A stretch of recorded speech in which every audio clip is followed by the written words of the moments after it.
Chapter 1174 Coded message read Mist Forbidden Land. Heavenly Book opened his eyes. He opened his books and flipped through them. He soon frowned because there was no update. His senses warned him that something occurred, but he had no update. He trusted his senses, so he would not ignore this change. Could it be that I was about to receive more information, but someone ran interference? Or is it something else? He raised his hand for another sacrifice, but he did not use worlds this time around. He sacrificed a few elder fiend gods, which were on par with inextinguishable and boundless paragons, one of which had reached the peak. A few more pages appeared in the book, but nothing significant or useful. Now I'm even more interested. He closed his heavenly book and summoned a second book artifact. Heavenly Book's mind entered the book and found himself in an enormous white dimension with a golden plaque with the words, Heaven Eyes, inscribed in countless floating pages.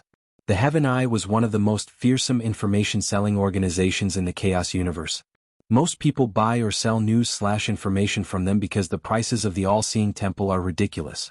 If not for the temple's ancient history and heritage and the fact that the Heaven Eyes do not sell certain information, those seers in the temple would have lost all their business.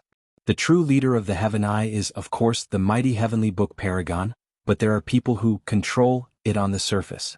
Heavenly Book looked at the floating pages and took one that was glowing, which indicated that this news was new and important. The Flame Emperor had a meeting with the Venerable Pill Sage? Does he want to challenge him again, or is something else at play? Heavenly Book remembered the analysis the Heaven Eye had about the Flame Emperor.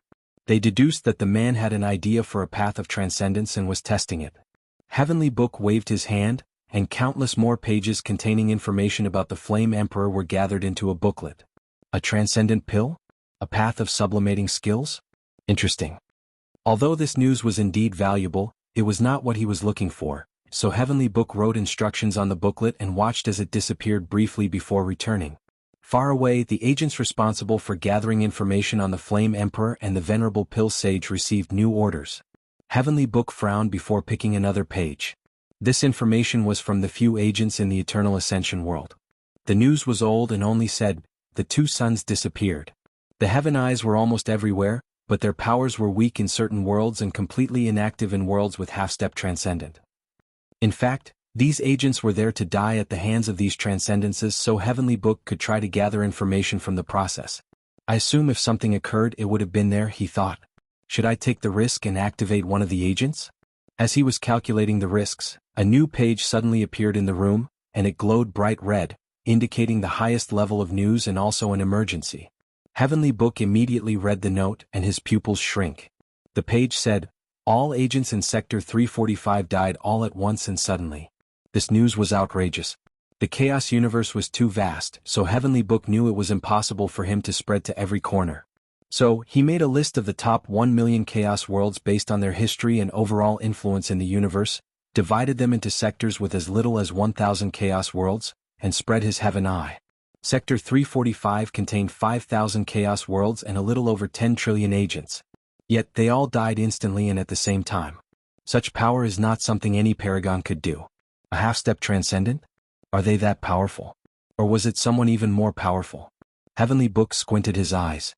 More importantly, why Sector 345? Wait, wasn't it one of the worlds in that sector where the Grand Dao Sun is located? Heavenly Book caught a hint of inspiration. Is Grand Dao intervening because I was about to steal his fortunate encounter? No, it wouldn't interfere with such a thing.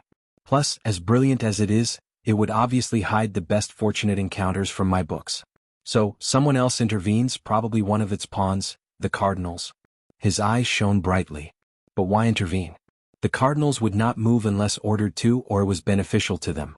They would not dare mess or even approach the son of Grand Dao, unless ordered. A large piece of the puzzle finally fit together. Grand Dao would never place all its eggs in one basket, especially if that basket is me. In its eyes, the real enemy prepared for Wang Wei is its chosen son, and him just an appetizer.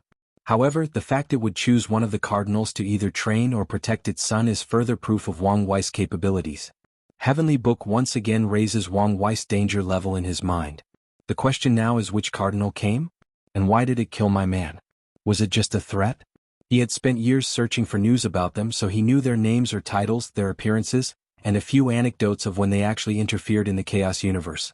The information was barely enough to create a character profile. However, he did deduce one crucial piece of information: their desires. He predicted that all these 6 bastards were prisoners of their position, and they had one wish: leave that position while retaining the strength that came with it. Heavenly Book was in deep thought, pondering which cardinal might have intervened. If it's for protection, heaven, fate, and chaos might be the best. Heaven should provide protection to that lucky bastard in any place with a heavenly Tao. Fate could see the danger in advance, and chaos can also provide protection in primordial chaos. By that way of thinking, the others are also useful, since time can also see the danger coming, and samsara can just prevent his death. Heavenly Book granted this deduction, as it was pointless since any one of them would be a perfect bodyguard. Let's assume it's for training. In that case, fate, time, and heaven would be the best. They all have ways to see, divine, or calculate the best training method. My deduction indicated that something has happened to fate. Even if I were wrong, his Tao means he is destined to be connected to Wang Wei. Grand Tao will not send such a variable to get close to its son. So, the only choice would be between time and heaven. However, if I had to choose the best option, it would be heaven. He would know the best training methods while also controlling luck and misfortune, which is a good training method. On top of everything else, his Tao is the most versatile, allowing for the utilization of different methods. Heavenly Book's mind was racing. As he was deep in his analysis, another glowing paper appeared, and he swiftly read it. All our agents were revived except the ones in World as 345-534. Is this just a warning? He killed my people and revived them to show the extent of his power? Heavenly Book frowned. No, something doesn't feel right. He pushed his soul and ability to the limit to gather every minute detail of how these agents died and revived. Too many pages to count flashed before him, and he reviewed them at an alarming speed, even for someone of his cultivation realm. There, he thought. Heavenly Book found an anomaly or a pattern. He created a special ability to track the death of his subordinates, and it's countless times better than the conventional soul lamps. After analyzing this part of the information, he found that these people's revival was not instantaneous or random. They were revived at a very specific time, and even though the difference between the revivals was infinitesimally small, we're talking about differences smaller than attoseconds, he noticed. Is this a secret code? Does the cardinal wish to communicate with me but don't want to alert its peers? I see. To any observers, it looked like the cardinal was sending him a warning, but in fact it was a coded message. Interesting. Heavenly Book focused on the code and began deducing. He quickly realized he only found one part of the code. The exact moment the souls of these 10 trillion agents returned to their bodies, the small difference in the time that they opened their eyes, and even the rhythm of the first breath they took, these were all part of this coded message. Such an exquisite code, that's definitely heaven's work, Heavenly Book summarized while chuckling. I thought he despised me after what happened. I guess anything for freedom and power, right? He focused on deciphering the code and seeing whether it was worth all this effort. If you find any errors, ads pop up, ads redirect, broken links, non-standard content, etc., please let us know reports so we can fix it as soon as possible. Chapter 1175 The Coronation Divine Seal Continent. Xianxia looked in the distance with a smile, surrounded by a small bamboo forest. She has always loved bamboo and found their presence soothing. However, the peaceful atmosphere was soon broken by someone teleporting beside her, but Xianxia's smile did not abate. What made you so happy? Wuhong asked. The kid added another memorialized luck to our sect. What did he do this time? He became the first 3-realm emperor of the lower dimension. That is impressive, Wuhong calmly nodded. Are you proud that your husband is so capable? It's ironic how much time and effort the human emperor spent lusting after that position for someone else to get it, Wuhong added. You're no fun, Xianxia complained. But you're indeed right. I wish I could see that suspicious bastard's face. Wuhong shook her head, and just as she was about to say something, a talisman flew in the distance. What is it? Speaking of him, I just received news that both the Great Chu Divine Dynasty and the Qinseng Court showed signs of activity. This is not a coincidence, Xianxia said with a frown. We have long suspected that Brat Shu Ren was one of Ying Zheng's pawns. Now, these two have started to move just as the kid became a 3-realm emperor? What are you going to do? Wuhong asked. Although Ying Zheng is too suspicious by nature, he's also very patient and ruthless, willing to go to extreme lengths for his goal. I only need to be the umbrella that protects him from the rain until he's ready to compete at our level, Xianxia explained casually. She raised her hand to write a short sentence on the air, touch one of our own and suffer the consequence. The characters then turned into a sharp sword that flew in the distance. What will you do if he doesn't listen to your warning? It'll destroy him and his dynasty. Isn't that obvious? Wu Hong sighed. This is not the era where we, the 13 overlords, ruled the world. A fight with him in the current situation will simply complicate things. You should change your mindset. Give me a little credit, Yanhai replied. Yingjing should have the same thought as you. However, I'll also think that without the other two present, I will be prone to act more recklessly, and thus believe you might really start a war with him, Wu Hong finished. Yes, and the kid will be safe and he can grow up safely. You say this, but I know you will start a war with him if given the chance. Yanhai shrugged. If he's willing to make an enemy out of us after such a warning, there is nothing left but to fight. Wu Hong shook her head before disappearing.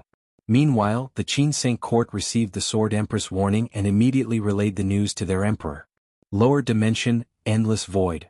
Wang Wei returned to the world of the living with countless people already waiting for him. Before he could do or say a word, he received a divine sense of communication. You should have learned everything from here? Qintong asked. I did. So, things between us are all right? Of course, Wang Wei replied. I appreciate everything you did to help. I won't forget it. That's all I wanted to hear.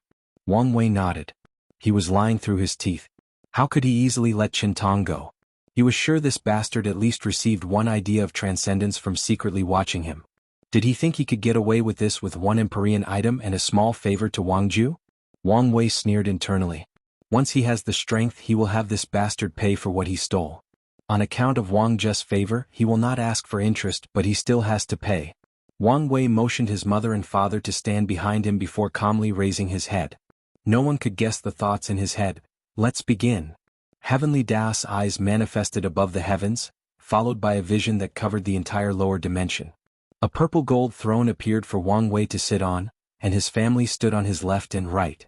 True Heavenly Dao then sent a piece of information to the minds of all sentient beings, which prompted a dimension-wide salutation. All mortals and cultivators tier 9 and below knelt and kowtowed, Dao monarchs and below bowed 90 degrees, and everyone else only cupped their hands and bowed their heads slightly.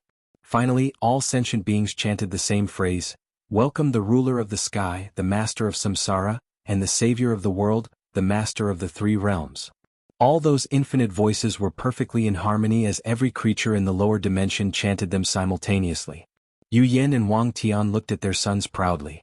Wang Wei sensed an enormous quantity of incense rapidly gathering toward him.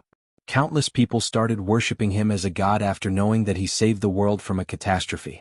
However, before he could gather the incense, gold and purple merit descended from Heavenly Dao's eyes. His body suddenly turned golden, like he was a glowing Buddha, followed by visions of sages reciting poems, scriptures and Tao texts. Second-level golden body, Wang Wei thought.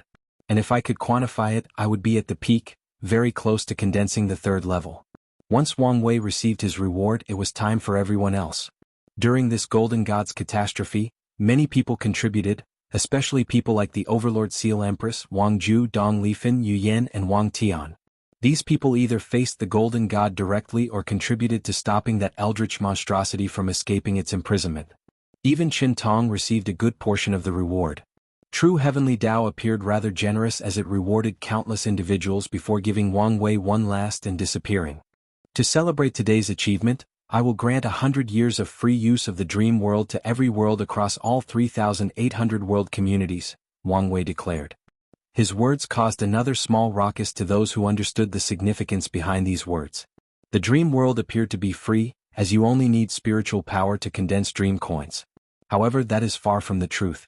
Most people cannot replenish their spiritual power faster than they can condense the dream coins needed to utilize their services. As such, they need to consume soul/spirit replenish pills, meaning that the dream world can cost a great deal of resources to its users, especially if they are any kind of large faction or lineage.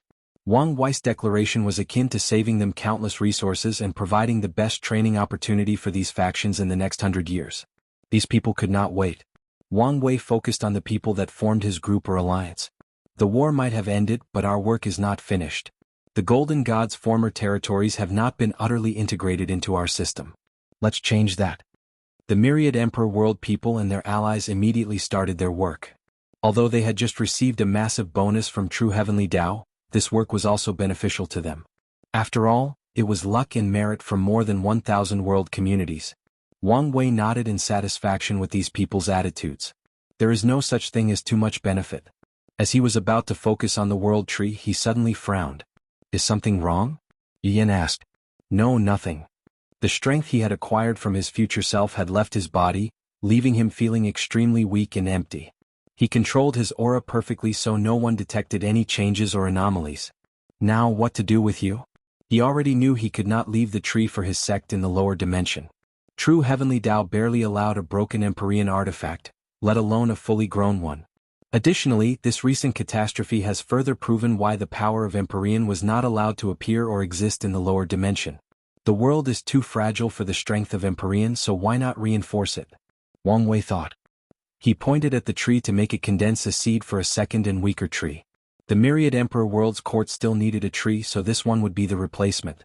Under his control, the world tree teleported to the void battlefield and planted its root in the very fabric of space of that dimension, elevating its structural integrity to a higher level.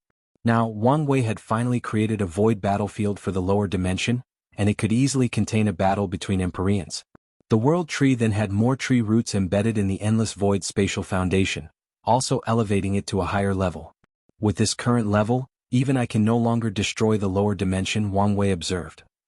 This is good news since true heavenly Tao should not rush me to ascend once my cultivation approaches tier 11. If you find any errors, ads pop up, ads redirect, broken links, non-standard content, etc., please let us know reports so we can fix it as soon as possible. Chapter 1176 The Aftermath. What other benefits will there be? Wang Wei thought. Now that the lower dimensional was no longer so fragile, could the overall power level increase? Maybe immortal sovereigns will no longer be as restricted? He checked for the answer by deducing the changes of heaven and earth. No changes? Just the world is harder to destroy? Wang Wei was slightly surprised by this news. He thought true heavenly Tao would be more lenient with tier 11 powers existing in the lower dimension from now on. Well, considering the lower dimension was a training area for elite emperors, it makes sense. Without eternal emperors being the absolute symbol of power in the endless void, the entire system might fall apart, Wang Wei concluded. He shook his head, deciding to be satisfied with the fact that the subtle aura of alienation from his strength had dispersed now that the world was stronger. He next focused on his new all-encompassing void battlefield. This thing was considered a new patent. However, it was not as useful as it appeared, especially once he left. Wang Wei could foresee these worlds purposely boycotting using his void battlefield and focusing on their own, unless absolutely necessary. The target of this invention should be geared toward the worlds without a void battlefield. However, before he ascends, such a thing will become very common, given how much ideas and resources will be shared between world communities.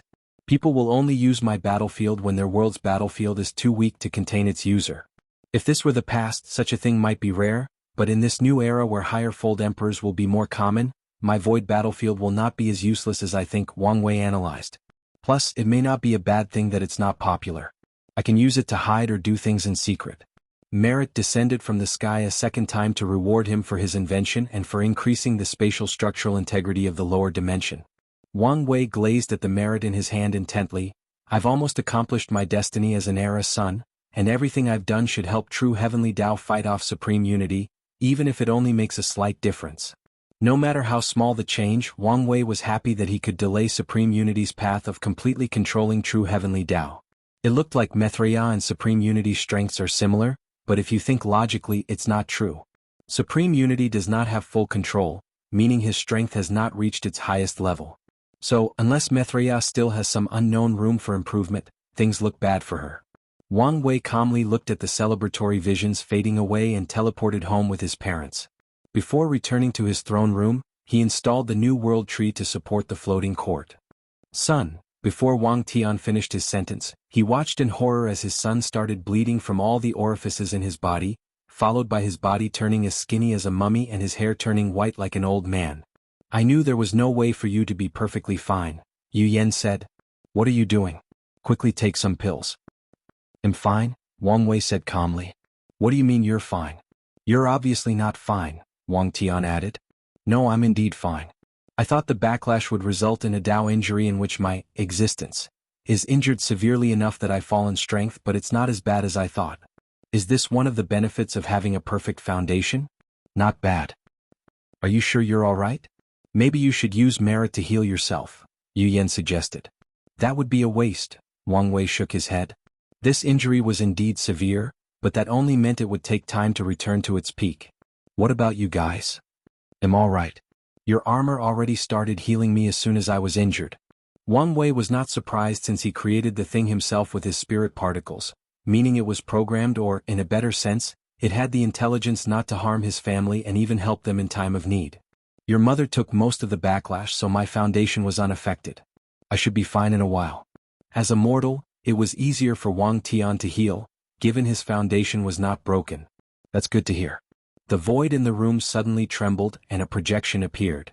I had a feeling this would happen, so I prepared those, Yan Liling said as she handed everyone in the room a bag. Oh? What are those? Wang Wei asked as he opened them like a kid who received a bag full of candy. Sadly, his terrifying appearance did not make his actions appear as cute as he wished them to. Yang blood pills for your body, Yin replenish pills for your soul, and Dao nourishing pills for the loss of essence. With these pills, you should return to your peak in less than 20 billion years. Wang Wei's eyes lit up. These were the top-of-the-line Emperor tier pills. He was worried that the ones Elder Dan provided for him would not be useful, but this was no longer an issue.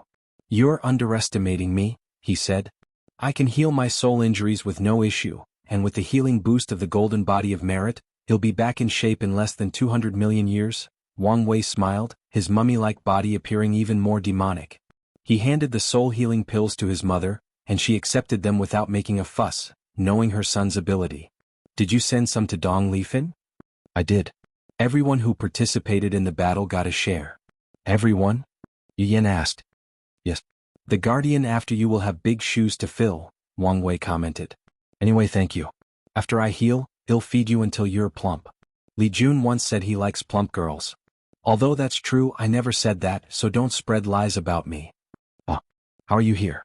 My boss gave me a promotion and I can now send projections once in a while in the world of the living, Li Jun replied. What does that sound fishy?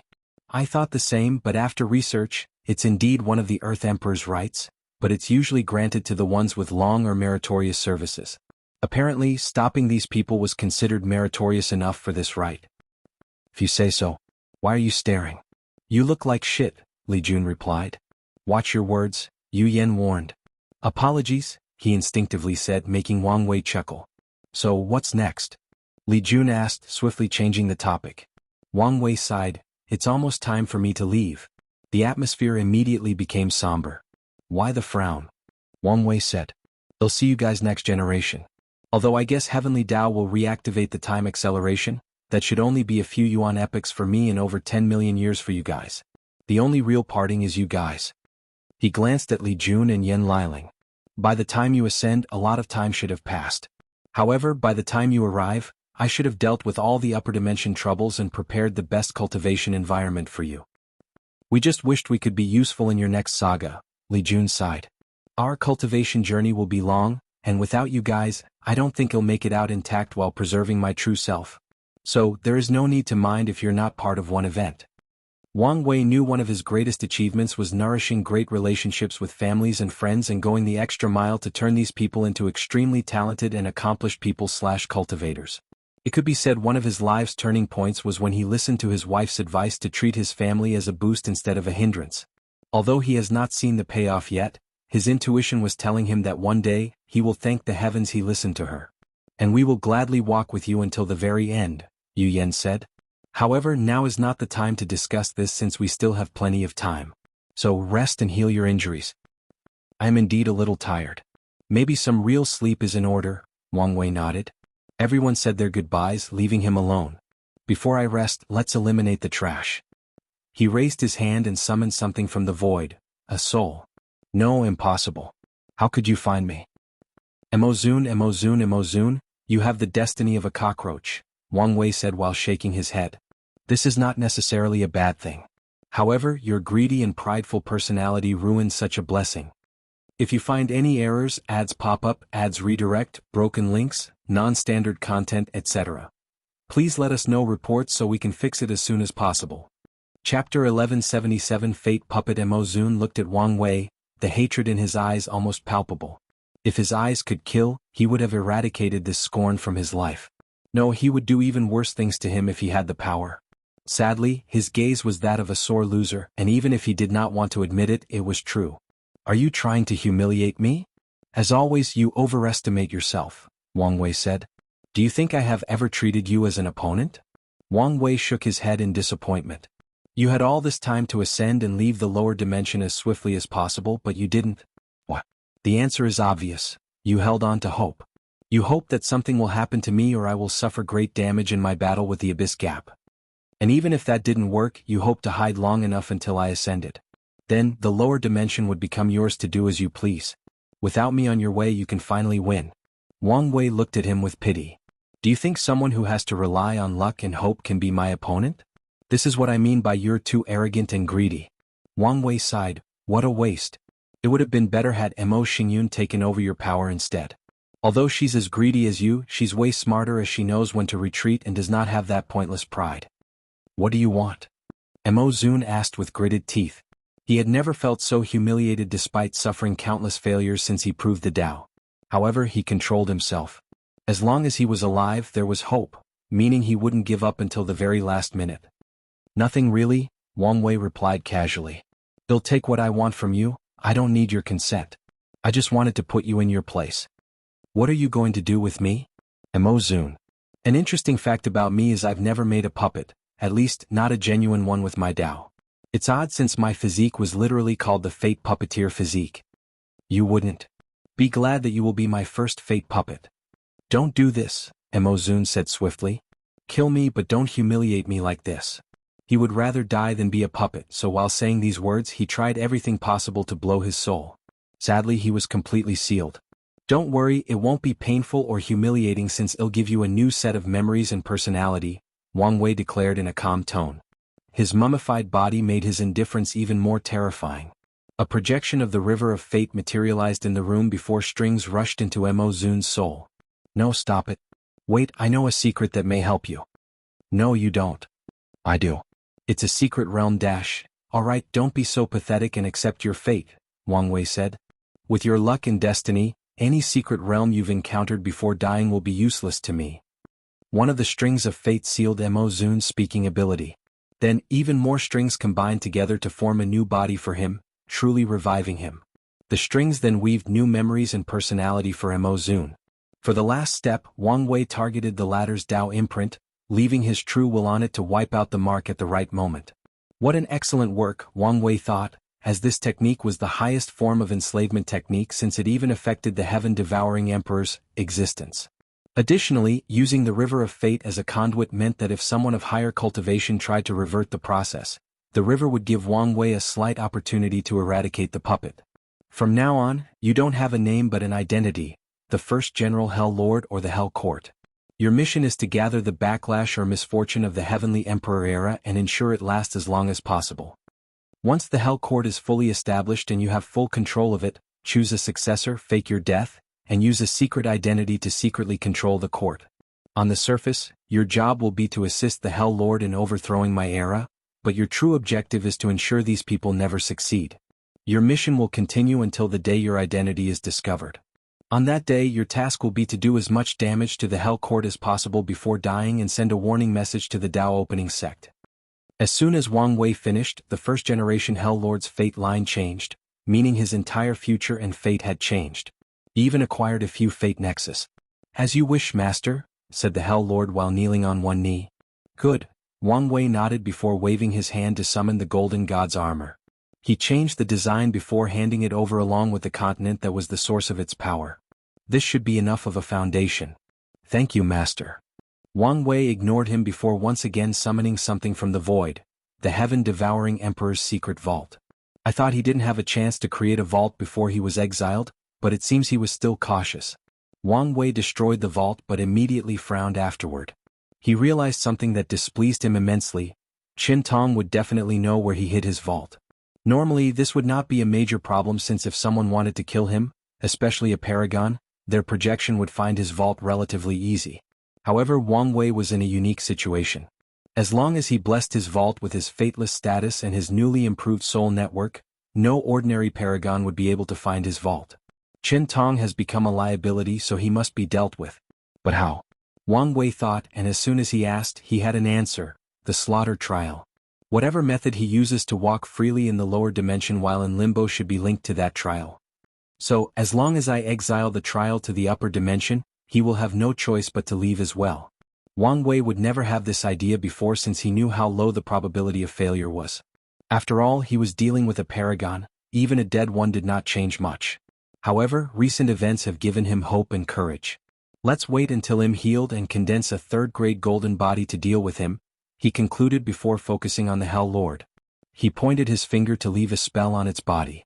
When the Hell Lord dies, the spell will activate and erase the heaven-devouring emperor from history before his true will destroys his Tao will, thus permanently killing him. Oh, I'm already tired, Wang Wei complained before waving his hand to dismiss him, and the Hell Lord went to build his court. Meanwhile, Wang Wei still had a few things to do before he could focus on his retreat and healing. Firstly, he summoned someone from the sect to task them to begin recruiting people for his samsara court. According to his agreement with the Stone Yama King, he should be the only one bearing the cost of the samsara court for all 3,799 world communities. However, he wanted to see if he could pass his court to Li Jun after ascending. If it's possible, these people will be available to start working immediately. The next thing Wang Wei did was to send a clone into the source chi space to use his chi spirit ability to search for special chis that would help with his healing. A part of why he predicted he would only take 200 million years is because of this ability, and if he can find some rare energies, the time might shorten even more. He then summoned the second-in-command of the Fate Shadow Guard. This person was a familiar face, a man called Zhang Jing. He was the assassin with the innate space technique and a talentless sister that he doted on. He was now the leader since Wang Ju was gone. Wang Wei handed him Wang Ju's inner world and the right to be his shadow. Of course, it did not mean he was chosen, but more like Wang Wei tasked him to test other members to see who was worthy. If Zhang Jing passes the test he left, he can absorb the inner world and link himself to him. After all these minor things were settled, Wang Wei focused on something more important, his spoil. After such a major battle as this, of course he will profit in other ways, he usually makes sure of that.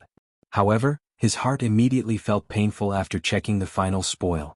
If you find any errors, ads pop up, ads redirect, broken links, non-standard content, etc. Please let us know reports so we can fix it as soon as possible. Chapter 1178 Lost Wang Wei checked his personal dimensional space, using his divine sense to look at all the bodies he stored. During his fight with Old Man Nether, and before the explosion destroyed everything, he saved a few bodies of those creation lifeforms to use as resources later. If that bastard didn't blow himself up, I would have access to hundreds of bodies, Wang Wei thought with gritted teeth. His heart pained every time he thought how much he had lost due to the bastard Old Man Nether's ruthlessness. Every time he thought about how much benefit he lost, he thought about reviving that bastard Old Man Nether and killing him again.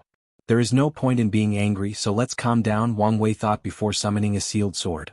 This creation life form should be a decent material to build my Empyrean artifact, but it's not enough to create an ultimate tier artifact. He put the weapon away before focusing on these bodies. The next problem is how to deal with these bodies. I doubt Elder Dan or Yen Liling can process these bodies. Maybe Liling can after using an illusory Empyrean Ascension pill, but Shell also need to create new Empyrean formulas. He frowned for less than 10 seconds before realizing this was not his problem. Yen Liling should be the one stressing about this. Anyway, she loves a challenge. He waved his hand to send the bodies for her to deal with. With a thought, 108 phantoms manifested before him. Anger flashed in his eyes as he looked at his future Buddha selves for the first time. His biggest loss in this fight was the 258 future selves. Many of his plans were calculated using the cultivation speed of the 356 selves, but now he had permanently lost 2/3 of it. And since they were sacrifices, even using merit will not restore them. On top of everything else, he wasted such a tactic as summoning strength from his future self on someone like Old Man Nether. From now on, once he's in a bind, Wang Wei knew Grand Tao would not allow the same tactic again. Old Man Nether is dead, but Cthulhu, don't let me get my hands on you. I promise you, you'll be the first cosmic horror to feel fear. Wang Wei exhaled to calm down. Now that he had suffered such a great loss, he needed a way to make up for the cultivation boost. This should be on the agenda. Wang Wei left the throne for his cultivation room and activated all the formation before swallowing Yen Liling's pills. Time passed and Wang Wei focused on healing. Normally, people would not bother him unless it was an emergency, but he did receive a communication talisman that indicated his presence was needed. Why did someone contact me? It's only been 1,500 years outside. He frowned while checking the talisman. Hong Meiling wants to ascend? Wang Wei sent a projection to the throne room before summoning her. He guessed she wanted to see her master, but wasn't this a rush? There is no need to panic, Wang Wei reassured. After the war, our little contradictions are now water under the bridge. Hong Meiling secretly sighed in relief. Although she wished for that to be the case, she did not want to have her hopes for and then to be wrong. What brings you here? Am leaving, she announced. So soon? There is nothing left for me here, she replied. The lower dimension is united, the world is at peace, and the people are happy. It's time for people to start the next stage of my life. Plus, I want to see the master. I understand how you feel, but listen to me and don't leave yet, Wang Wei advised. I'm going to hold a Dao banquet and invite all the immortals of the lower dimension for a Dao discussion. Hong Meiling's eyes immediately lit up. You should understand how much such an event will benefit your future cultivation. Hong Meiling was immediately tempted. However, she also felt conflicted because the idea of seeing her master was exciting and something that held sentimental value to her. You've passed your master's test, so she will acknowledge your status, Wang Wei added. However, from what I know about her, she's very strict. She loves teaching and giving people fortunate encounters, but only the ones she deems worthy, and she has high standards. You'll probably be tested after ascending, and your result will determine how much status you have in your eyes. So, staying to improve your foundation is your best option. You may have a point, Hong Meiling nodded. Can you tell me more about her? Wang Wei sighed. I would love to, but I doubt I know as much as I think I do. I see.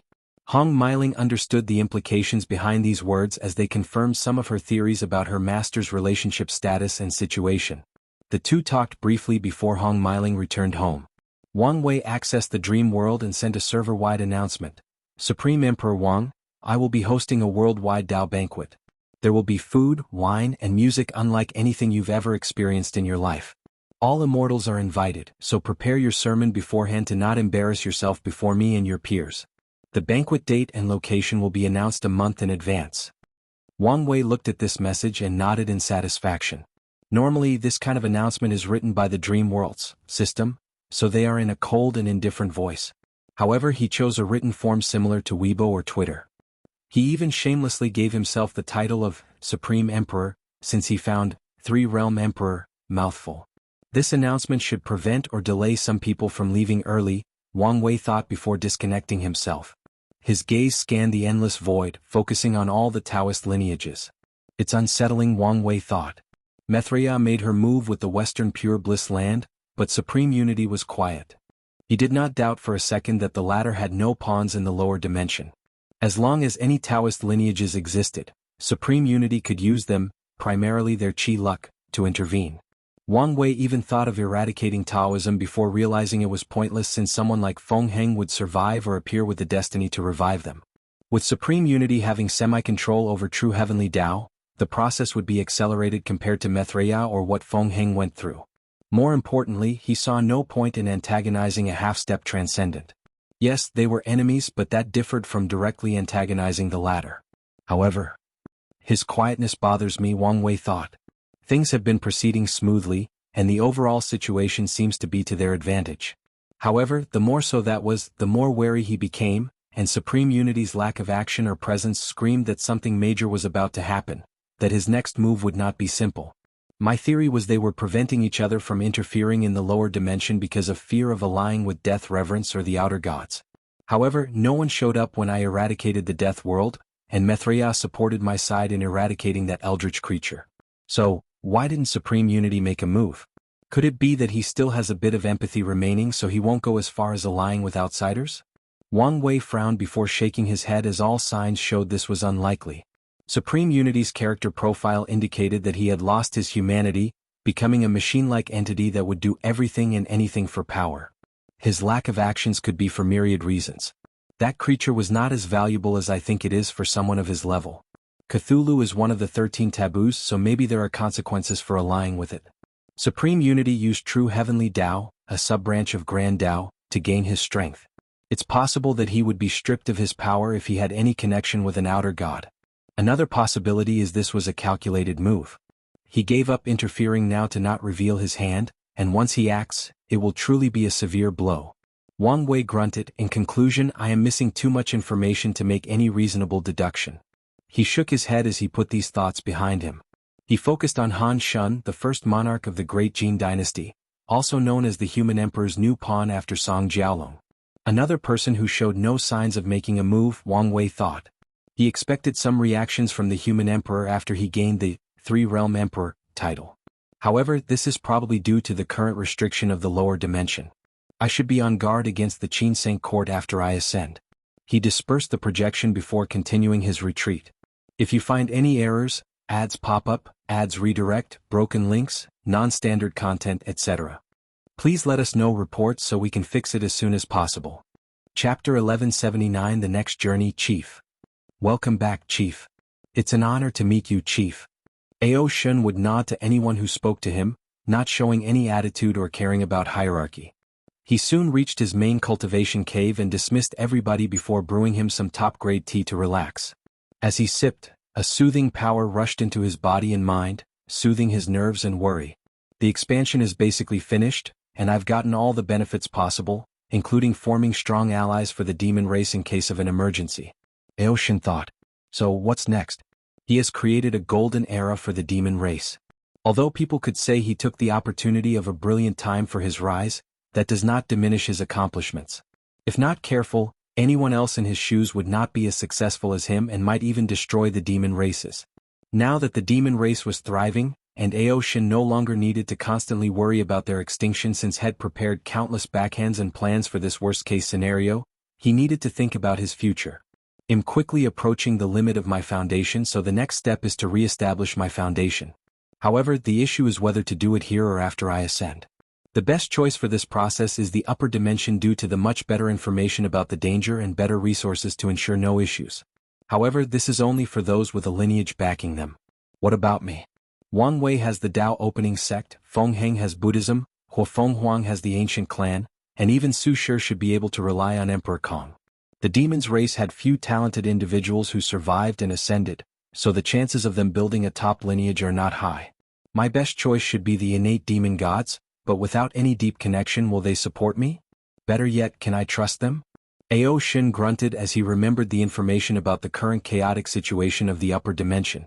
If the innate demon gods chose to support these seven, should I still join them? Wang Wei had already made it clear that these people were his enemy, and Ao Shun's body trembled at the thought of being on the opposite camp of that monster. He also has his pride and arrogance, and he would not bow down to these people without having any rights or power, especially since, as far as he's concerned, they are more powerful than him only because they are older. In fact, the best option would be to leave the Eternal Ascension world entirely, Ao Shun thought. I could already predict that Wang Wei will also dominate the upper dimension, creating his own era. So, I can either use his pressure to force myself to grow or head to another world to find some kind of variable that will allow me to compete with him. Ao Shun sighed, forget about leaving for now and focus on the current situation. I need more information about the upper dimension situation. Although Wang Wei did not hide basic information, he also did not share more detailed news. Ao Shun decided to ask him and even offered to pay. A worldwide announcement?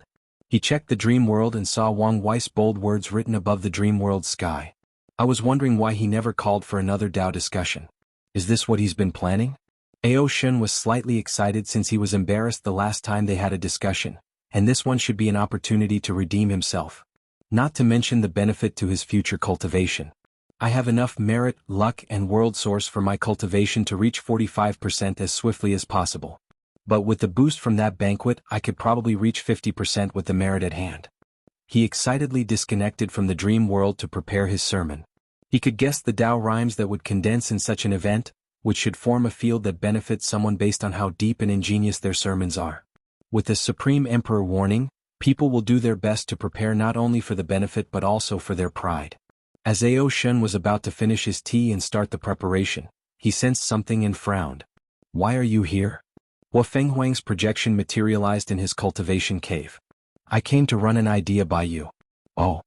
Ao Shun sipped his tea. I'm listening, but I won't offer you tea since I don't want to. Feng Huang ignored the second part of that statement. Is it possible to convince him to ascend before us? Ascend before us? Ao Shun repeated before understanding dawned on him. You're worried about your secret vault? It's unsettling knowing he will easily know where I put it. I understand how you feel, Aoshin said. But it's pointless. Just accept this fact and move on. You're not even giving my idea a second thought? The crux of the issue is we are already behind, Aoshin replied. The upper dimension is in turmoil, so the best move for us is to increase our strength now as much as possible before ascending. However, the higher our cultivation, the harder it is to re-establish our foundation. But he doesn't have this problem. He could probably cultivate until the next realm without any problem. Aoshin suddenly paused, realizing he might have stumbled into the truth. He glanced at Huofenghuang and she had the same realization. So that was his plan all along, Huofenghuang muttered. His expansion and need for power was not simply for gathering resources or spreading his legend and history to make it harder to erase him, he was also preparing for the war upstairs. Her original plan was to gather all the other true Eternals and ask them to pool their merit together and pay Wang Wei to ascend before them. Now she only has a few choices if she wishes to wait until he ascends to make her secret vault. Firstly, she only needs to wait and waste all this time. Secondly, she can cultivate while waiting for him to leave, which would greatly endanger her Dao Foundation re-establishment. Finally, she can achieve re-establishment while in the lower dimension, bearing all the risks that come with it. Aoshin sighed before waving his hand to dismiss the tea sets and replace them with a gourd of alcohol. He opened the top, releasing a blood smell that was quite alluring. As the demon blood brewed wine coursed through his blood and veins, he felt full of life. Whenever we think we've figured him out, he reveals that he's more complex, just a profound abyss with no end. While we can barely think 5 steps ahead, he's thinking dozens if not hundreds of steps. It's truly horrible to be born in the same era as that man. Is this a sign that you're giving up? Hell no, Aoshin denied. Didn't the sages say that trying to conquer an impossible mountain was a worthy pursuit as long as you don't give up? Plus, I haven't fully admitted that he was an insurmountable obstacle yet. It's good that you still have some spirit, she nodded since she also agreed with that sentiment. What are young to do after ascending? Why are you asking? He asked warily. You can come to our ancient clan if you have nowhere to go? You're after my bloodline. Of course, Huofenghuang nodded. As long as you agree to start a family with a human, you can keep your name and will have a high status. No way. Won't you just think about it? Do you have the status to make such a promise? Do you think an eternal emperor of my caliber won't have a high status? Aoshin was rendered speechless since she made such a logical argument. Whatever. Go away, he said in annoyance before continuing to drink. He knew he would never mate with humans. Although he technically no longer hated them, he was not fond of them either. As such, his partner, if he ever chooses a mate, will never be a human. You should think about it, Huofenghuang said before dissipating. Now she had to plan whether to use Plan B, which involved leaving her vault to Sacred Beast 1 to hide after Wang Wei left. Then the Power Shell leave will wipe Beast 1's memory of this information.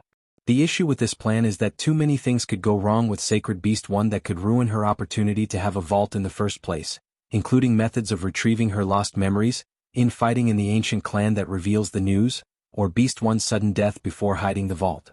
Huofenghuang did not know what to do, and this decision kept her at night, even making her slightly paranoid. If you find any errors, ads pop up, ads redirect, broken links, non-standard content, etc. Please let us know reports so we can fix it as soon as possible.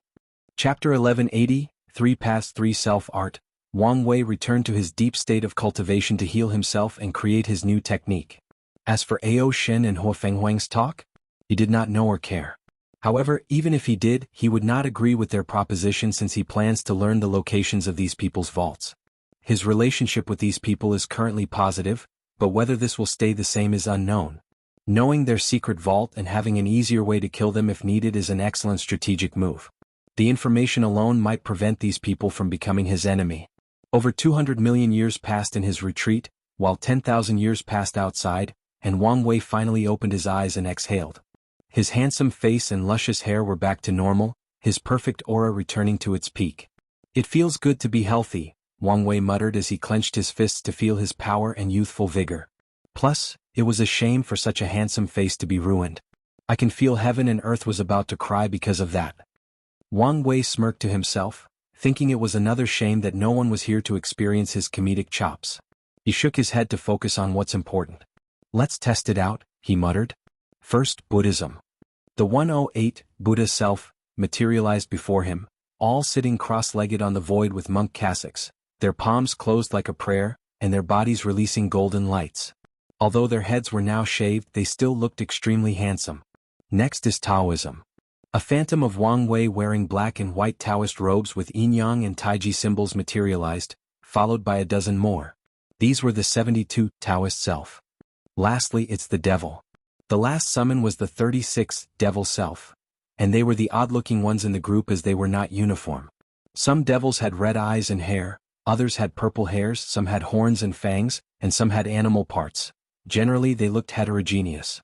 Now that it was completed, let's test out its full power, Wang Wei muttered as he closed his eyes to understand his fake Grand Tao source.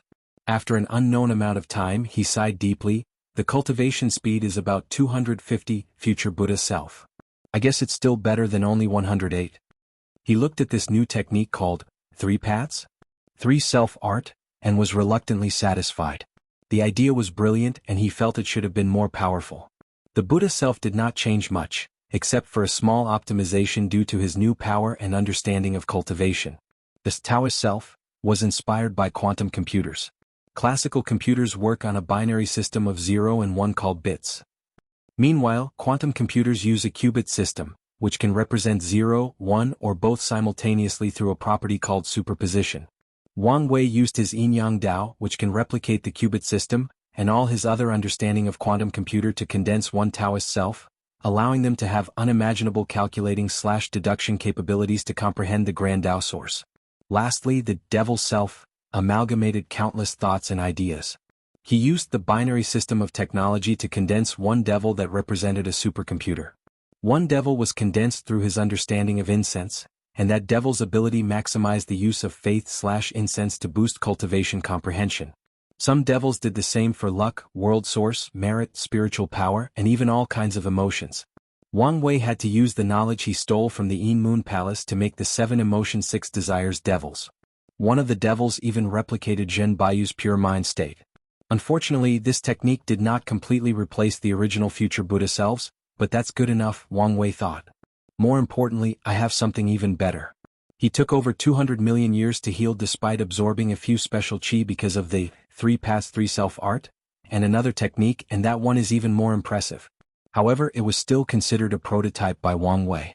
However, even when he completes this technique, he won't reveal it until he's a primal paragon to prevent Grand Tao from restricting it.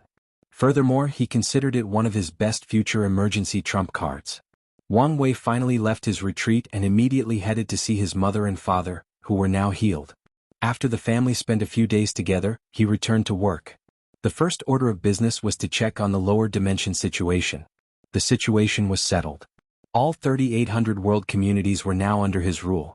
They all had a dream world, enlightening temple, mortal civilizations, demon schools, depending on the world, and a court. Although they were a few troublemakers who tried to resist, by that time Wang Wei's popularity as the Endless Void Savior made these people the unpopular minority. Wang Wei took a deep breath. So much incense. Mortals, and even cultivators, worshipped him as a god, savior, hero, or something akin to a celebrity. Moreover, this kind of worship transcended race and world, meaning they came from various individuals. Additionally, some mortals have worshipped him for generations. Although mortals now have a longer lifespan than before, 10,000 years, even more in some worlds, was still a long time for them. Truly a brilliant era, Wang Wei muttered as he closed his eyes, sensing the expansion of his existence. He would love to see the face of the sucker who could push him to the stage of trying to erase his existence. His next destination was a meeting with the internal and foreign affairs managers to understand in detail the changes that had occurred since his absence. After dealing with those boring politics and paperwork, he visited Su Shi for a small chat before checking on Dong Lifan. "How have you been? I feel like we haven't had a good chat in a while," Wang Wei said as he invited her to tea and a meal in the court's garden. "You've been busy and I understand that," Dong Lifan replied, accepting the tea he served. "I think you've settled pretty well, right?" "Indeed, Dong Lifan. Initially, I was a little nervous despite everyone being kind and generous. However, I think I've been completely incorporated into the sect system." Dong Lifan's reservations have long been gone, mostly because of the peaceful feeling she gets knowing such a powerful sect was protecting her at all cost. "What about your husband? Have you found his reincarnation yet?" "Not yet," Dong Lifan replied before remembering something. Can you check for me?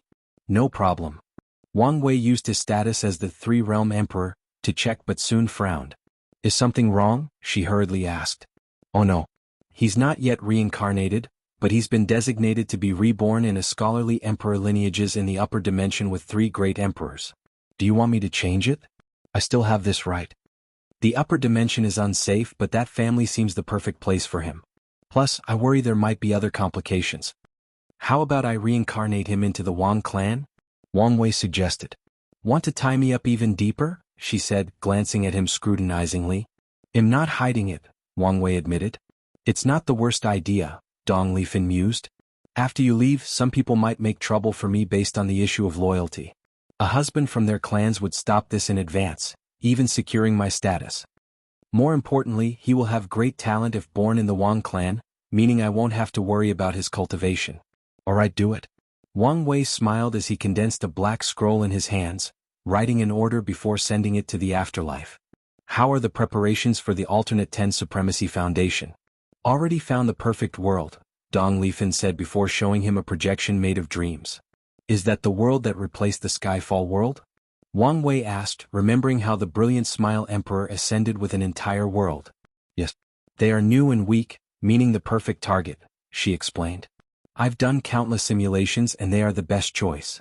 Have you considered true heavenly Daos intervention? I have. Based on the simulations, if I attack this world in the early stages of its development, there is a 99% chance that a new Destiny child with great talent will appear and try to stop me. Wang Wei nodded as that made sense. Alternative paths were allowed, but they also cannot be too easy and subject to tests to prove their worthiness. That's how Heavenly Dao, no Grand Dao, operates the entire Chaos universe. I'm sure you're prepared, so all I have to say is don't take this lightly because of your strength. I want. Wang Wei nodded before chatting with her for a while. As he was leaving, he raised his hand to condense a bright gem. This is what I promised you. This talisman will grant you full control of all the dream worlds if the Dao opening sect betrays you. I'm glad you kept your word, Dong Lifan said with a smile. If you find any errors, ads pop up, ads redirect, broken links, non-standard content, etc., please let us know reports so we can fix it as soon as possible. Chapter 1181 Ripe Wang Wei's next destination was the Guardian World to meet Yen Liling. He found her in a dimension of her creation with a transparent cauldron as large as a mountain. Wang Wei looked at the cauldron with praise. She had succeeded in finding a way to refine the Empyrean bodies into pills. Yen Liling took inspiration from the Danyuan Emperor and Hong Miling by linking all the world communities and borrowing their powers to condense a cauldron. In other words, she used the lower dimension as her cauldron. Then, with the illusory pill, she had the strength to create the flame needed for the process by condensing all the sun's fire energy, and even fire laws of these communities into an emperor-tier flame needed for the process. Lastly, Yen Liling borrowed the reserved spiritual energy from the dream world to supplement hers during the refining process. Can you speak? Wang Wei asked. Yen Liling was in a deep state of concentration, and he even noticed a few drops of sweat on her forehead. For a few minutes, she answered. I just want to know how things are proceeding. I've succeeded but barely. Oh. I don't have the knowledge base or experience to make a Tier 11 Empyrean, especially in such a short period, Yen Liling explained. So, I chose another way, purified these bodies and condensed their Dao rhymes and blood energy into a pill. I added a few top Emperor tier herbs to preserve the efficacy of the pill during the condensation stage, allowing me to create the most basic Tier 11 pill. That is still impressive, Wang Wei praised. I know, Yen Liling smirked. This experience was immensely beneficial to my skill path. It even gave me an idea of how I might take a step into transcendence. Those are bold words, Wang Wei said. I'm listening. Once you achieve half-step transcendence, you only need to let me borrow your strength to make a pill for your realm. The experience should give me answers on my path. Wang Wei was speechless, but it was indeed a good way. No problem. I know you're a man of your word, big brother, Yen Liling beamed. Alright, I need to concentrate. Can you do something before you leave? Although this pill is basic, it's also taking a long time. Please accelerate the time in this realm so it can be finished in time. Alright. Wang Wei pointed in the sky, and a phantom of the river of time manifested. He said his goodbyes to her before leaving for his next destination, the swallowing zone. It's almost ripe, Wang Wei said as he looked at the Genesis fruit, which was now almost emerald in color. After years of being fed the power of dreams and nightmares from the dream world, countless immortal sovereign bodies, and even a small amount of merit, the thing was finally about to germinate. He did not hesitate to start feeding the apple until the last spot turned from light green to emerald. Beautiful, Wang Wei commented before condensing a container made from sealing runes, plucking the fruit and carefully preserving it. The light that served as the fruit tree dissipated, but Wang Wei did not care. The tree was now useless. By its nature, it was impossible to condense the seed for another Genesis fruit. As such, he was just happy that he got the fruit since it was valuable and sought after by many, including Old Man Nether, who prevented other people from using it before it was mature. Wang Wei's next destination was the Battle Demon World. As soon as he landed, he noticed two things. Firstly, the entire world seemed to be in a jovial mood or atmosphere. It could be sensed in the air, and he saw signs of celebration everywhere his sight landed. The second thing that caught his attention was the faint innate qi in the environment. The constant exchange of knowledge, resources, and ideas resulted in the creation of many techniques, and the professions were greatly developed. A few worlds managed to create weaker versions of reverting their environment to innate. This development had its pros and cons. The pros were the further development of these worlds, including the revival of the innate demon god race. True heavenly Tao used this opportunity to return them to the lower dimension, probably in a weak attempt to restore balance from how dominant acquired lives have become. The con of the situation was the small political turmoil the change created in Wang Wei's court. Many worlds complained and asked the myriad emperor world to place the innate environment method on the market to buy and loan. But Wang Wei had long decided this would be the advantage he would only leave for his home, and thus the court had to tell these worlds to develop a method of their own if they wanted it. Wang Wei looked around for a bit before teleporting to a large room full of demons decorated in gold. Who goes there? The room immediately entered the highest alert as soon as that voice yelled. They all wondered who dared to mess up such an important event, especially knowing the people involved. You're getting married and didn't tell me? Wang Wei. It's really you, said Yi Dafu as he appeared before him to give a hug. I wanted to invite you, but the news in the dream world is you're in deep seclusion, probably recuperating after the war. I could have sent a projection. You're right, but I didn't think of that, the Monkey Emperor replied. Greeting, Your Majesty the Supreme Emperor. A cacophony of voices echoed in the room as everyone saluted after recognizing Wang Wei's identity. These people tried to hide their shock, but it was easily noticed by Wang Wei. No need for formality. I am here as a friend attending a wedding, Wang Wei assured them. However, no one stood up. This legendary man was standing before them, and none of these people dared to show any signs of disrespect, even if he asked them to. You heard him. You guys need to relax, Yi Dafu said, but even that did not work. These people secretly looked at each other from the corner of their eyes, waiting for someone to have the nerve to stand up fist. Yi Dafu shook his head in disappointment. I don't think they'll listen as long as you're here, so let's talk somewhere else, he stated before leading Wang Wei to another room. What took you so long to get married? Wang Wei asked as an icebreaker from the previous situation. The wife wanted to wait until she reached a certain level of strength before we married. So, I had to wait until she was ready. The demon race values, especially this world with a zeitgeist of survival of the fittest. It's understandable why she would want to be relative to you before marriage. Yi Dafu. Enough about all that nonsense. When are you going to fight me? You promised me. You must have fought my imprint in the dream world countless times. Don't you see the difference? Don't you have enough? None of that matters, especially since I've devoted a sure tactic that is guaranteed to punch you in your face. We'll start with that until I can bully you. This is not a good idea. Why not? It's your wedding after all. Wouldn't you be embarrassed if your wife saw you being beaten? Yi Dafu's lips twitched. It doesn't matter. What if people say I'm bullying you? I know you don't care about that. So just do it, consider it a wedding present. All right. The two soon reached a room where the Nine-Serpent Empress was waiting. Wang Wei had to praise Yi Dafu as he was not lying when he said he knew how to develop bloodlines. They had a small discussion, and Wang Wei learned about demon marriage customs. For example, gold is the main color for bloodline union celebrations instead of red, which is used by human weddings/Dao companion ceremonies.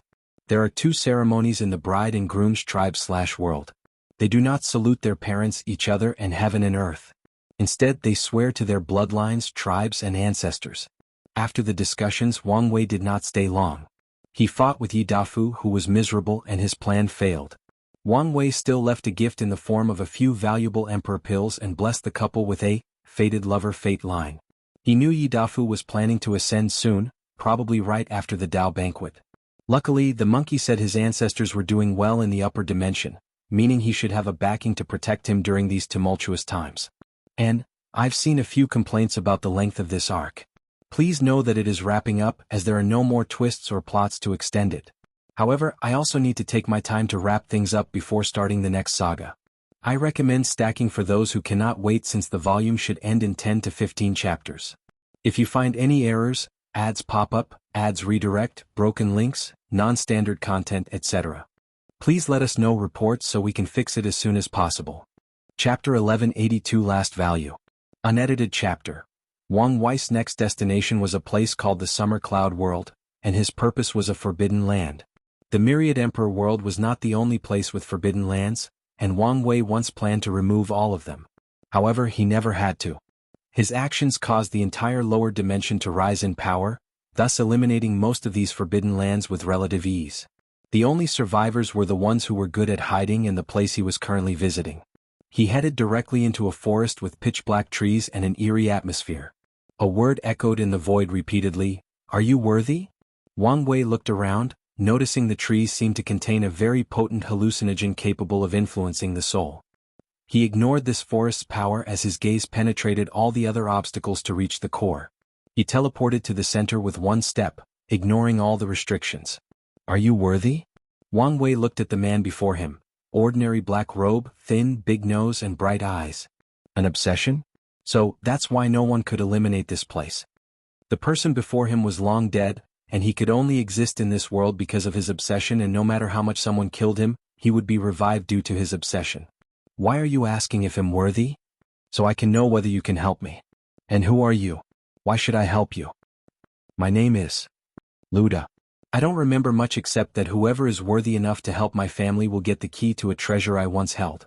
Wang Wei thought briefly before reading this man's fate line. "I see. This poor bastard named Lu Dao once found the cultivation cave of an Empyrean cultivator and was hunted down by an Empyrean lineage. As a last resort, he separated from his family while signing up with the same program that brought Old Man Nether to the lower dimension. The result was expected. He died, but his obsession with his family allowed him to condense in the lower dimension and wait for someone worthy to help him. "Do you want me to check on your family in exchange for the key to the cave?" Wang Wei asked. "Not just check on them but help them and even share some of the resources with them. You do realize the chances of your family still being alive are, well, less than ideal." "I'm aware, but I won't give up until the last minute." "All right. I accept your proposition. Your cave might be the first pot of gold I get in the upper dimension," Wang Wei declared. "Fine. Wait, you haven't proven if you're worthy yet." Wang Wei released the aura of the tenfold battle realm, shocking Luda to his core. He was only a third-class emperor with 18% Grand Dao Source cultivation before his death. His new obsession form did boost his strength tremendously, but that was still nothing compared to this man's power. "Your strength is indeed worthy," Luda sighed. "However, what about your character? Either take the deal or don't. Your reward is less valuable than you think for someone like me." He was a master of luck, so finding fortunate encounters on such a level was easy. Although Luda could be counted as his second tier 11 opportunity, he could give it up if he wishes. "Fine, but I want to see for myself." Luda turned into a black jade, and Wang Wei could sense his obsession attached to it. He waved his hand to put it away before waving his hands to kill all the remaining forbidden lands still hiding in the lower dimension. He teleported outside an interesting continent floating in the void. He looked at this place with strange gazes. He had come here, but it was not him. "Lord Chintong, I'm here for a visit." "Come in," said a voice, and Wang Wei entered the empty slaughter trial, following the voice to a beautiful white cabin by a lake. Chintong was waiting for tea that had already been prepared but had not been served. "I wasn't expecting you." Chintong was genuinely puzzled by this sudden visit. Wang Wei calmly served him tea before pouring it for himself and sipping. "Excellent tea," he thought to himself. "I came to invite you as a special guest to my Dao banquet," he stated. "Before you can reject, I know this event is child play to you." If Wang Wei had to make an analogy based on his life on Earth, the Dao banquet was as if all the top physics students at Tsinghua University were having an intense discussion that every other student could not fathom. Chen Tong would then be a world-renowned physicist who has won the Nobel Prize and countless other awards and has been in this field for over 40 years. However, this event might be useful to you. How so? Chen Tong calmly asked. You saw it for yourself. This generation is, without a doubt, the greatest since the lower dimension's existence. Everyone present at the banquet will have great luck and destiny, they might even be the next golden generation. Those are bold words, but I see where you are coming from, Chen Tong nodded. If he could form some karmic relationships with these talents through preaching, it would indeed greatly benefit him later down the line, especially since he has a special method for revival that relies on luck and destiny. So you agree? I don't see why not. I'm glad to hear, Wang Wei replied with a smile. They chatted for a few more minutes before parting. I was right, Wang Wei thought as he teleported home. Nothing he does is ever simple, and that was also true of that visit. He wanted to know whether his guess about Chen Tong was true, that the slaughter trial was why his experience in limbo was so free and without many restrictions. Of course, it would be suicidal to try any kind of outward detection means before a paragon, even if he's technically dead. Wang Wei then chose to rely on his intuition, turning it into an active ability to sense whether his theory was correct. Now that I know the truth, it should be easy to deal with him once I squeeze his last value at the banquet, Wang Wei thought as he returned home. He soon became busy with the preparation for the Dao banquet. The first thought was to create a new place in the void for this event, but Wang Wei quickly gave up that thought since that would be too much pointless work. The next choice was his court since there was more than enough space. However, realizing how much Dao rhymes this event would create, he chose the Dao opening sect. This banquet could become a precedent, Wang Wei thought. If father and mother also hold on, other people should follow. While deep in thought, Wang Wei has already delegated the preparation tasks for the sect, making everything extremely lively. The steward stopped his court duty to take charge of this event, ensuring the Dao opening sect appeared as noble and powerful as possible to the outside world while keeping an air of mystery and secrecy. The Dao opening sect's actions were not exactly subtle. As such, people deduced the location of the Dao banquet, and the information spread before Wang Wei announced it. Many cultivators had spent years preparing for this event. Wang Wei, who was lazing around while everybody was working, decided to make an announcement in the dream world. Supreme Emperor Wang, the news was leaked. The Dao banquet will take place in the Dao opening sect. The estimated time is between 2,000 to 5,000 years. Furthermore, I've noticed a small controversy regarding whether immortal venerables and immortal sovereigns should attend. My invitation said all immortals and you're part of it. You can preach about your understanding and experience of the soul. And if you feel the God Kings would do a much better job, talk about the relationship between essence, spirit, and chi. As soon as he finished his posts, it spread everywhere. The other paths besides the Emperor and Dao path felt relieved after seeing this announcement. They were joyous that the Supreme Emperor did not exclude them from this major event and immediately started preparing. Most of them regretted not using the former 10,000 years and wasted it on debating whether they were worthy or should participate. Why are you here? Wang Wei asked after disconnecting from the dream world. Some people came to me to tell you not to be lazy and help, Wang Wuqing said. It's the steward, isn't it? Why doesn't he have the ball to confront me? I'm just the messenger, Wang Wuqing shrugged. Wang Wei decided to meet Wang Qi before doing anything else. If you find any errors, ads pop up, ads redirect, broken links, non-standard content, etc., please let us know reports so we can fix it as soon as possible. Chapter 1183 Celebration. Wang Wei waited for Wang Qi in his transcending fate mountain, and the latter did not make him wait long. There were plenty of things to do, so Wang Wei did not beat around the bush and immediately started the conversation. How was the haul this time around? Excellent, but only because of the vast quantity. No Eternals? Only 3, Wang Qi replied. For this expedition he brought the Heaven Chosens from the remaining 1,000 world communities that once belonged to the Golden God, so the ratio was low. What about Pseudos? 15, which is where most of our outcomes originated from, Wang Qi explained as he handed over the space ring. Wang Wei checked and nodded in satisfaction. Any noteworthy news? A few. Oh. Firstly, the war has intensified. The rebellions have started to attack the core factions of these parasites. I reckon there won't be any place of peace by the time you ascend. The parasites' long absence has made these people bold. However, we'll see who still has a fighting spirit once they are free and start fighting back, Wang Wei commented. Anything else? 2 things. Firstly, the celestial race might have intervened. Them? Yes. There has been a sudden increase in powerful insurgent chi on the market for sale. Although only Tier 10, the rebellion has bought many of them, thus increasing their military powers. And you think the celestial race is the one selling them? Those are the rumors. I guess I have to talk with Xianxia, Wang Wei muttered. What's the second thing? I don't know if this news is important, but apparently, the most beautiful woman in the world will celebrate her ascension to the Empyrean realm. Many people are talking about it, wishing they could attend. Su Junyao. Sect Master, how do you know her name? Wang Qi asked.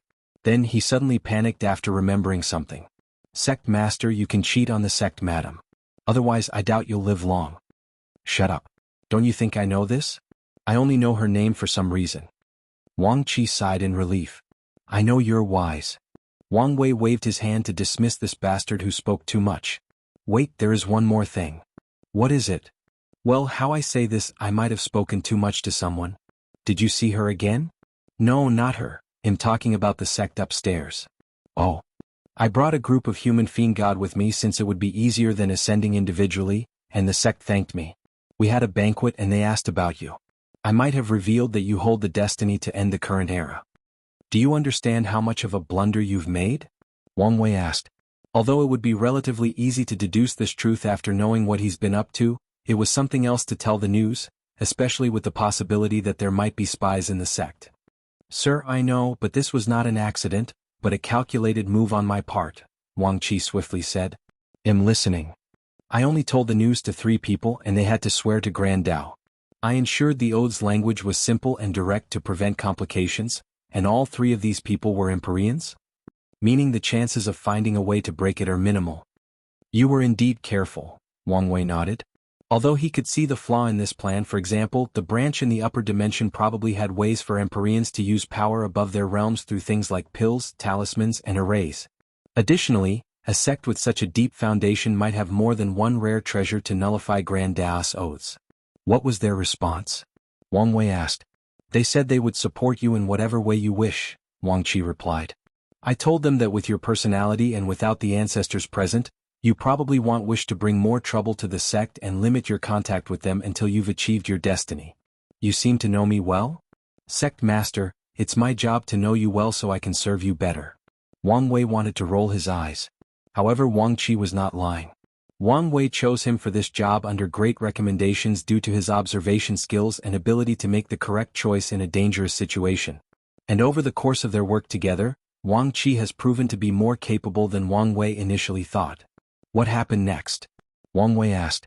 They said it was fine if you want to limit contact.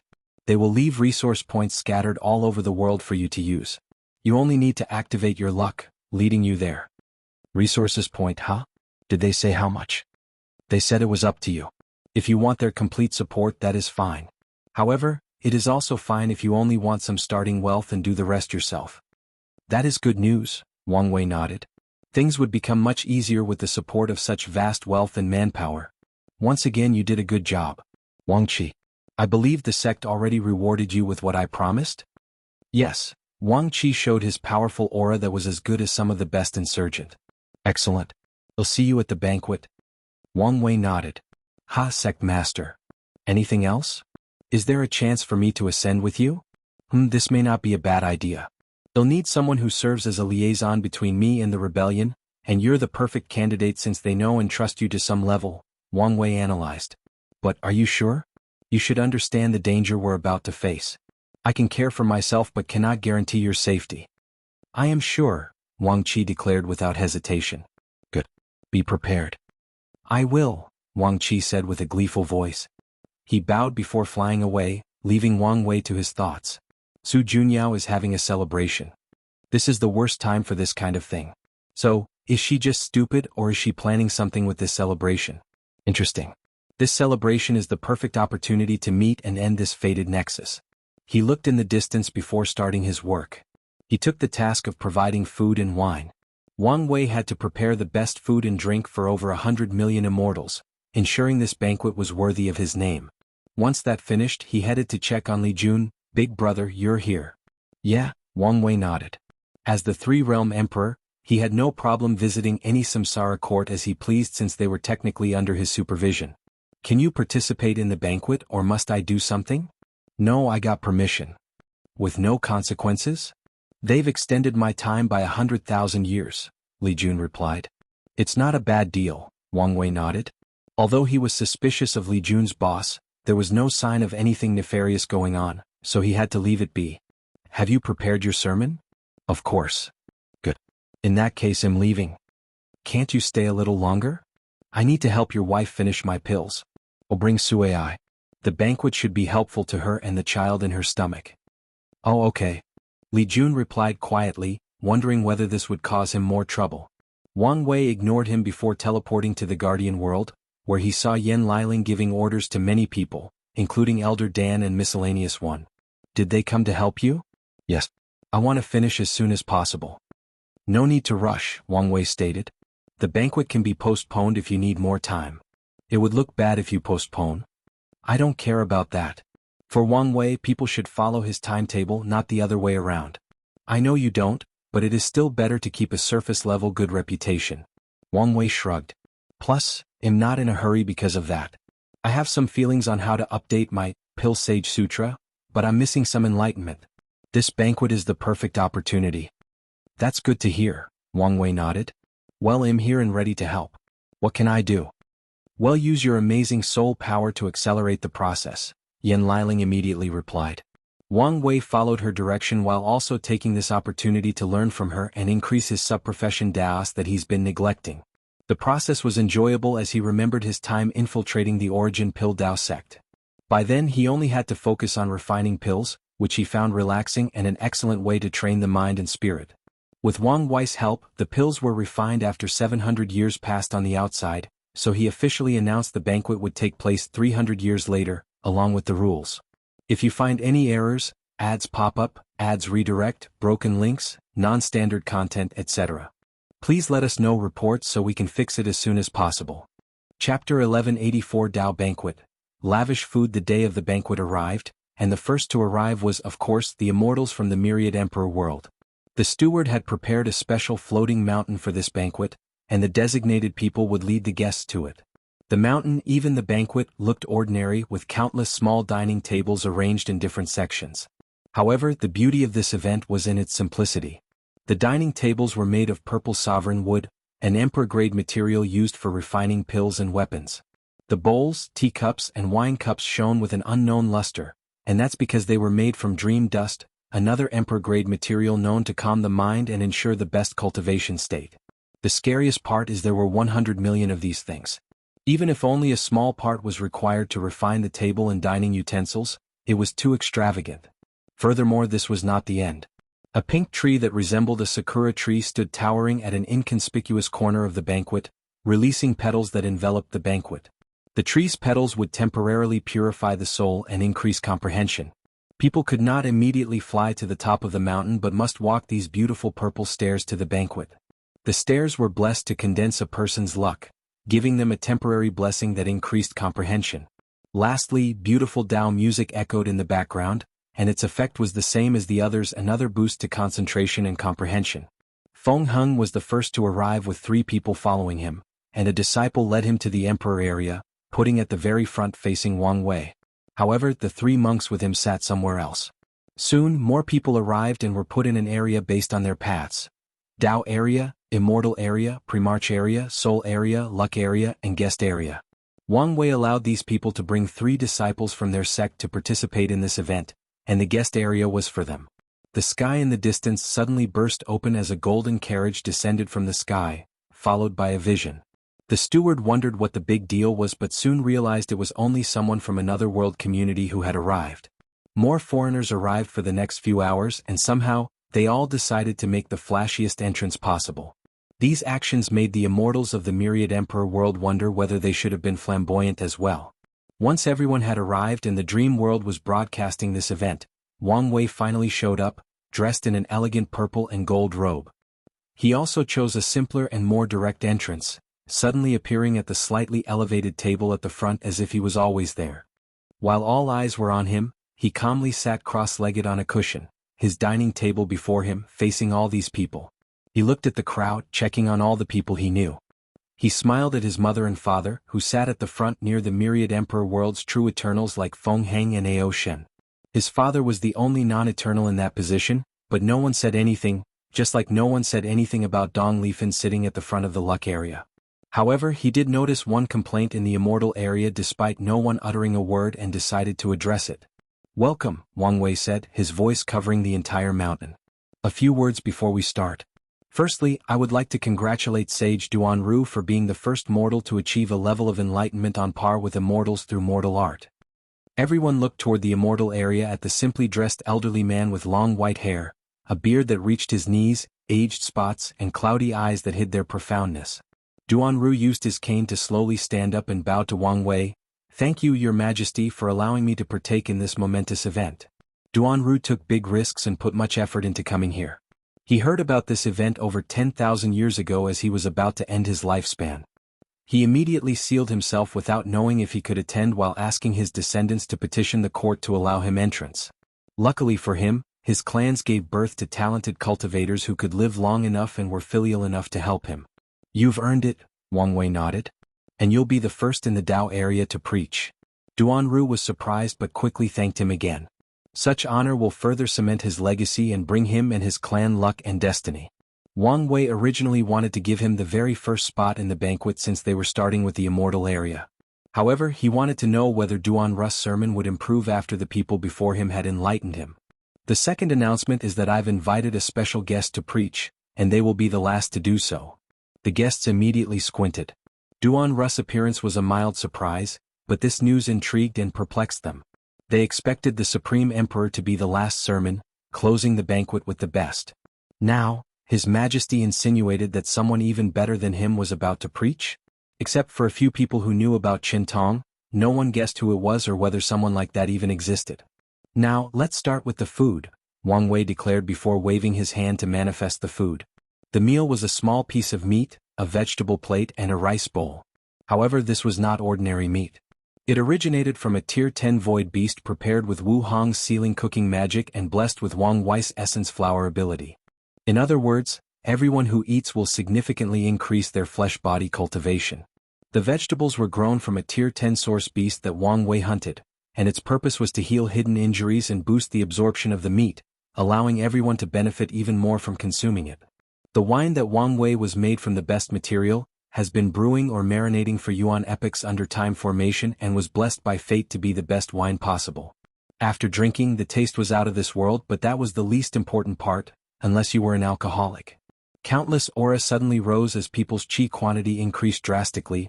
Some even broke their bottlenecks and became immortal sovereigns. The immortals were not the only ones who benefited, since the wine could also increase soul energy, meaning everyone, including the emperors and eternals, benefited from the growth of their souls, minds and spirits. Wang Wei cultivated the rice using world source. That's how lavish this event was. After eating it, the people present will enter their absolute best state. Any events, battles or sermons? Could be affected by many factors like mentality, state of mind, and past experience. The rice ensures that someone enters their absolute peak state without internal or external influence. I recommend you eat the rice first, followed by the vegetables, and take 2 sips of the wine and leave the meat alone since your body cannot handle it, Wang Wei communicated to Duanru. He personally arranged this old man's meal to ensure he survived the entire banquet with his limited lifespan. "I understand and thank you for your care, His Majesty," Duanru replied. The meat could be left for his descendants, but some small part of him felt unwilling. He would rather wait until his reincarnation to eat it, but he doubted these unfilial bastards would preserve it for him. More importantly, other clans might try to attack his clan, knowing he was storing such a valuable thing. "Hey honey," Wang Tian whispered. "Don't ask to share my food." "I wouldn't," Wang Tian replied speechlessly. "Oh, then what is it? How are we supposed to hold a banquet that compares to this?" Yu Yen exhaled deeply after hearing his question. "I've been thinking the same thing. All I can say is we better start preparing now." All she can do to soothe her heartache is laugh at the misery of the emperors after them. She wished she could see their stress as they tried to hold a banquet on this level and failed miserably. "This bastard really knows how to be extravagant," Wang Tian complained. "We were lucky he only wanted a simple Dao companion ceremony." True. Wang Wei waited for everyone to finish with their food, their breakthrough, and helping their disciples to digest their meal. Kai Song, Jin Mengyao and Li Wenling had other people helping them. He waved his hand to summon the tea. This is enlightenment tea brewed from the Bodhi tree with petals from the world tree used as assistants to prolong the effect. The people were shocked. The Bodhi tree was known for its effect of increasing comprehension and allowing a cultivator to enter a state of epiphany. Meanwhile, every petal of the world tree contained a world, and now, it was used as an assisting material for this tea. This banquet was simply the definition of lavish. If you find any errors, ads pop up, ads redirect, broken links, non-standard content, etc., please let us know reports so we can fix it as soon as possible. Chapter 1185 Dao Banquet, Preaching. This is such a waste, Yin Liling complained while sitting beside Li Jun. It would have been better to use these things as the primary or supplementary materials for pills. You can't exactly feed pills to people for the banquet, Li Jun stated with his left hand on Su Ace's belly, helping the baby better absorb the nourishment from all these rare and precious resources. Why not? Yin Liling countered. Once it's my turn to hold the banquet, I'm feeding everyone the best pills possible. I guess that would work. Do you think I should prepare some underworld delicacies? Is that even a thing? If it isn't, just make it. You have a point. Yin Liling, Li Jun, and Wang Wei's parents were not the only ones thinking about holding the same banquet and wondering how they would make theirs unique and stand out. Suya, who was in the guest area, had similar thoughts. She thought about creating a special dish based on her 7 emotions 6 desires Dao that would temper or even heal Dao hearts. Di Jiang's thinking was more extreme as she wondered whether she could force people to pay a fee for attendance at her banquet. She realized it was possible, but it would have to be very enticing as this one or very close to it. Kai Song wondered whether she had to have a banquet during her time. If she did, could she give people special puppets as gifts? But what kind of special puppet? She felt annoyed, thinking how troublesome the entire situation would be. However, she enjoyed the thought of creating individualized puppets for the emperors of her era. Jun Mingyao wondered whether the sect would be willing to sponsor him for his banquet or whether he would have to use his own wealth. He decided to start amassing wealth now just in case. Once everyone finished their meals, Wang Wei summoned the tea and sipped it. Once everything had been drunk, he pointed to the sky to summon a phantom of the river of time that immediately turned into a formation. Such brilliant and effortless application of time Dao, Su Shi thought. Like most of her peers, she was slightly jealous she would never have an opportunity to hold such a banquet, at least, not as the Heavenly Emperor. However, she quickly removed such emotions. If she wanted to, she could have been the Heavenly Emperor, but she didn't, and that was for many reasons. Firstly, she did not want to abandon her citizen status in the Myriad Emperor world after going through so much trouble. Secondly, and more importantly, she viewed the position of the other worlds as useless and less important than the one from the Myriad Emperor world. In her eyes, and the eyes of most of her peers, only the Heavenly Emperor from their home was the true Emperor, and all the others were poor copies. And if she could not have the original, she did not want any other. There is also the fact that the benefit she received working in Wang Wei's court was much higher than if she were the emperor somewhere else. Tong Ruobing was the best proof of this. If not for her alliance with Wang Wei, she would have regretted starting her own court. Su Shi shook her head to remove all these unnecessary thoughts from her head and focus on the event.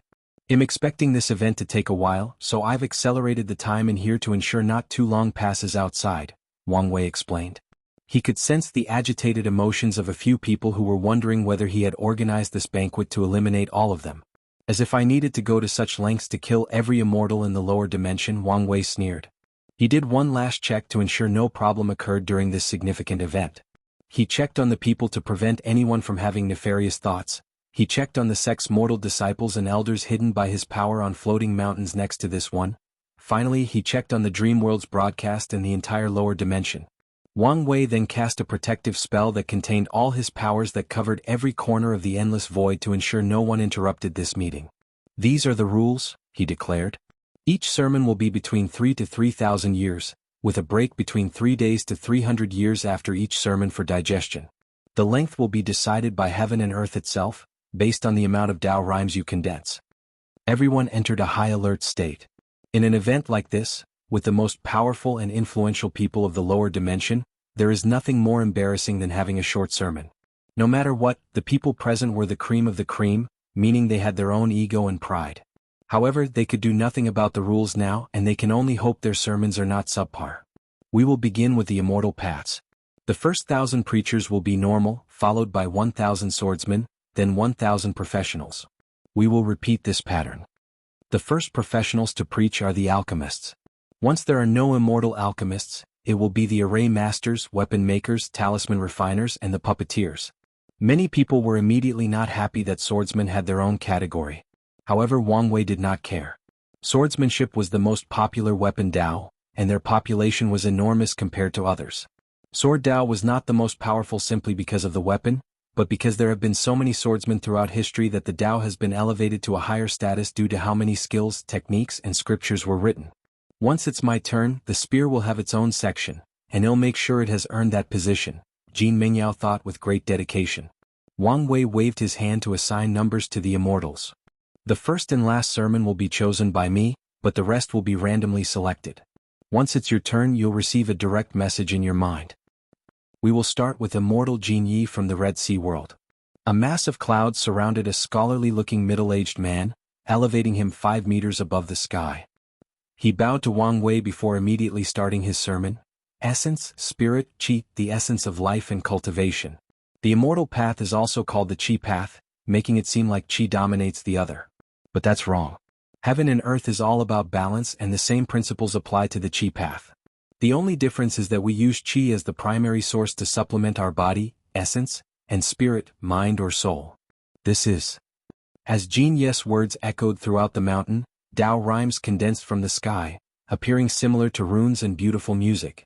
The power of the Enlightenment tea and all the blessing methods of the banquet perfectly combined with the Dao rhymes to allow people to enter a deep state of epiphany.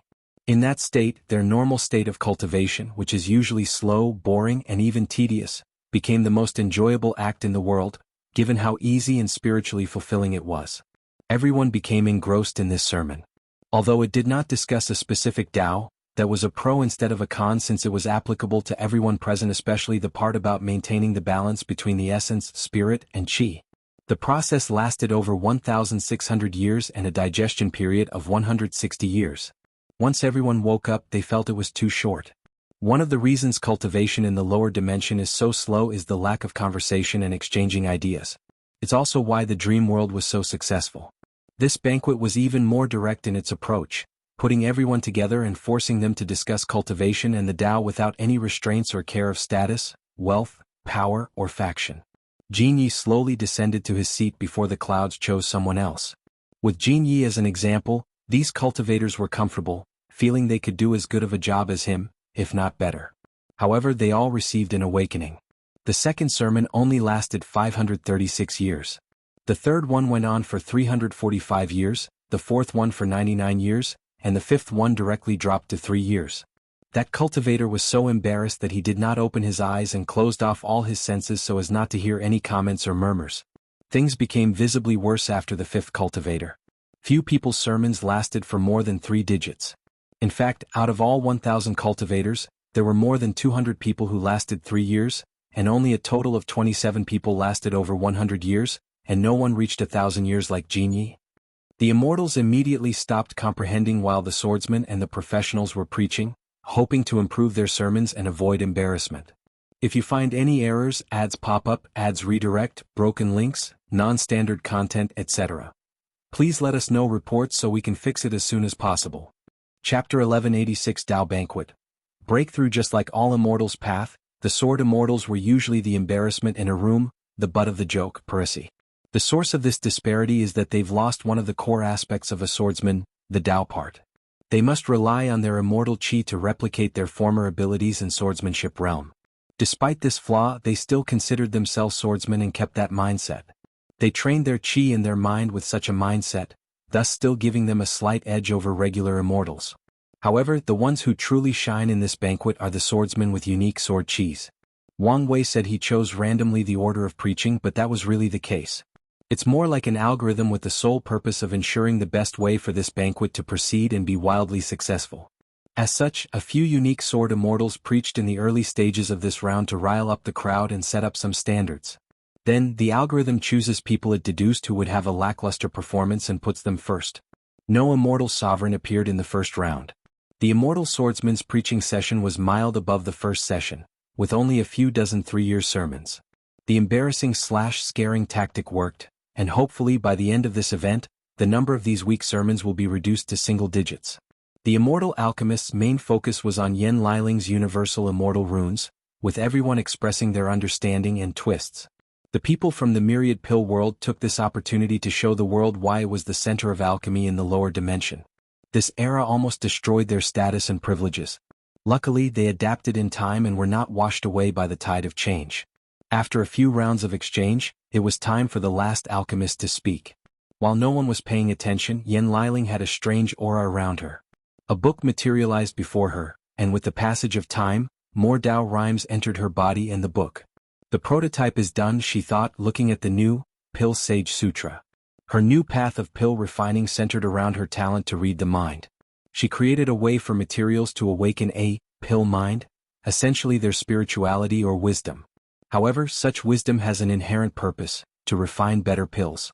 For example, if she was refining a basic blood replenishing pill with 3 ingredients, yang stems, water bead, and spirit root, all 3 materials would awaken their pill mind and gain sentience. However, their purpose will be to work with each other and the alchemist, Yen Liling in that scenario, to make the best pills.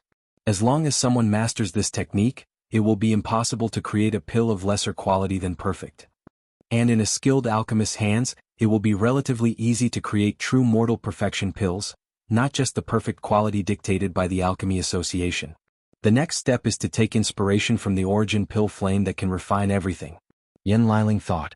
Her idea is that even if she awakened the pill mind on a non-alchemy material, it should slowly change its nature to become an alchemy material.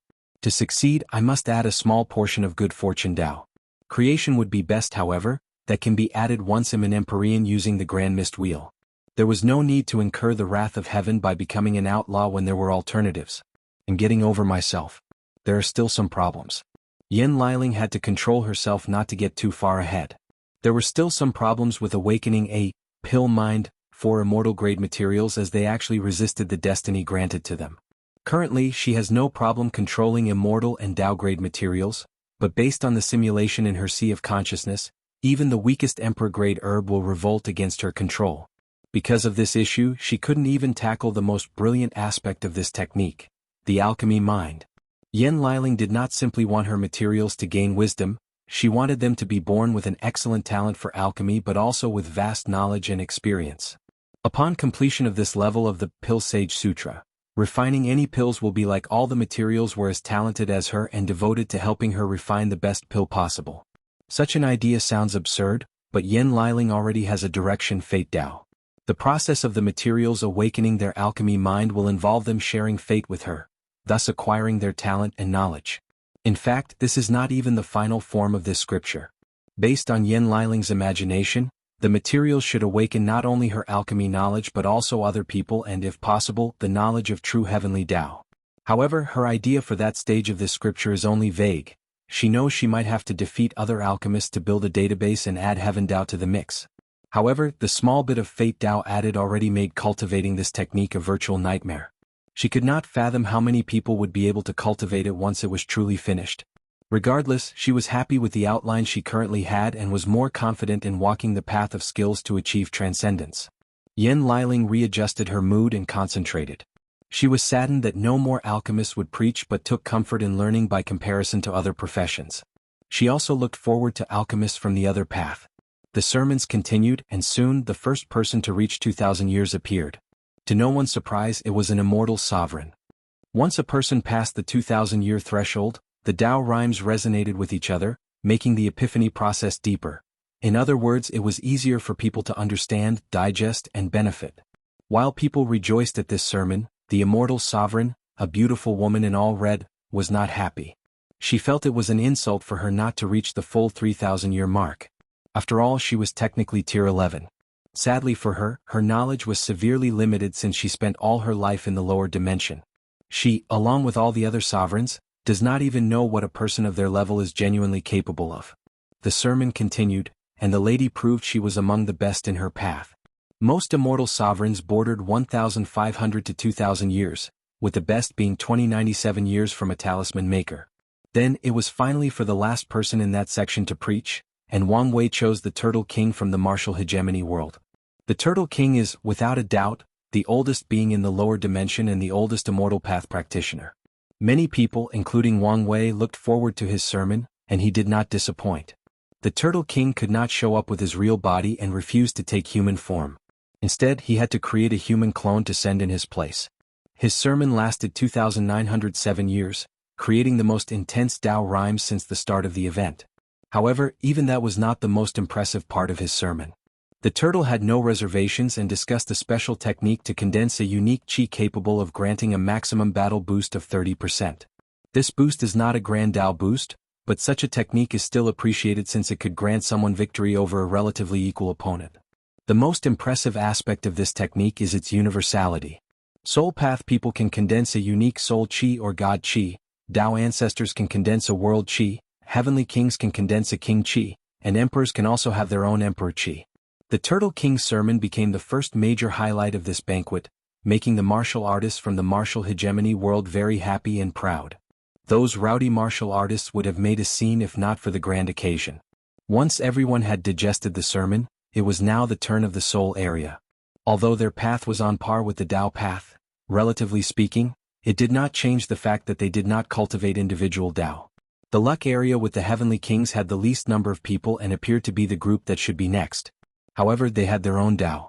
In essence, the fortune path was an alternative to the Tao path. The heavenly kings used the luck from a dynasty to bear the power of the grand Tao source, while Tao ancestors used an inner world. If a heavenly king chose the same path as Dong Lifan to fuse their dynasty with their sea of consciousness, or even if they choose their bodies, they are essentially creating an alternate inner world. If you find any errors, ads pop up, ads redirect, broken links, non-standard content, etc., please let us know reports so we can fix it as soon as possible. Chapter 1187 Tao Banquet, Key Speakers. Wang Wei already knew who to choose as the last key speaker for the Soul Path, and that would be its founder Xianxia. However, it took him some thought to choose the very first. There were few god kings in the first place, and the best originated from the divine race. So, he chose someone who could establish an excellent standard for that area. The preacher did an excellent job. His sermon was mainly about the soul, as this was their expertise. The young divine race, named Red Ocean, took a page out of Jianghu's book and discussed the balance between the essence, spirit, and chi, but the main focus is the spirit instead. This sermon lasted 2,100 years. The rest of the soul area sermons involved four main topics: soul, incense, divine law, and divine will. Xianxia convinced his people to talk about the insurgent technique of condensing divine laws and wills in the hope of further increasing the strength of this divine path. Wang Wei's soul Tao benefited immensely from all these sermons about the soul and spirit. It did not take long for the soul area's turn to finish. They had their lows and highs, including their unique take on professions like alchemy that involved using faith in the process. Then it was finally Xianxia's turn to speak. He took a moment to compose himself. One of his main goals was to expand the God path and make it as good as the Emperor path. However, as soon as he became the first God King, reality hit him and he realized this goal was impossible. So, he focused on spreading his path and, at least, making it as good as the Tao path. Sadly, people would rather become Tao ancestors than God Kings. Many people would even walk the lesser paths because of how young his path was and the restraint of incense. The progress would have been even worse if not for his decision to ally with the soul race across the endless void due to their affinity to this path. Due to the current situation, Xianxia has been debating whether he should ascend to pursue the higher realms of this path or stay in the lower dimension to continue growing. And so far he's leaning on staying. So far this event has been going well regarding showing the strength of our path. Let's end things with a bang just like the Immortal path. Xianxia preached. As the founder of this path, he had the most profound sermons, continuing for as long as 2,800 years. However, they were not as impactful as the Turtle Kings. Xianxia sighed in regret. He did his best, but it was not enough. The next area was the luck area for the heavenly kings, and they were chosen because of their small numbers. Wang Wei chose Dong Lifan as the first speaker instead of the last. Despite being immortal, she preached for over 2,500 years, showing the world why her Tao tree was almost completely purple gold. The luck area's sermons could be considered an interim highlight of this event since they discussed the grand Tao source and their understanding of luck. The last preacher lasted over 2,700 years before everyone moved on to the next area, the Primarchs. Wang Wei focused on this part since he still plans to understand the difference between heavenly, primordial, and Tao laws, grand Tao source. He had even laid out the preliminary foundation for this process by recording the difference between the laws of all the worlds and communities in the lower dimension for study. The heaven law was unique and a fresh experience for the people present. However, the highlight of this section sermon was their deep connection with heaven and earth.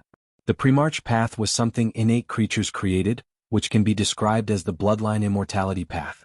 Innate demon gods loved nature and considered heaven and earth their mother, hence their closeness or affinity.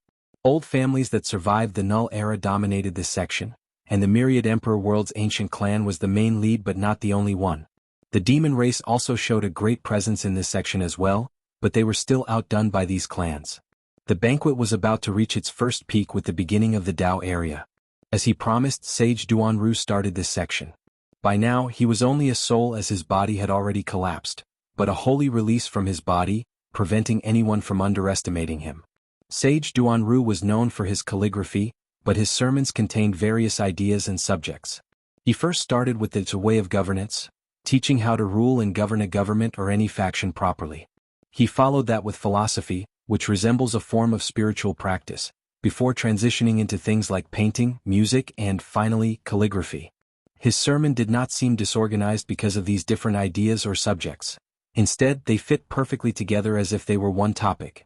Duanru's sermon lasted exactly 2,000 years, proving to the world he was worthy to be here and worth starting the Dao area. Interesting, Wang Wei thought as he looked at the Dao rhymes Duanru condensed. They are more active than others and even have a better effect on boosting people's comprehension. It seems heaven and earth acknowledge his status as a immortal sage. The sermon continued, and the Dao area, which had plenty of time to prepare, brought their best, their games to say.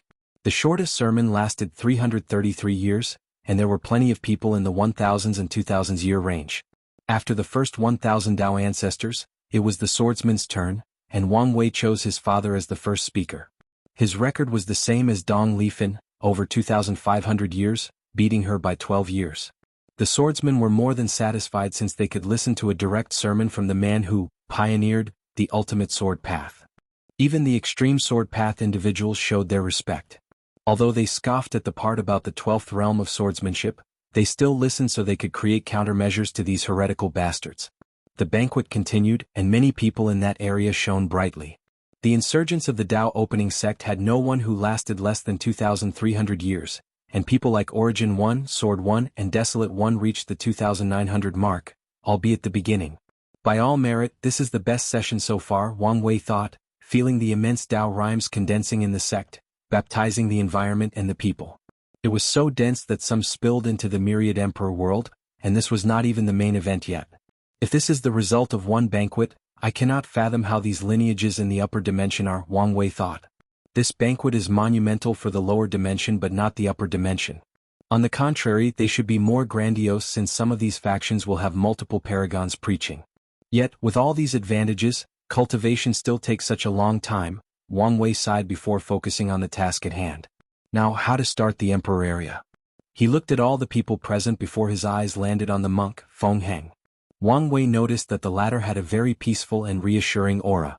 It seems after succeeding in reviving Buddhism, the flaw in his Dao heart was fixed, and his state of mind reached a higher level. You're up first.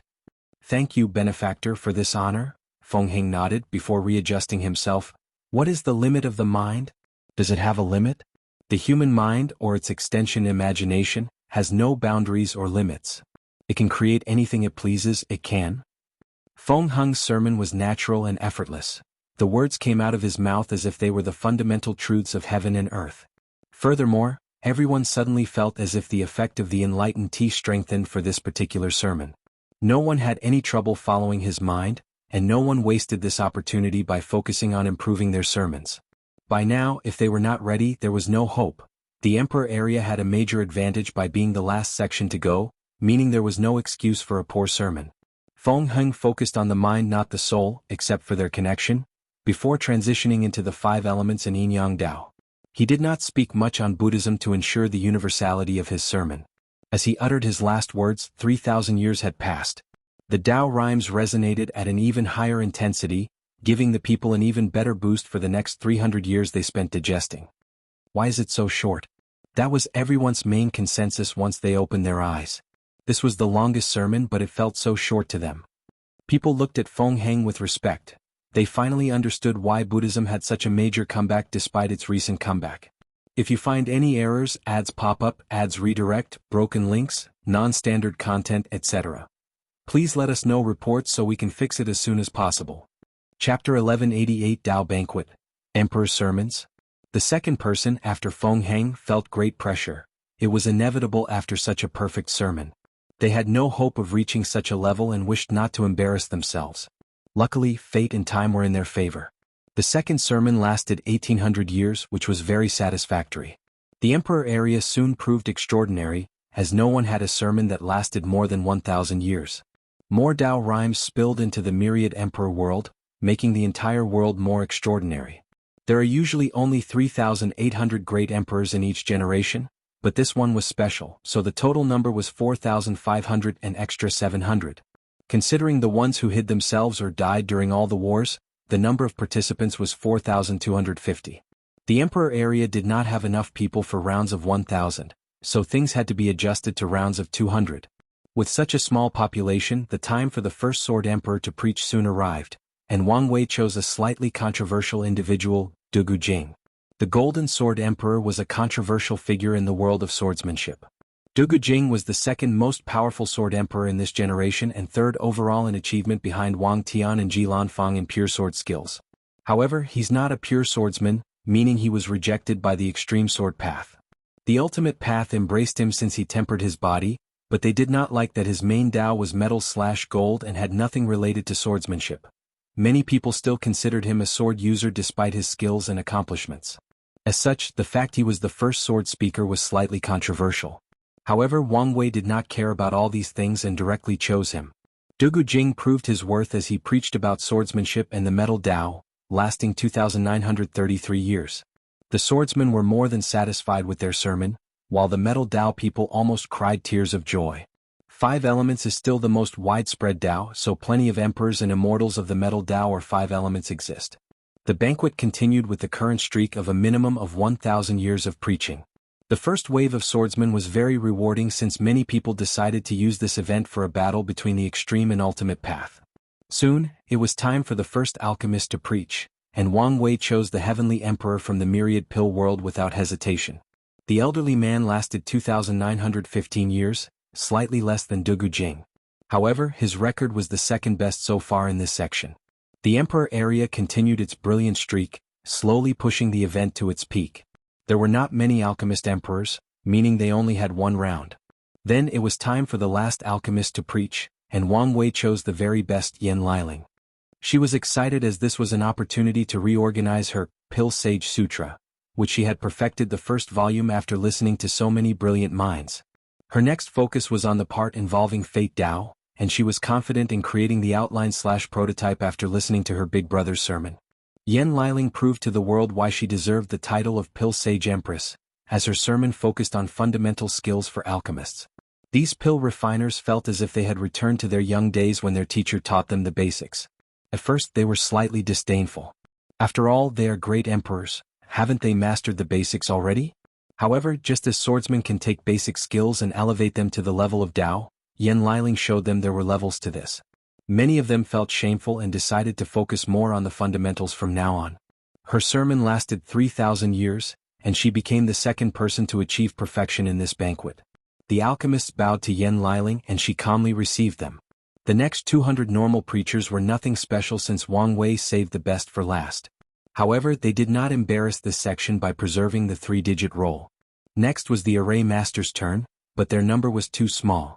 In fact, the number of array masters, weapon refiners, talisman makers and puppeteers barely reached 200, with only 5 people who proved the Dao with Puppet Dao. So Wang Wei combined them together into one group. This round of preaching was underwhelming because only talisman makers had a superstar. The best of them was a weapon refiner that lasted 2,700 years, and Puppet Dao proved to be the weakest of the professions. Although Wang Wei's new way of fighting improved the status of puppeteers, it did not change the fact they were last in all areas. This fact might not change until Kai Song proves the Dao, and with her more loner/introverted personality, that might not change if she does not actively do something. Tong Ruobing was the last professional to preach. As expected, she was phenomenal. Her sermon focused more on runes to make it more universal for everyone, followed by the resonance with other Daos. She went on for 3,000 years, becoming the third perfection of this event. When she opened her eyes to see the vast Tao rhymes of the sect, she wished she could secretly steal some to bring back home. Once everyone digested this perfect sermon, the 200 regular preachers passed without any incident, and the general result was the best without anyone spending less than 1,500 years. It was now the swordsman's turn again, but they only had 23 people remaining, and each sermon was better than the previous until it was Ji Lanfang's turn. No matter how the extreme path swordsman felt about Ji Lanfang, they must admit the man was powerful and talented. His sermon talked about the sermon, until he started talking about the heretical sword and sword realm. Regardless of how these people felt, Ji Lanfang had an excellent sermon. Sadly, it lasted 2,999 years, missing that mark on perfection. People felt it was a shame, but Ji Lanfang was relatively nonchalant about the result. The event continued, and only 2 people displayed extraordinary abilities, the twin barbarians. Feng Heng did not kill them after rectifying Buddhism in their world, so they attended this event, both lasting 2,875 years. Finally, the event reached its concluding state, in which only the very best remained. In that group, the first to preach was Yi Dafa's wife, the Nine-Serpent Empress. She preached for 2,976 years, focusing on bloodline, thus benefiting the demon race or other cultivators with a potent bloodline. The person after the Serpent Empress was Shi Qian, the only emperor of the light race. Her sermon garnered some attention since she focused on tricks of using karma to find your enemy's Tao imprints and kill them as soon as possible. She lasted 2,980 years. Wang Wei decided to have the woman first in the final section, so the third person was the demon-suppressing emperor. She talked about her status as human and heaven emperor, with a sprinkle about the spirit, drawing inspiration from her life and struggle. She went on for 2,985 years. Su Shi was next and she talked about chaos. She made her sermon as universal as possible, with some emphasis on the Tao heart and its correlation with music. Her result was the same as Ji Lanfang's, 2,999 years. Shi Xianxia, the only member of the celestial race in the lower dimension, followed after the Void Time Empress. Her sermon was only 2,995 years old, but it was special because she improved the Turtle King's technique, allowing the maximum capacity to reach a 35% boost.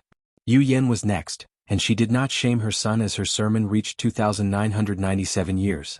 Wrath, who was no longer a controversy because of her identity, was next, and she had the same result. She made the Neo-Devils proud. Hua Feng Huang was the last woman to preach. Her result was 2,998 years. It was finally the men's turn, and only 3 people remained not counting Wang Wei. Mu Lei went first and he lasted for 2,994 years. Yi Dafu, despite his personality not being suited for this kind of thing, preached for 2,997 years. He even included his fighting experience in the sermon. Finally, Ao Shen went last. His sermon was also about bloodlines and he continued on for 2,998 years. It irked him that he had the same time as that woman, but he could do nothing now. Everyone opened their eyes as the main event was about to start. All eyes were on Wang Wei waiting for him to speak.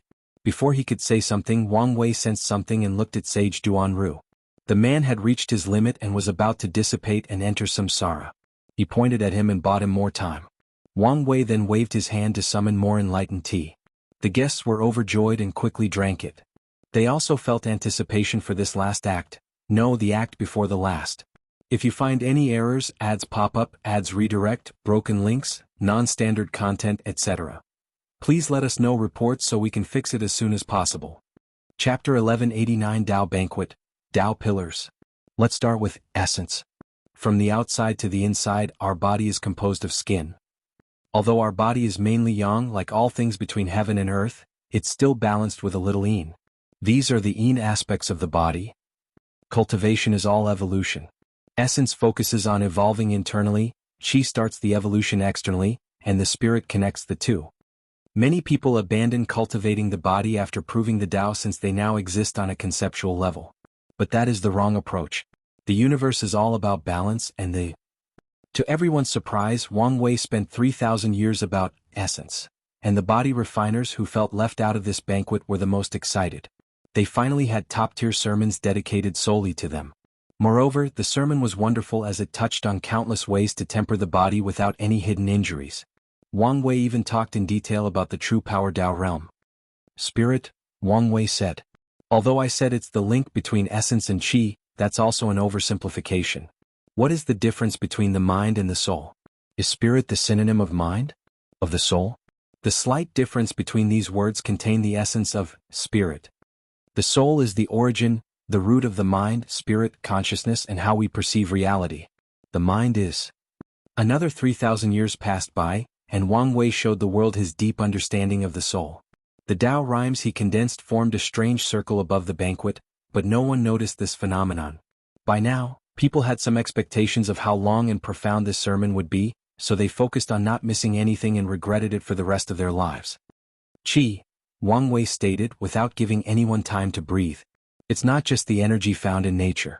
Once again, that is an oversimplification. It's the breath of life that keeps our bodies and minds functioning. It's the very breath that heaven and earth exhaled, the foundation of all living creatures, sentient or not. It is the main key to the path of cultivation, to our continued evolution.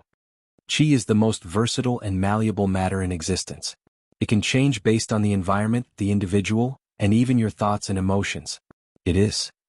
As he uttered his last word, the attendants had experienced 9,000 years of top-tier sermons. These people could not wait to record what the Supreme Emperor said and leave it for their sect as a foundation. Although it would take a lot of effort and resources to perfectly record this kind of sermon, it will be worth it. These people did not trust the dream world to record the experience better than those who experienced it personally. Tao, Wang Wei uttered, and the crowd almost cheered. They thought this was the limit. They immediately focused and listened as much as possible. Fate of fire, fate of yin-yang, fate of space-time, Wang Wei continued. All Taoists may be different, but their destination is the same. Use your Tao to affect, use or control other Taoists. All cultivators must strive to break the inherent definition of their Taoists and elevate them to concepts and ideas surpassing their limits. For example, flame Taoist essence is to burn. A normal cultivator will focus on that aspect and increase the intensity of their flames. A decent cultivator will tap into the explosive nature of fire, and a genius will focus on its ability to spread. However, a heaven chosen will not be limited by the natural characteristic of the flame. There is a common saying, his anger burned as bright as flames. In truth, flames have nothing to do with anger, but it's often associated with it. After removing the limit of your Tao, you can condense flames of anger, meaning you've used your flame to tap into the 7 emotions 6 desires Tao. In many stories, myths, legends, and mortal civilization, flame is associated with the beginning of life. Terms like flame of life, to refer to a person's vitality or life are common. By breaking your limit, you can condense a life flame, and thus succeed in tapping into life Tao with the flame Tao. Flames can kill or even destroy things. In other words, flame Tao can tap into death and even destruction Tao. The fire Tao is not the only one with this ability, all Taoists can. Some are inherently better at this concept than others, but it applies to all of them. Success depends entirely on the cultivator's willingness to open their mind. Wang Wei continued his sermon, creating a clear path for everyone present for them to elevate their utilization of their Tao to a higher level. As for the top genius who was already at this level, he also showed them the deeper levels. Once the 3,000 years ended, the people spent 1,200 years digesting everything, and they all felt the time was too short. Suddenly, the sky changed as the Tao rhymes condensed from this 12,000-year sermon vibrated intently, releasing an intense purple light that could be considered a vision. Then, under everyone's gaze, the Tao rhymes turned into 4 Tao pillars that perfectly recorded the sermon. Better yet, these pillars were probably blessed by heaven and earth to make it easier to comprehend. Everyone was immediately jealous, but Wang Wei calmly waved his hand to create another floating mountain and placed the pillars there. He also placed formation around the mountain with a snap of his finger. That was unexpected, Wang Wei thought. Could something similar happen to all the Tao rhymes from this banquet? Let's wait and see. Everyone looked at this change with different eyes, especially Tong Ruobing. What are you thinking? Mule asked. What do you mean? You have that same look when thinking something out of pocket or crazy. It's nothing like that, she replied. Come on. I know you better than this, he added. Fine. I'm thinking of holding my own banquet. Mule was speechless. Are you crazy? I'm not.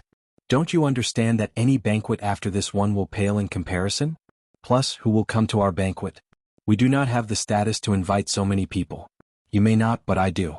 Mule was not stupid and immediately understood what she meant. You want to invite the talisman emperors? Not just them, she replied. I'm deeply respected in the talisman community, and after this banquet, I also have some pull in other professions. If I invited them, especially with the promise to share the Tao rhymes. It's possible to have a small banquet. Although it will pale compared to this one, no one should expect to reach this level, probably ever. Her main objective is to benefit the Great Talisman City, especially since there are a few complaints that she did not do enough because of her role as the queen in another world community. Could work, Muley said. But you would have to wait for a while until the effect of this one abates. You're right, but I also need to start contacting these people immediately since most of them are probably preparing to ascend, Tong Ruobing added. But what about Wang Wei and the Tao opening sect? What are you going to do with them? I doubt Wang Wei will care since I won't be the only person with this idea. The problem is if we want our small banquet to be official and posted in the dream world, we can't move around them, Tong Ruobing said before sighing. In fact, the best way for this to succeed would be to invite Yan Liling. However, she would lose too much Tao rhymes if he invited the latter.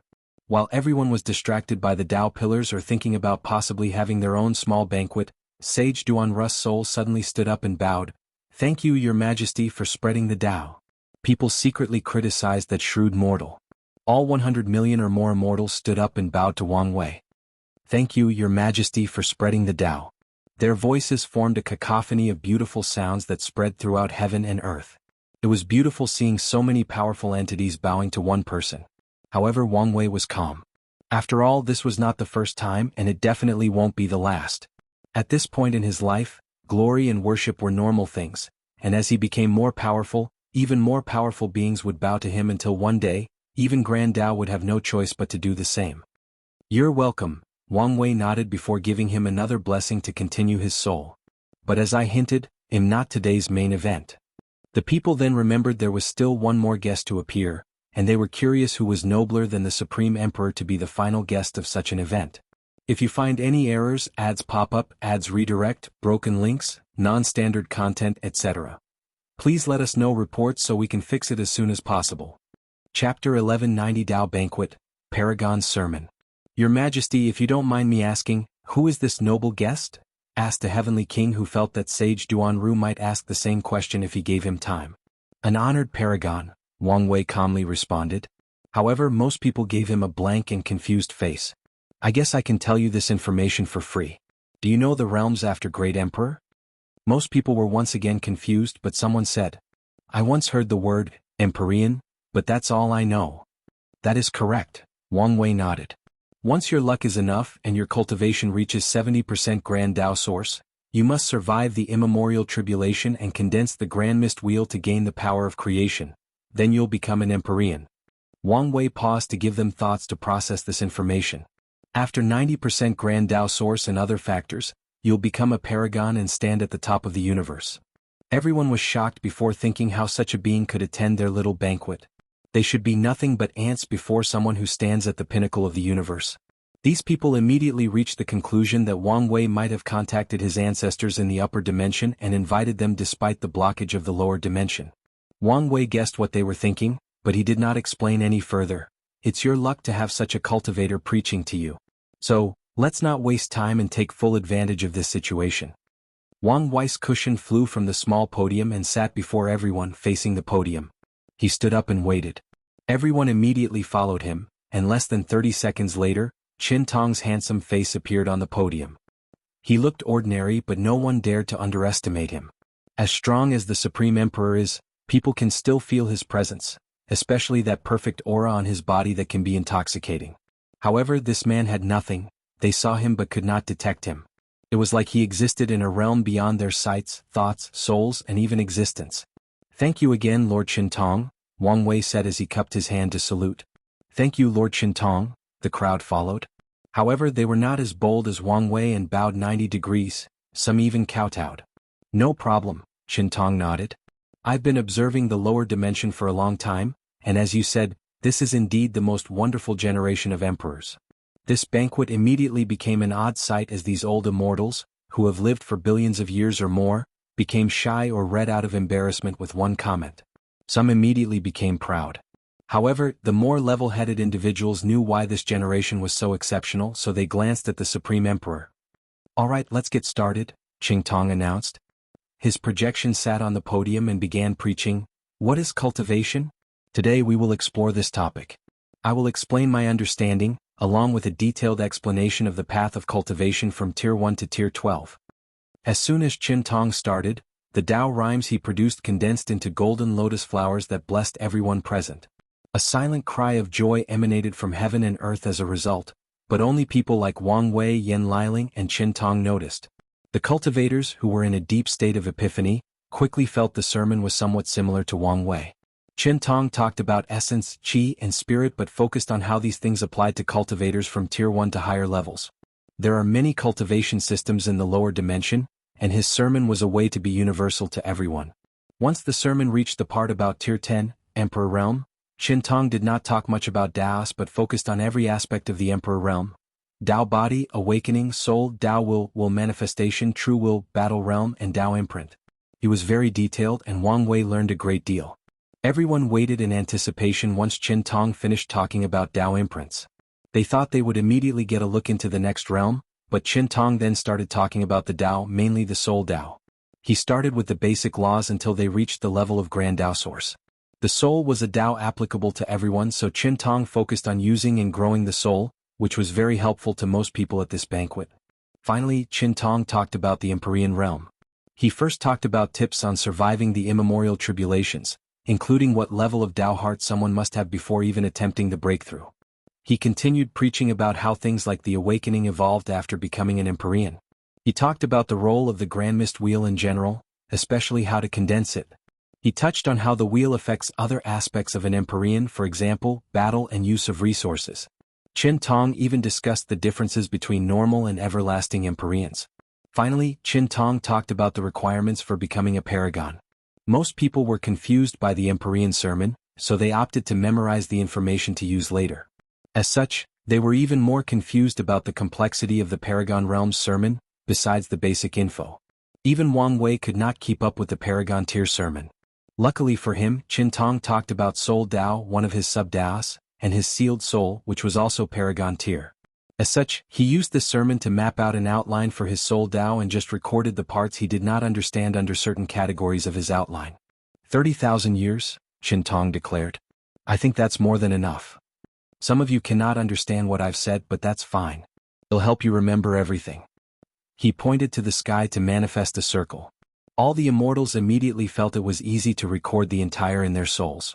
Li Jun looked at his wife and hesitated. He then looked at Wang Wei. Brother, should we? He understood it might be impossible to hide divine sense communication under the nose of a paragon, but he had no other choice. He was not his big brother, so he couldn't record everything from this sermon. No problem, Wang Wei nodded before talking to his mother. You can record it, but there is no need to burden father's weak soul. Alright, Yu Yan nodded. You know I'm still here, right? Quiet, Yu Yan said. So, Qin Tong's main Tao is soul? Wang Wei thought. This was the only explanation given that his understanding of the subject had reached 90% or more. Or he has lived long enough that his sub-Taos also reached the Paragon realm. Wang Wei leaned on the former since such a deep understanding of the soul could explain Qin Tong's secret technique that granted him so much freedom despite being in limbo. Thank you, Lord Qin Tong, for the great sermon, Wang Wei said, actually quite sincere.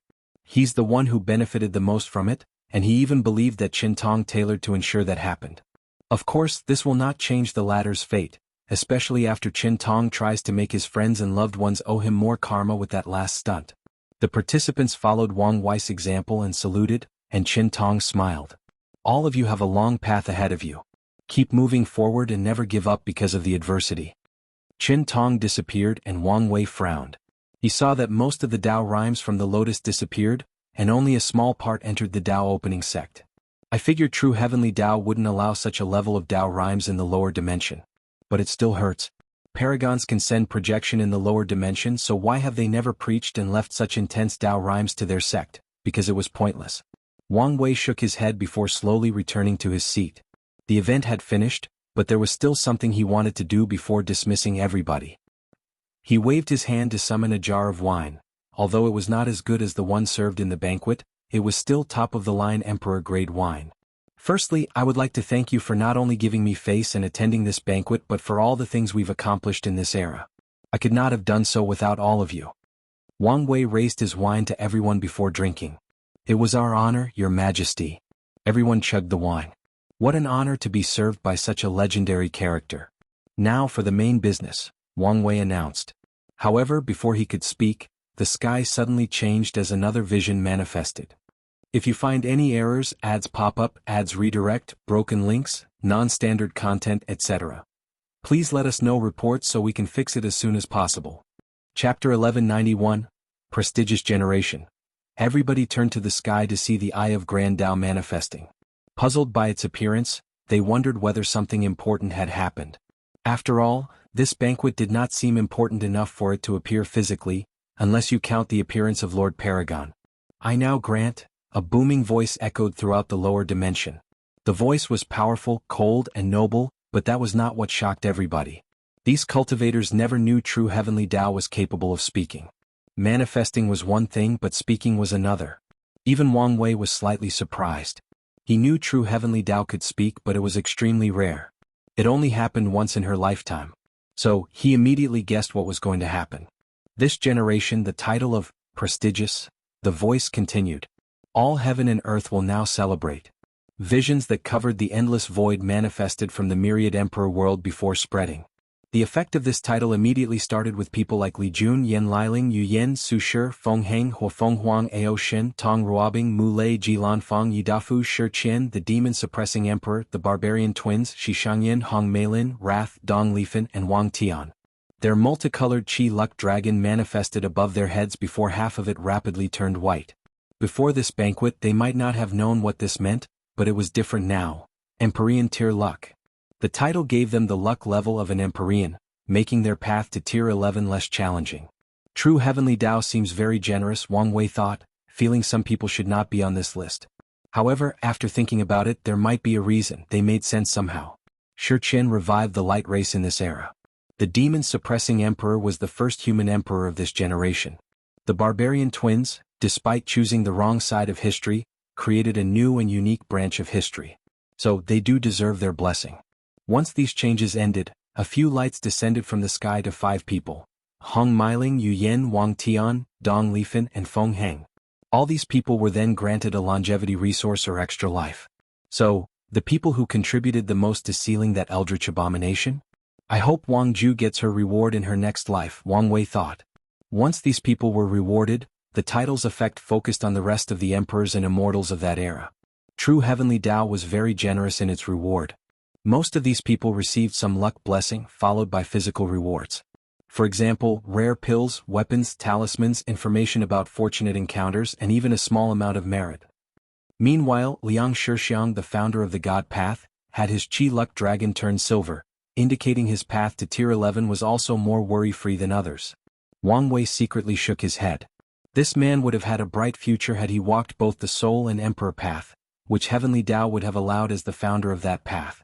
Sadly, his aversion to the Emperor was ingrained in his soul, thus limiting his future prospects. Well, at least to Wang Wei's eyes. Suya watched everything with gritted teeth. Everyone received a small blessing, even the mortals or people who were not born in this era. It seems the requirements were for anyone who participated in this era in some way or another. Did I make the wrong choice? She asked herself. Watching her peers advance further than her was already hard enough. But now she saw how much heavenly Tao loved this generation and generously blessed them, paving their future path. Suya turned her head to glance at the mortal who received the greatest blessing, Kai Song. Her jealousy suddenly intensified. Suya understood why the title affected her on such a large scale. After all, Kai Song was to the puppet Tao community what Yan Liling and Tong Ruobing were to alchemy and talisman. The only exception was how introverted she was, thus reducing her presence and making her accomplishments appear less impressive. In fact, her accomplishments could be argued to be even more impressive because puppet Tao is weak and underdeveloped, and she was rapidly pushing it to higher heights. Calm down, Suya reminded herself as she slowly controlled her emotions. Since you've chosen that path, there is no need to hesitate or have regrets. She only needs to wait for the generation after Wang Tian to prove the Tao and rule over the court before ascending. This won't take long, meaning she still has a chance to catch up and show her presence in the upper dimension stage. Besides Suya, Wang Wei was also checking out Kai Song as her blessing was the most unique. From his deduction, hers was conditional. After proving the Tao, she can also receive Empyrean luck if she develops puppet Tao sufficiently. If not, her blessing will just be an ordinary one. Has Grand Tao noticed Kai Song's importance and is also scheming for her? Wang Wei thought, feeling suspicious. Kai Song can potentially become the cultivator world's version of Skynet, mass manufacturing Paragon tier puppets and becoming his war assembly. Maybe I should prepare for the possibility of her changing side, Wang Wei thought. If Kai Song somehow ended up on Grand Dao's side, it might be catastrophic for him. Replacing her is one solution, but an even better one would be an idea or concept on par with her potential. So, what can rival Skynet in terms of war potential? Wang Wei immediately had an answer: Zerg Hive Mind. If I can make the cultivation version of that thing, I will be unstoppable, especially if Kai Song remains by my side, Wang Wei thought before hiding this idea in the deepest crevice of his soul. He won't entertain these thoughts again until he's taken a few steps into the Transcendence realm. After true heavenly Tao rewarded everybody, it was finally time for the main event. Wang Wei. He's the man single-handed responsible for pushing this generation to such height. It was unimportant whether he did it purposely or unconsciously due to his actions and presence. A golden light enveloped Wang Wei, and the title gave him 3 blessings or gifts. Firstly, it gave him a pill called the Dragon Phoenix Rising Pill with the effect of raising his cultivation by 1 layer without any negative consequences. Wang Wei immediately decided to take it once he reached the 9th level of the Dragon Phoenix realm. The second blessing was to elevate his 1 life from his accomplishment as a mortal emperor to rank 3, meaning that even after becoming a paragon, this life is still useful. Wang Wei was surprised and grateful for this gift. He was about to become an Empyrean, and his extra lives would soon become useless unless he updated them, which is not an easy feat as the higher the realm, the more strict true heavenly Tao is about extra lives. The last gift Wang Wei received was extra time to contemplate on his true self, when he's breaking into the next realm. Wang Wei was pleased with this reward despite not needing it since he could use the extra time to see if he could tap into the mystery needed to become a boundless paragon. It seems that I don't have to worry much about my relationship with true heavenly Tao, Wang Wei concluded. After what happened with the Death World, he's been suspicious of anything related to Grand Tao. He has reduced his suspicions to the lowest but is still on guard. After all, it's still possible the latter was trying to get him to lower his guard. After Wang Wei's blessing, the eye of heavenly Tao dissipated from sight, but the visions continued for a few more minutes, leaving everyone to their thought. Wang Wei was thinking about the only other time true heavenly Tao spoke, and it was when it granted his ancestors' generation in the upper dimension the title of the Golden Generation, which is leagues ahead of this prestigious generation title. Have you noticed? Tong Ruobing asked. What? Mu Lei responded. He didn't receive any luck blessing. So, then it suddenly dawned on him. Are you implying it's because he didn't need it? Not just that, Tong Ruobing added. It would make sense to give him some luck even if it's already on par with an Empyrean since that would help with the next realm, but nothing. So, that can only mean 2 things. True heavenly Tao doesn't want to reward him with luck for whatever reason, or he still doesn't need it even for the Paragon realm. Mu Lei finished her sentence, immediately quieting afterward. It's frustrating, isn't it? Tong Ruobing sighed. We know he's better than us, but our pride will not allow us to give up without a fight. But with each passing day, each new achievement and each new piece of information revealed about him, it becomes increasingly more difficult to keep that competitive spirit. Mu Lei held her hands for support since that was the only thing he could do. He talked to her about this many times, but she refused to abandon that competitive spirit, so she could only suffer in silence since that's her chosen path. Well, not in silence since he will be with her. If you find any errors, ads pop up, ads redirect, broken links, non-standard content, etc., please let us know reports so we can fix it as soon as possible. Chapter 1192 Final Preparations Before Retreating. Once everyone processed what had just happened, Wang Wei decided to continue with his banquet. Many of you are about to ascend, and if you had paid attention, you would know the current situation of the upper world is not peaceful. Most people nodded since they knew of this, but a few people were confused as they had never heard of such a thing. Despite the different reactions, these cultivators wondered why the emperor brought up this topic. However, a few people immediately guessed what he was about to do and they were speechless. I'm a kind soul, so I've decided to sell some information about the current state of the upper dimension to help you acclimate. He snapped his finger to manifest a screen with writings. Basic information. This information is only the most basic of the current situation of the upper dimension. Although basic, such information is still well kept under wrap and will require a steep price to acquire. Prices equals? Advanced Edition. Deeper knowledge of the situation, including the interpersonal information of the factions involved. There are also some suggestions on the best way to act after ascending to ensure safety and survival. Price equals? Ultimate Edition.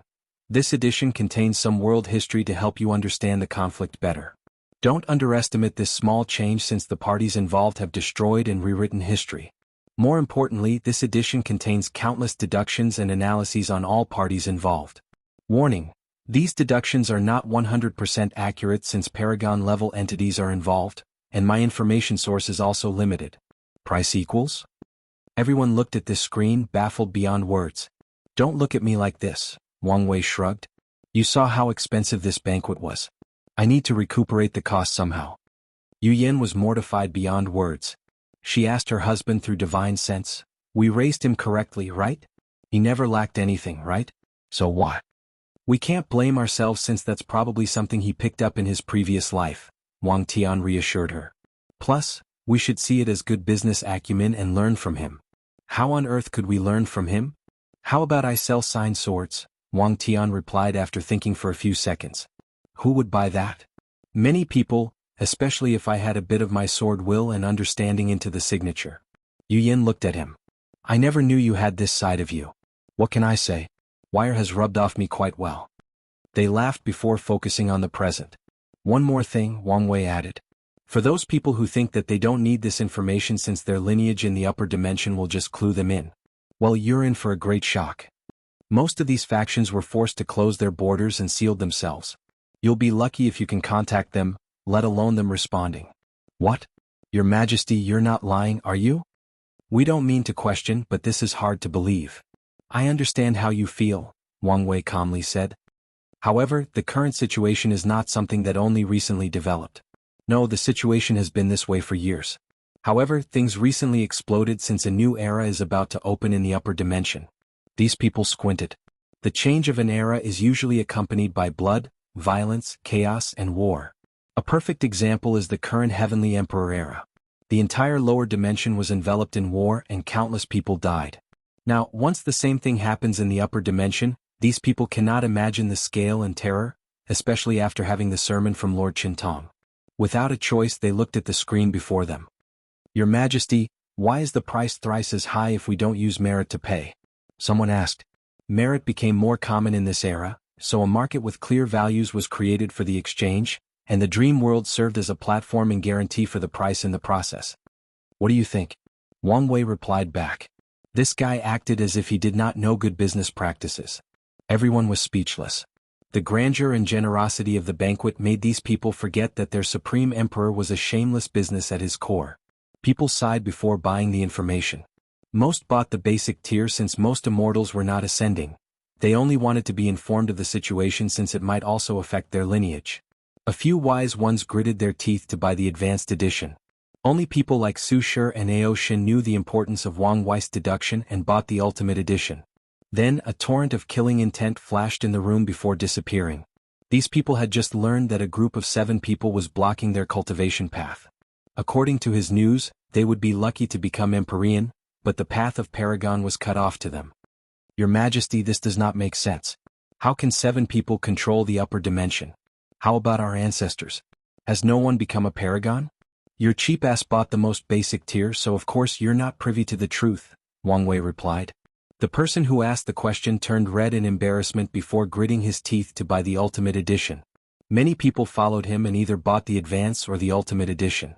However, they now had to pay for 2 tiers since it was written in bold that they had to pay full price because of their stupid decision. That's more like it, Wang Wei nodded, very satisfied as he looked that everyone had at least bought 1 tier. He thought someone like Xianxia would not be interested, but the latter did not hesitate to buy the ultimate edition. He waved his hand to collect his merit and the emperor materials from those who chose that payment method. This is it for now, Wang Wei announced. We will meet in the upper dimension. I hope you're alive by then. More importantly, I hope you're on the right side of history. These cultivators felt a chill down their sides as they immediately understood what side the Supreme Emperor was. Your Majesty, is there a chance for us to work together again?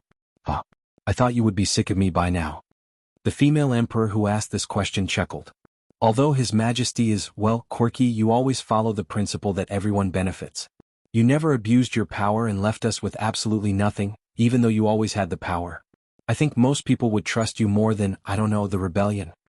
I didn't know I was this good, Wang Wei's narcissism activated.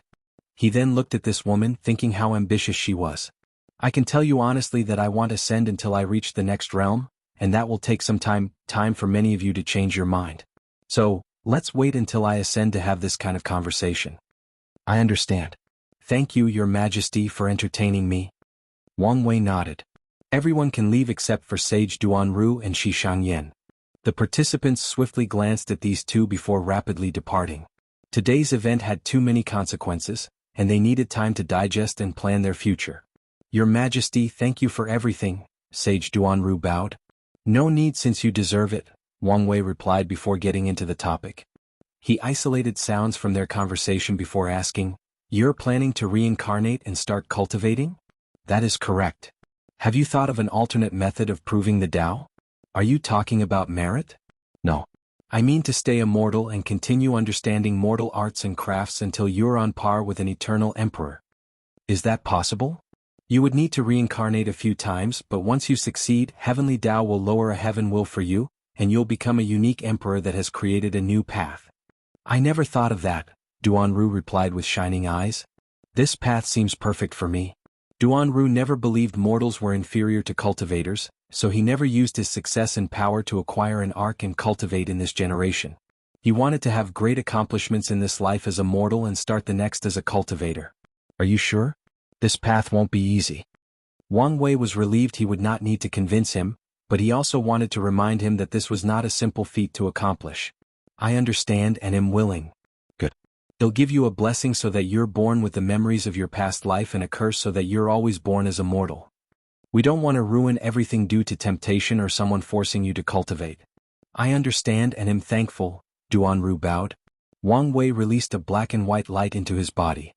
Do you want to see your family before reincarnating? No need. Duanru had expected he would not return home and had settled his affairs. Wang Wei nodded, and with a wave of his hand, a portal from samsara manifested and swallowed Sage Duanru. If you find any errors, ads pop up, ads redirect, broken links, non-standard content, etc. Please let us know reports so we can fix it as soon as possible. Chapter 1193 Final Preparations Before Retreating 2. It'll be brief, Wang Wei stated, looking directly into Xianxia's eyes. I heard rumors that the Celestial clan secretly sells potent emperor cheese. Is that true? Xianxia frowned. The clan did not tell me much about their actions, but it's very likely. We've used similar methods throughout history, especially during periods of chaos and strife. It seems she's telling the truth, but why is the Celestial clan leaving her out of such information? Wang Wei thought. Is it some kind of tactic to protect her, or because she's too weak and not part of the clan's core? It then suddenly dawned on him that the cultivation realms of the great emperor are considered upper middle class and not privileged to be the leaders of these top lineages. Even if Xianxia is extremely talented among the celestial race, she will not be treated as a leader unless it is a special occasion. Currently, the power ceiling of most lineages is the Empyrean realm, meaning great emperors have become much more valuable. It could be a problem if the celestial race has not changed their mindset to adapt to the current situation. However, Wang Wei did not immediately accept this deduction of the celestial race, as it was still possible that Xianxia did not have access to such high-level knowledge because of her location in the lower dimension. Are you interested in continuing our alliance after ascending? Wang Wei asked. You want us to sell special qi directly to you? Correct. No problem, Xianxia directly agreed. She would have brought up continuing the alliance if he didn't. After all, her main objective was to find the destined individual to end the era and form strong ties with him. That was quick. It's a beneficial deal for both of us, so I don't see why not. Good point, Wang Wei nodded. They chatted for a few seconds before Xianxia left. Truth be told, Wang Wei was not that interested in the celestial race's cheese. With his qi flower ability, he could do the same business and take a decent portion of the market. However, he was interested in getting to know the celestial race. He wanted to get close to them to determine what role they would play in the upcoming events. Wang Wei glanced at the Tao rhymes on the entire sect. He had felt there would be a sudden change in these things but stopped the process now that so many people were around. Everybody knew the Tao opening sect was the most powerful and wondrous lineage in the lower dimension. However, he still wanted to reduce people's jealousy and desire for his sect's foundation. He watched as these Tao rhymes condensed into a secret realm, creating the perfect environment for cultivating, especially comprehending the laws of heaven and earth. He pointed at the secret realm to mold it into a towering mountain with 10,000 stairs. The higher the stairs, the more intense the benefit of the Tao rhymes became. Wang Wei then added a formation that will release a spiritual pressure to test the disciples. They can ascend the stairs and receive the benefits by overcoming the pressure. The spiritual pressure is also an excellent way to strengthen the mind, soul, and spirit, and even have some effect on the Tao heart. The last step, he muttered before proceeding to fuse the 4 Tao pillars to this secret realm, further increasing the boost this place was already granting. Now, after a disciple or elder reaches a particular step, they can focus on comprehending the 4 pillars. Excellent, Wang Wei muttered before suddenly thinking of an idea, so he once again pointed at this new secret realm. One of the preparations he made for his retreat was to copy the laws of every world in different world communities with the purpose of bettering his Tao by comparing the slight differences between worlds and world communities. He added this copy to this secret realm. In other words, the users of this place can contemplate cultivation techniques, regular Tao/law, the 4 pillars that embodied his sermon, or the differences between the laws of different worlds in the lower dimension. Let's call it the Tao Blessing Grotto Heaven, Wang Wei muttered, satisfied with the name. As for the rules and requirements to use this Grotto Heaven, that was someone else's problem. Now that I'm here, I might as well do some work so I don't have to do them later, Wang Wei muttered before focusing on the sect's secret archive/library. With one thought, Wang Wei expanded the place in the library by at least 1,000,000 times before placing copies of all the cultivation techniques of the lower dimension. He put a restriction on the library so that no one can easily reveal its existence or spread the knowledge it contains. Wang Wei placed his palm forward, summoning a phantom of a branch of the River of Fate. However, this was not a small branch but the one controlling the entire lower dimension. He immediately played with the strings, rapidly manipulating history by deleting certain information about the Tao opening sect. It was good to be the tallest tree in the forest, but he also wanted to protect from people who wanted to cut down that tree.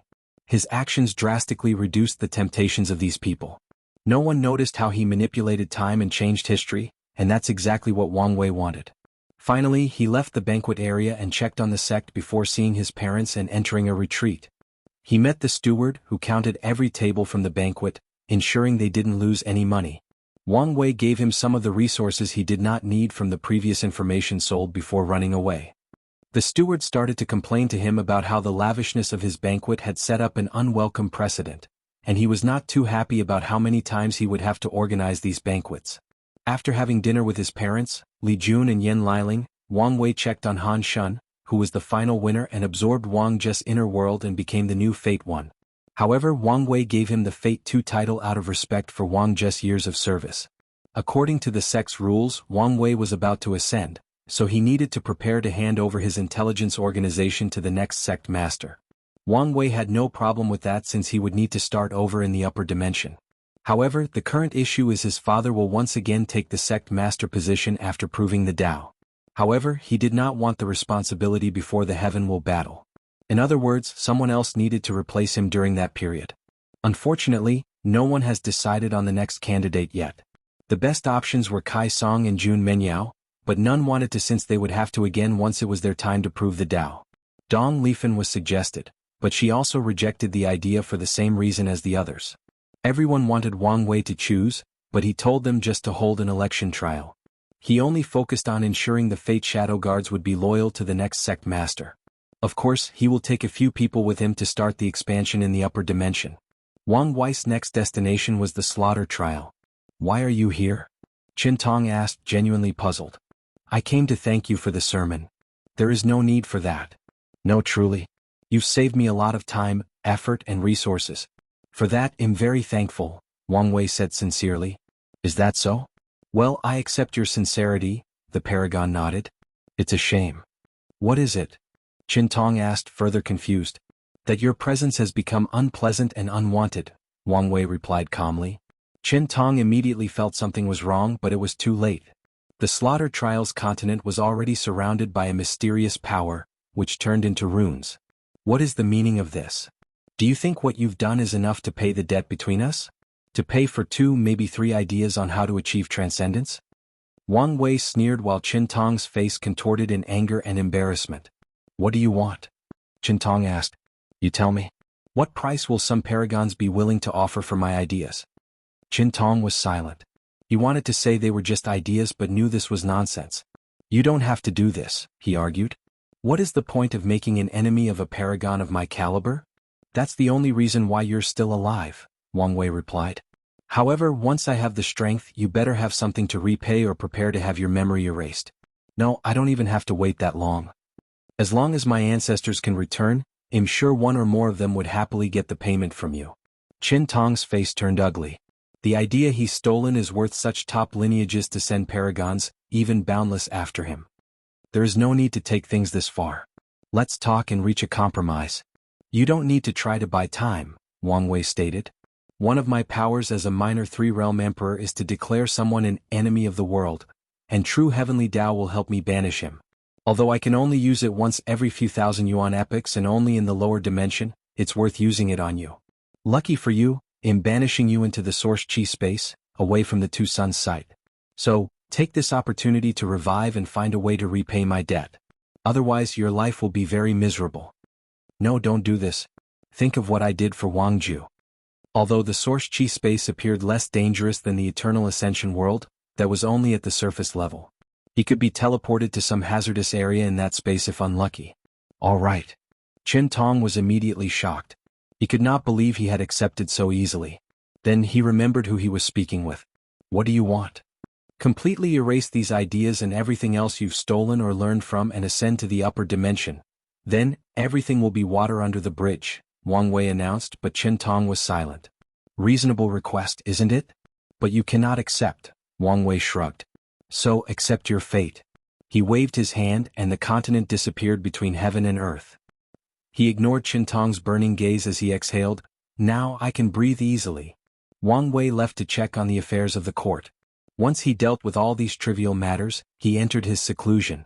His first act was to condense the civilization luck from the luck-condensing artifacts of his sect, the ancient clan, the great talisman city, the origin Pildao sect, the origin weapon mountain, the origin rune palace, and the body Dao cave. He even added the luck of Buddhism, Taoism, and this world's version of Confucianism, the luck from the Enlightened Emperor Academy.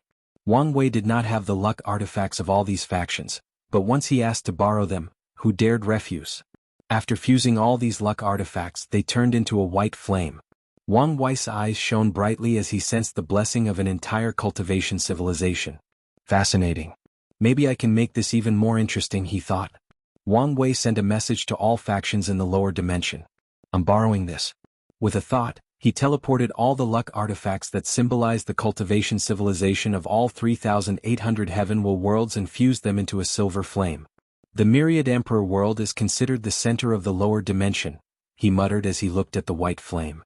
This flame is symbolic of the old era and civilization. He raised his hand to gather the luck of the heavenly emperor era and condensed it into a golden flame, and Wang Wei immediately felt the luck boost of these three flames. And this is not even the end, since there is still the mortal civilization. He condensed the luck from all the enlightening temples into a bronze flame. The four flames then turned into jewels of their respective color and a crown that Wang Wei placed on his head. He grinned as he sensed the power he held. If you find any errors, ads pop up, ads redirect, broken links, non-standard content, etc., please let us know reports so we can fix it as soon as possible. Chapter 1194 Ascension. After Ascension, primordial chaos. Maitreya and Supreme Unity clashed, each of their attacks causing catastrophic shockwaves. Luckily, they were ensured they fought in an area devoid of any life or worlds. These two focused on their fight, and since they were relative in strength, they'd been at a stalemate for heaven knows how long. Boom. Maitreya caught an opening and punched Supreme Unity's chest. The latter's upper torso suddenly aged and became old and frail as he flew a few hundred light years away. Supreme Unity coldly looked at his body as it rapidly returned to normal. You're weakening, Maitreya declared. This can only mean one thing: the kid has successfully revived the lower dimension, and true heavenly Tao has regained more control of its power. Supreme Unity did not respond, not even frowning. He's very calm. Maybe even too calm, Maitreya thought with squinted eyes. It's bothering me why he hasn't made his move, especially since the situation has been slowly tilted towards me. What is he planning? Her powerful mind deduced quintillions of possibilities every second, while her eyes simultaneously saw the same amount of futures every passing second. However, she could not find the answer she wanted. In this situation, the best move I can make is to ensure the kid is alive. No matter how dire things get, there is a chance to turn things around as long as he lives and grows, she concluded. Mithrea rushed toward her opponent, fighting with even more enthusiasm. She wanted to push him into a corner and force him to reveal his card. Myriad Emperor World. Wang Wei was grinning at the blessing of this crown. With all these benefits and Shintong's sermons, I'm confident I will reach a late 70% in my cultivation, maybe even 80%. He immediately summoned his Bodhi tree and planted it in his chamber. As Wang Wei cultivated under it, he already felt the effect, but that was not the end. The tree gave him a clear mind while also improving his ingenuity. Wang Wei then summoned the law tree he stole from Dugu Jing's world. He first fused the immortal source into the tree to elevate its essence to a higher level. The result was better than he anticipated, since the tree could now accelerate the cultivation of immortal chi while helping people better understand the law. The second step was to rip out his heart and fuse it into the tree's core to provide it with an abundant amount of life force. The third step in his plan was to link the tree's root to the Grand Tao source, allowing it to absorb its properties and thus elevate itself into a Grand Tao source tree. The process was more challenging than stated. Wang Wei had to use his fate Tao to change the essence of the tree. Luckily, the immortal source immensely helped, but even then he was not technically successful as the process would take too long by his calculations. The worst part is I can still predict a possibility of failure, he groaned as he looked at the final result. Thankfully he was also prepared. He linked his body to the tree before using Time Tao to summon echoes of himself from the past. Specifically, he summoned the version of himself about to take the first flesh tribulation of the Dragon Phoenix realm. As the echo experiences the first tribulation, the law tree also experiences the same tribulation. And with the heart providing it with energy, it was not destroyed. Time passed, and soon the echo who passed the 1267th tribulation disappeared, and the tree had now caught up with Wang Wei's cultivation. I was right, he thought after checking the tree. The tribulations, which contained the essence of 3,800 Grand Tao, nourished the tree and made it more perfect. His plan was working. Wang Wei then focused on his fleshly body cultivation. He absorbed countless resources to increase his strength while passing challenging tribulations.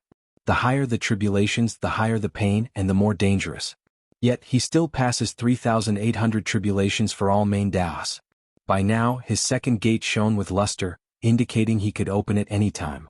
However, this was not his current priority. Wang Wei looked at the new Grand Tao source tree and sighed deeply. Still not finished. He summoned the river of time to send the tree back in time. Such blatant change in time should have negative effects, but Wang Wei was smarter than that.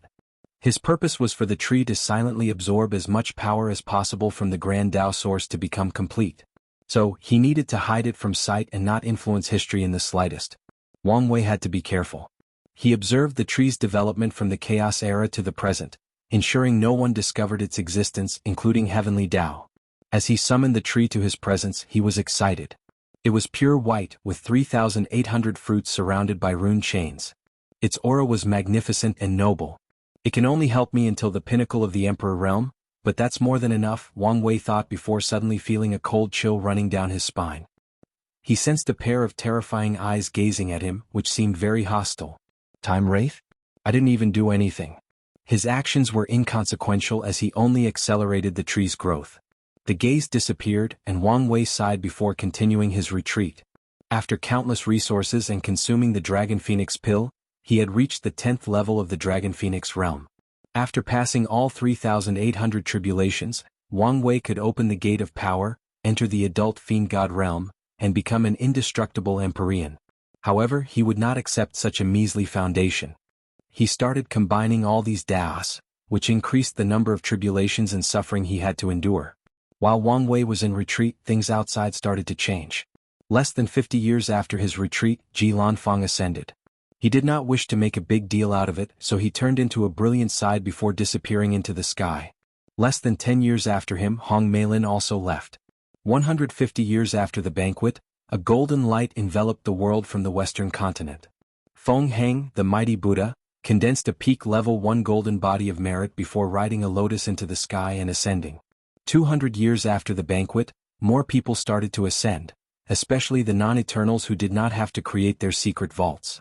However, except for the professional ones, the Eternals began to ascend at the 500-year mark.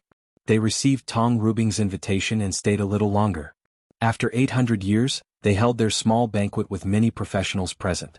They discussed this with the Tao opening sect, and after agreeing, the small banquet was broadcast, which allowed the non-participating Yen Liling to benefit immensely. By the 1,000-year mark, almost everyone had ascended. The demon race celebrated and cried at the departure of their greatest chief Ao Shen. Hu Fenghuang's departure was rather quiet, which was unlike her personality. Another quiet departure was Shi Shangyan.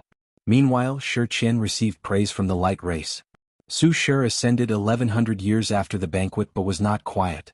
She played a beautiful zither piece that spread through every corner of the endless void, showing visions of everything in this era. It showed everything that occurred, every major event including the deaths of mortals like Kai Renshu or the death of influential emperors like Emperor Jia. The song perfectly encapsulated the vicissitude of this era, so true heavenly Tao accepted it as the defining song. It lowered great merit to Su Shi, and she ascended afterward on top of a cloud composed of primordial chaos. Time flows like a river. After more than 1,500 years, only a few people remain in the lower dimension. The first one is the Demon Suppression Emperor. She wanted to converse with Wang Wei one last time before ascending.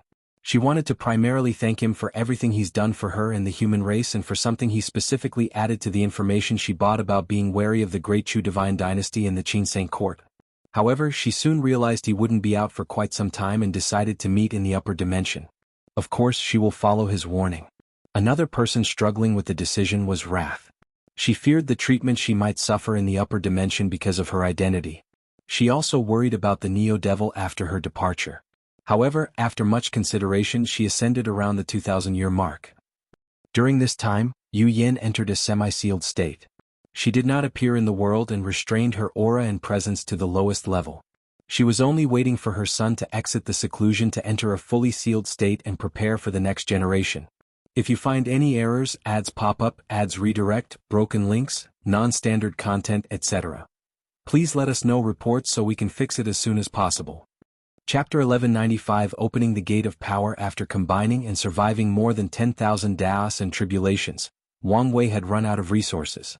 To be specific, he could not use any more resources from the lower dimension without sucking the entire world dry. Now he had no choice but to rely entirely on himself to pass these tribulations. Sadly for him, the process was a nightmare after these tribulations had stacked, especially for someone of his willpower. He gritted his teeth and continued. His body was constantly destroyed by Daos like Fire Thunder Dao, Wind Ice Dao, and Vibration Suppression Dao.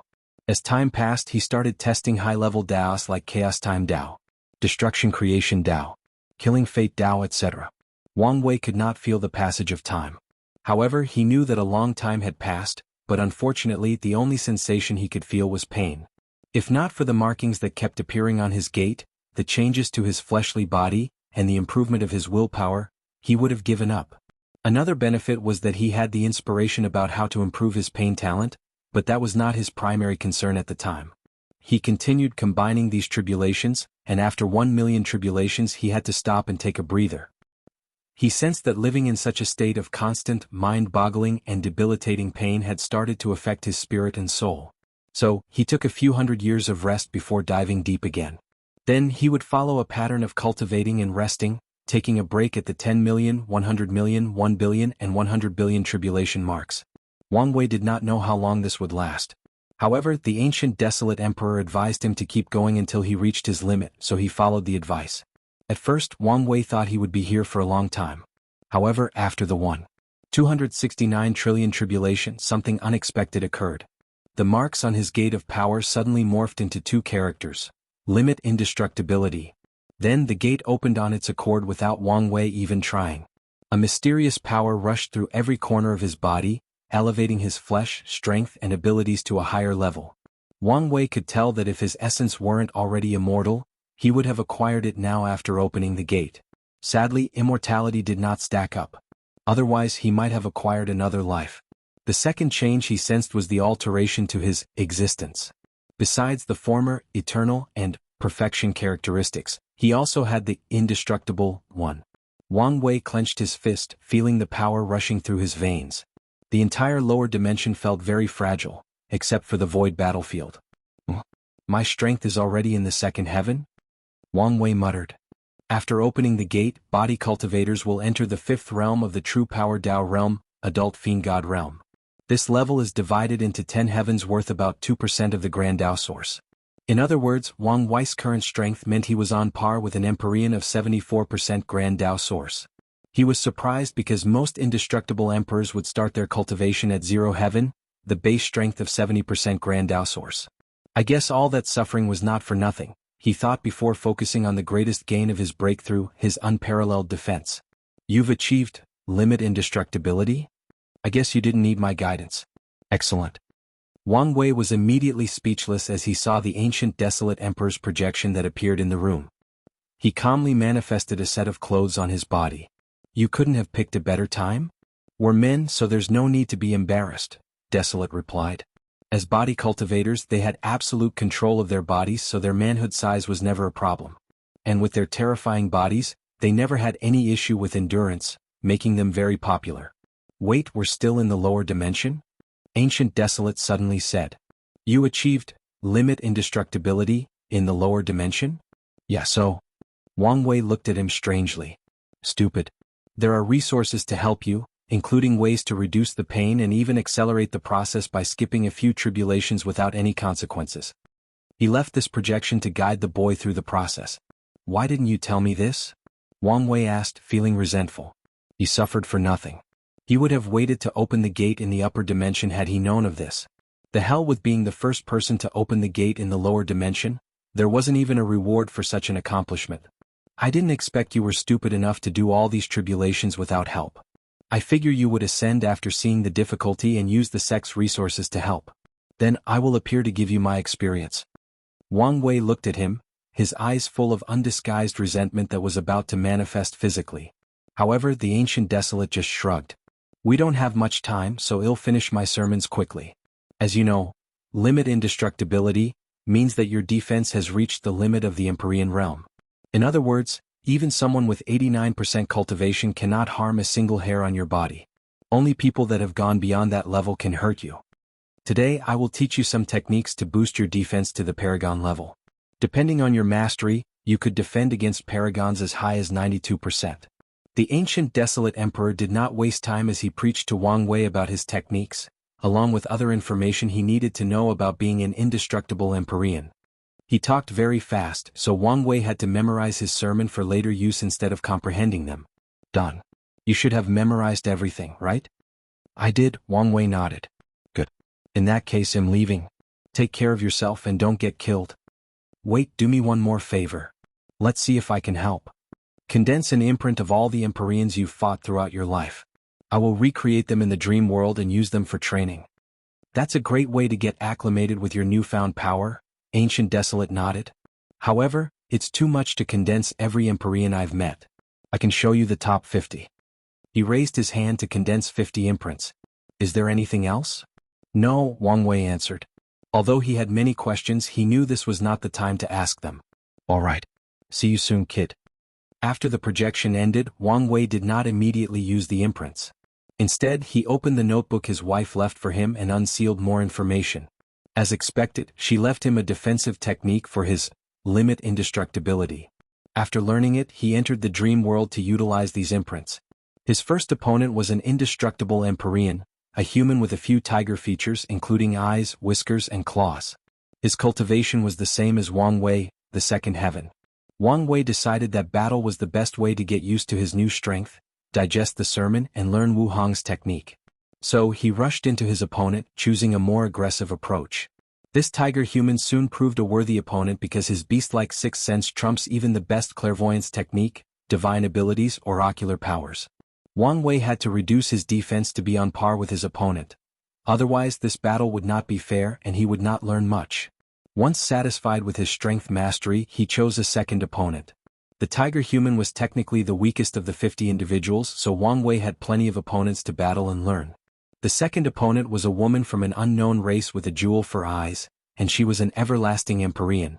Wang Wei learned the resilience of everlasting Empyreans, which made sense they were a better version of eternal emperors.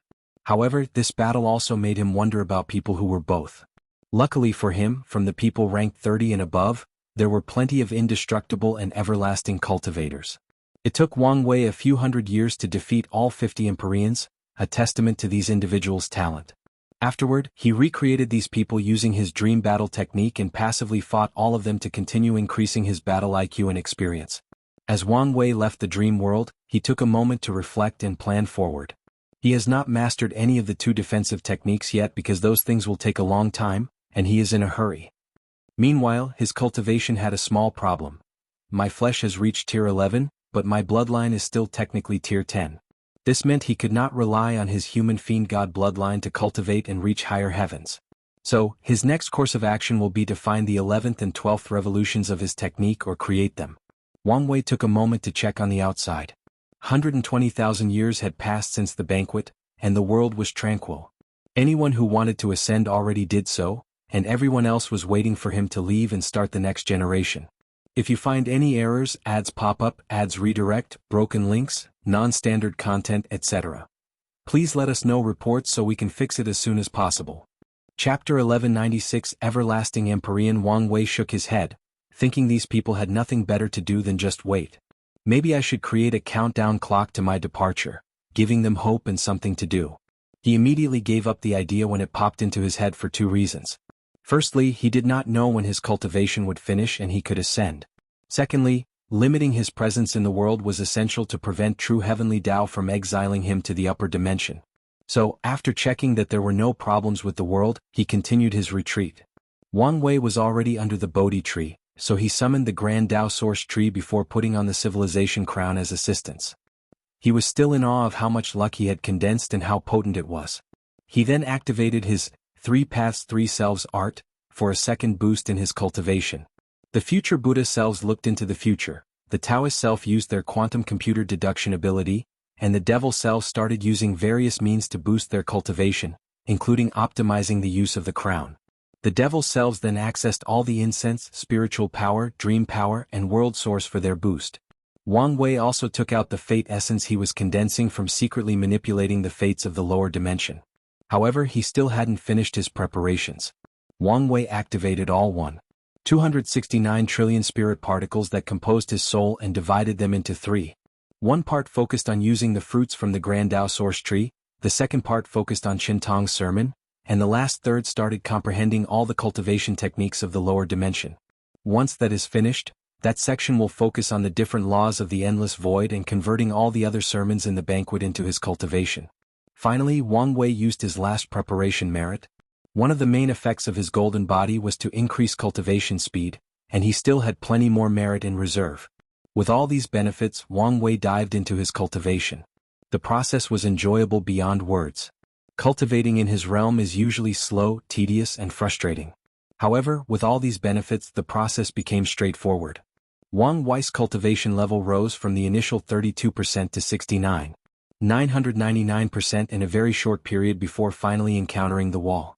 He wondered whether he could break through without the Genesis fruit and sell it at a higher price. Sadly, even with his talent and perfect foundation, the bottleneck stopped him. He could tell he would not break it without a few hundred yuan epochs, and such timing could be described as monstrous. He no longer hesitated and swallowed the fruit. A potent herbal power rushed through his body and soul, making him feel lighter, carefree, and in tune with heaven and earth. Wang Wei felt an explosion inside his sea of consciousness, and without even noticing it, his cultivation reached 70%. Wang Wei immediately felt an enormous pressure on his soul and mind, and he knew that if his soul and Tao heart did not reach the standard, he would die under the weight of his own Grand Tao Source. The pressure disappeared as soon as it appeared due to his foundation, meaning he could immediately move to the next steps. His achievement of 70% Grand Tao Source activated a mechanism. Wang Wei's spirit found himself in a void facing a clone of himself. His first thought was whether he was facing another heart devil before remembering that stage of his breakthrough he was. My true self, he quickly figured out. The person before him looked exactly like him, but Wang Wei could feel he was different somehow. So he closed his eyes and focused on that difference. After what felt like an eternity and an instant, Wang Wei understood. Hinduism was correct when they said the true self was eternal, but Buddhism, which believes the self was ever-changing, is also accurate. There is a saying that encapsulates these two opposite ideologies. The only eternal thing is change. Wang Wei's mind worked tirelessly to understand the concept presented to him. Although he had more time than others, he did not want to waste it. After condensing my true self, I will transcend, no, escape the shackles of samsara. I will no longer be restricted by the power of reincarnation. I can reincarnate as often as I wish and my memories will remain intact. From now on, he no longer needed any techniques or means to reincarnate with his memories. From now on, even a Yama king cannot block his memories. They can temporarily seal them but not erase them. More importantly, even if they sealed them, the present ones will immediately become the main personality after he remembers them, no matter what his sealed self experiences. Wang Wei sighed to himself. He remembered the trouble he went into to protect his earth memories when he traveled through primordial chaos. Now, this ability has become natural and passive. Wang Wei checked his body. He did not experience any physical or noticeable change after this realization. However, he felt that his memories, perceptions, views, connections, and identities had sublimated to a higher state of being. Is it done? He thought before shaking his head. He was missing one more step. But what was it? He focused on the example before him and soon received his answer. Form, Wang Wei thought. After becoming an eternal, many aspects of myself, for example, my history and accomplishments, changed form. They were no longer bound to my body or concepts associated with me, they were now an extension of myself. That's why I can revive as long as they exist. So, I also need to change the form of my true self. With this enlightenment and grand Taoist example, Wang Wei soon succeeded in this endeavor and gained the ability of all everlasting Empyreans, condensing true avatars. Eternals are special because of their survivability, and it's the same for everlasting. They can create true avatars, which are clones of themselves hidden through reincarnation. As long as the avatars are alive, the Empyrean will not die, and with the protection of samsara, all the avatars' identities are hidden, and the karma related to them is hidden to almost perfection. Wang Wei opened his eyes and exhaled. He had succeeded, and as long as he passed his immemorial tribulation, he would be an everlasting emperor. There is still time, so let's continue. He continued the retreat, hoping to glance at what made boundless paragons unique. Higher self? Unlimited self? Or something else? Just as he was about to catch a clue, his spirit left the previous space and woke up in his cultivation room. So closed, he muttered, shaking his head. He focused on mobilizing his Grand Tao source and soul to send a projection into the source chi space. These two power sources released a unique vibration that opened a portal to a special area with a blue fog. He gathered the power of the cosmos grand mist to condense a wheel inside his sea of consciousness. Wang Wei had an idea and fused the power of nothingness in his flesh into the wheel. However, nothing exceptional happens after the thing absorbs a tiny portion. He tried again without success and stopped after noticing the only effect was accelerating the wheel condensing process. His wheel reached the everlasting Empyrean's standard size of 12 zhang before stopping growing. I guess I should be happy since it saved me some time. The process of condensing the wheel was a little time-consuming, but it was a good thing to save time. Wang Wei summoned the blue energy from his sea of consciousness. He felt its power of creation. With a single thought, he can create worlds with a perfect system, evolve the laws of heaven and earth, and mold life as he pleases. Although there appeared not much difference between the Grand Mist Wheel of Empyreans, the application of this energy/power is crucial. His force control skill meant he could utilize the Grand Mist Wheel to its limit and beyond, which 99% of Empyreans cannot say. Okay, for the last step, Wang Wei muttered, looking in the distance. He teleported to the void battlefield and spent some time preparing. Finally, clouds appeared in this endless space with 36 red lightning bolts. The 36 red lightning immemorial thunder tribulation? I guess that makes sense with my third-level golden body of merit. The Empyrean tribulation was divided into 36, 72, 81, and 108 red thunder, and 36 was the lowest, reserved for people with excellent merit, luck, and karma. So Wang Wei, who condensed a third-level golden body during his retreat, only had to pass the lowest level. Meanwhile, some people who commit heinous acts must pass the 108 thunder tribulation. I wonder what true heavenly Tao considers a heinous act. Emperors and Empyreans have high karmic resistance, so the mindless killing of mortals or weak cultivators was nothing to such a cold existence. Probably someone who breaks the rules or affects the balance of things, Wang Wei concluded before pausing before realizing that he was talking about himself. True heavenly Tao would probably have used the highest tribulation on him if not for his merit and accomplishment. Wang Wei shook his head to focus. A red bolt of lightning descended on Wang Wei, but nothing occurred. The fearsome red immemorial thunder had zero effect on him due to his peak defensive capability. Despite the circumstance, Wang Wei was on high alert. He did not antagonize the tribulation with words or try to collect it to be used later. He could not be idle after the 9th lightning bolt since he sensed a Tao will on the thunder. Tao wills, willpower manifestations, and true wills were the only things that could negate his limit indestructibility and injure him. He activated his willpower manifestation to defend. After the 18th bolt, the tribulations contained Tao will and willpower manifestation, each attacking in a different location. Wang Wei's Tao will had not evolved yet, so he had to expertly manipulate his willpower manifestation to block these attacks and ensure he was not injured. The process became more difficult after the 27th bolt when the tribulation used true will. Wang Wei had to use his taboo battle realm to elevate his Tao will to the Empyrean tier before creating his true will. With this brilliant method he passed the tribulation without any injuries. He then calmly watched the red clouds dissipate. This was the best chance to make a move, yet nothing, Wang Wei thought with a frown. Supreme Unity's lack of movement had started to worry him. Could there be a party waiting for me when I ascend? Or is he planning something else? Wang Wei exhaled deeply before sitting cross-legged in the void. He had officially reached Tier 11 on the Emperor path and calmed down to experience the Grand Tao Source baptism. He felt all aspects of his cultivation elevated, including his awakening, Tao will, and even Tao imprint. If you find any errors, ads pop up, ads redirect, broken links, non-standard content, etc., please let us know reports so we can fix it as soon as possible. Chapter 1197A System of Conformity, and I've retconned the previous chapter.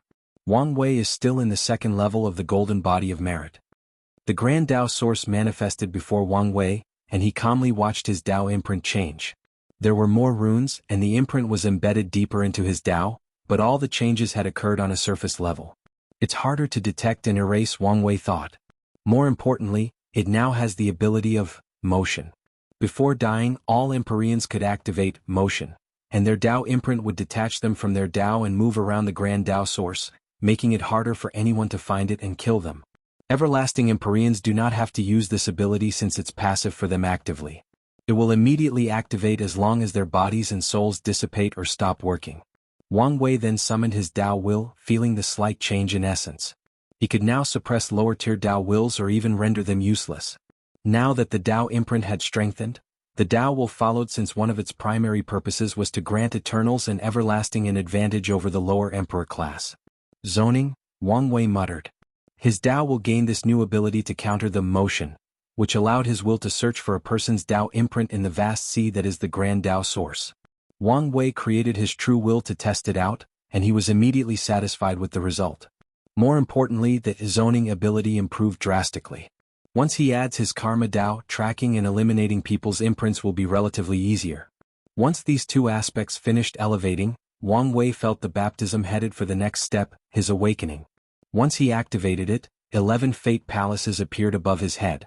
They looked magnificent. They appeared less ethereal than before. It seems they are no longer a decoration and I can use them in battles, Wang Wei noticed. His mind went on overdrive, thinking about using them directly as weapons or, better yet, creating techniques that fit with the palaces. I guess that's better than nothing, he muttered before focusing on the remaining baptism. Nothing significant occurred until the flesh baptism. Third heaven? He muttered as he clenched his fist. His cultivation increased by 1 layer, a great benefit given his realm. This should be the effect of the Yuan Dao root. According to his calculations, the baptism should have only increased his strength by half of a heaven, meaning his flesh would increase from 74% to 75% Grand Tao Source. However, the effect of the Yuan Dao root was added for the last half. I'm now an Empyrean, but the process felt underwhelming. He shook his head. Despite this thought, he was happy with his strength, especially since he reached this realm at the young age of 1.5 Yuan epoch. It would have been much earlier had he not spent so much time on becoming an indestructible emperor. As he calmed down, Wang Wei started brewing an idea, but he still needed some data. Before that, he needed to get acclimated to his newfound power. He accessed the dream world and started fighting with the 50 Empyreans again, this time only using his cultivation and not his flesh. It took Wang Wei no time to acclimate to fighting with most of his abilities, except for the Grand Mist Wheel. The wheel, by itself, had no bearings in battle despite its size disparity between Empyreans. Ordinary Empyreans had a wheel between 6 to 9 zhang, while Everlasting went from 10 to 12. However, their size only indicates their advantages in creating worlds and life to help them cultivate. In simple terms, the bigger the wheel, the faster the cultivation. Despite the inherited classification of the Grand Mist Wheel, sentient beings are intelligent and innovative. As such, through the development of civilization, many ways have been created for the Grand Mist Wheel to be helpful in combat. The most common ones are using the world created as explosions or weapons, creating unique life forms that can fight side by side with their creator, or better yet, fuse with the creator to boost their strength. Lastly, reverse the Cosmos Grand Mist into the final Grand Mist to kill people. Wang Wei needed time to understand and use these tactics in battles, so he spent a few years fighting with these imprints.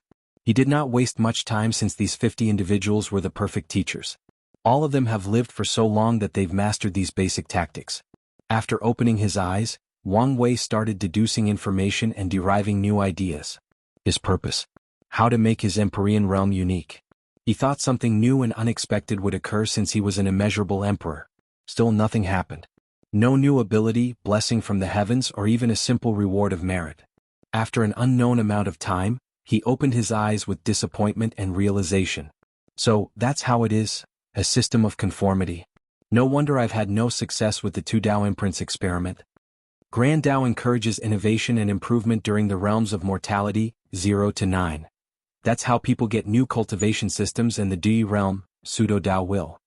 However, from tier 10 to 12, everyone's cultivation must conform and follow a similar path. Wang Wei broke the mold in the Great Emperor realm by becoming an immeasurable emperor, but that was as far as he could go, as far as Grand Dao would permit uniqueness and exceptionalism. Grand Dao wants everyone to conform and, through the slow and tedious process of cultivation, lose their ingenuity and innovative spirit. However, once you've reached the peak of the Paragon realm, a cultivator must either regain that spirit or preserve it if they want the slightest chance at glancing at transcendence, he thought. Wang Wei was momentarily speechless. From a design perspective, this method was an excellent way to eliminate 999% of cultivators, blocking their way toward transcendence. It's a good way to eliminate those unworthy and cultivate only potent transcendence. However, as someone forced to conform and live in a specific way, he was far from happy or understanding. Cultivators have achieved immortality and think they've escaped the shackles of time, but in truth, it is their biggest enemy. Wang Wei sighed before becoming slightly angry. If he still had access to his science and technology world, he might have found a way to bypass Grand Dao's restrictions and remain unique in all 12 cultivation realms. There is no point in crying over spilled milk, he uttered. Anyways, I've always known that I needed to play the game before I could win it. He composed himself before continuing with the process of uncovering his strength. Wang Wei controlled his Dao imprint to begin stacking his Grand Dao boosts. Most of his previous boosts did not need an upgrade, so he started the process. The battle realm functioned the same way as the ancient Fiend God realm. Every 2% of strength was 1-fold. Wang Wei had no issue with stacking until 5-fold when he received an immediate warning from heaven and earth that his power was too strong, even though he sealed the Boyd battlefield. He had no choice but to enter the source chi space to continue. As he expected, Wang Wei reached the 10-fold battle realm, or a fighting prowess of 999%. However, he did not immediately reach taboo as he needed a key. So, he did a quick divination and knew the answer. I need to absorb another perfect tier or perfect energy on par with it? His lips twitched as he remembered something. Su Junyao. Is fate already scheming my meeting with her? He knew how rare perfect tier was, and who else would have perfect energy in the upper dimension besides Su Junyao? Wang Wei resisted the urge to swear. Forget it. He'll use the power of nothingness, this time around to achieve taboo. He already had an idea of how he would do that, so there was no problem. His body began to release a golden light and he calmly watched it. Wang Wei experienced a few disappointments during his retreat and breakthrough, and another one was his peak 2nd-level golden body of merit. He thought he would achieve the 3rd level after absorbing the rest of his merit, but he could not be more wrong. The difference between the 3rd and 2nd levels seems so vast that it appears impossible for anyone to achieve. He now understood that if not for the threat of that eldritch monster, he would never have achieved a peak 2nd level. If I want to achieve the 3rd level, I'll need to fulfill my destiny and get rid of the parasites, Wang Wei muttered with a frown. So, how the hell am I going to reach the unknown 4th level? He immediately realizes his plan will not work, meaning he needs another way to protect or hide from any half-step transcendence. Then, his mind went into overdrive. A heaven-deceiving formation should work, but supreme unity and Maitreya are not true heavenly Tao. They don't need to play by the rules and accept the deception from someone weaker than them. So, if I want this method to work, I need something of similar essence to use as the formation's core. Wang Wei's eyes shone brightly. The Devil Primogenitor's broken half-step transcendence artifact. He was immediately excited as this could work. The only issue was how to get to the trial in primordial chaos without these two knowing or interfering. Wang Wei did not mind such difficulty since he at least had a working direction. However, just as the joy was about to settle in, he suddenly thought of something, and his complexion turned dastardly ugly. If you find any errors, ads pop up, ads redirect, broken links, non-standard content, etc. Please let us know reports so we can fix it as soon as possible. Chapter 1198 Playing God Red Mist Forbidden Land. Heavenly Book Paragon opened his eyes, sensing another nexus of time. He opened his book and as expected, countless new pages now contained writing. He read patiently before a smile formed on the corner of his mouth. A broken half-step transcendence artifact? Finally, a decent fortunate opportunity, he muttered. He started to think that Grand Dao was doing poorly at sending him information and that Grand Dao's son would be the only person to give him benefits. Heavenly Book Paragon pondered. The exact place is only briefly described, making the location unclear. But with the information at hand and knowing it's from the Devil Primogenitor, I should be able to deduce the exact location. His eyes turned completely white as he activated his Heaven Grand Dao source. His gaze scanned through the secrets and truths of the universe as if he were looking at a record with knowledge from the entire chaos universe. Found it, Heavenly Book murmured before condensing a clone and sending it to the trial's location in primordial chaos. This is a good start, he thought calmly. However, his growth rate is way faster than I anticipated. Heavenly Book Paragon wished he could deal with a not fully realized Wang Wei or Grand Dao's son. Although he feared no one in confrontation, he did not like extra work. Maybe it's time I consider eliminating these two. His eyes squinted, hiding an intense ferocity. It might be impossible to kill these two, but getting them out of the way temporarily so he can get to Wang Wei may not be impossible. I'll need to play my cards right if I want an opportunity. Heavenly Book closed his book while his mind was still scheming and planning. Myriad Emperor World Void Battlefield. Shit, Wang Wei thought. There is a high chance that the bastard Heavenly Book knows about my future and took away my fortunate encounters, including the artifact. He was immediately in a bad mood after thinking about this. I need to hurry. Wang Wei realized his focus should not be entirely on these parasites or the two sons but also Heavenly Book. The latter's motives are unknown to him, and the lack of information on the latter does not sit well with him. If I cannot rely on that artifact, I need to have a plan B, he grunted. He stood there silent for a few hours before regaining his bearing. Let's focus on the present for now. Wang Wei summoned a blue fog before pausing. Should I go with the classic, let there be light? Forget it.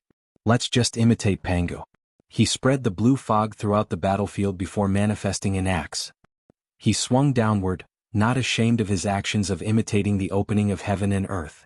After the first strike, the blue fog created a vast, desolate space that seemed to embody darkness.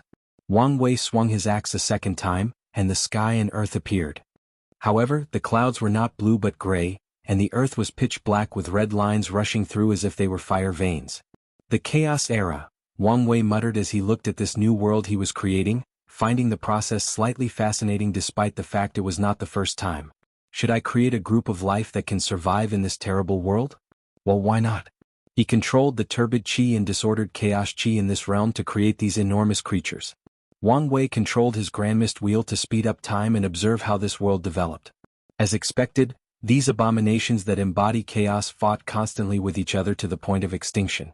Alright. Let's choose a leader with great intelligence to lead them. He chose the most pleasant-looking one, a volcano in humanoid form. From now on you'll be known as Yuan, and your destiny is to unite and lead your people. A hint of clarity appeared in Yuan's eyes before its more than million-kilometer-tall body slowly knelt before Wang Wei. Then Yuan flew into the distance and started an all-out war. With its newfound power, Yuan conquered all the remaining members of his clan.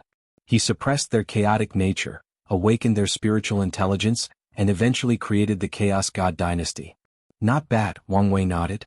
However, your era has ended. Under his control, the chaos energy in the world rapidly decreased, and the turbid chi fused with the earth, revealing the clear chi of heaven and earth that fuse with the sky. The so-called Chaos God felt their strength rapidly declining, and it seemed they could do nothing.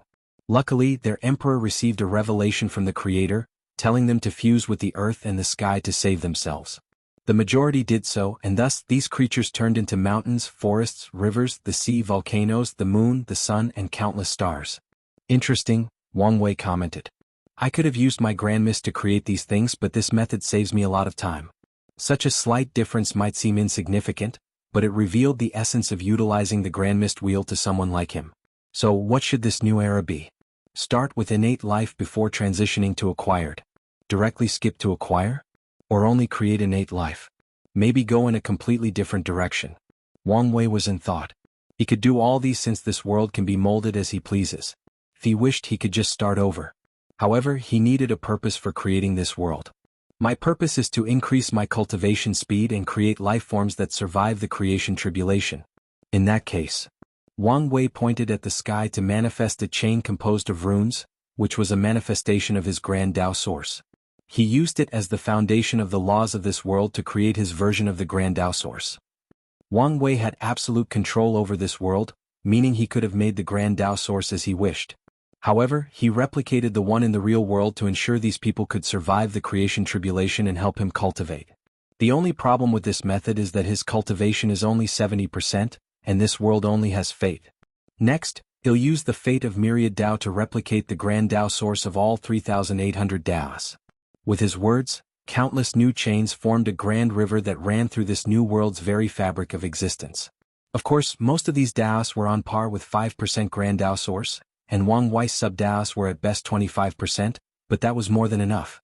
The people can complete these Taos, Wang Wei muttered. He understood now how it was possible for someone to cultivate Chaos Tao. Using the Grand Mist Wheel was instrumental. Otherwise, it would have taken way too long to develop all 3,800 Grand Tao sources. The next step is the creatures. Wang Wei pondered briefly before dividing the world into 5 continents.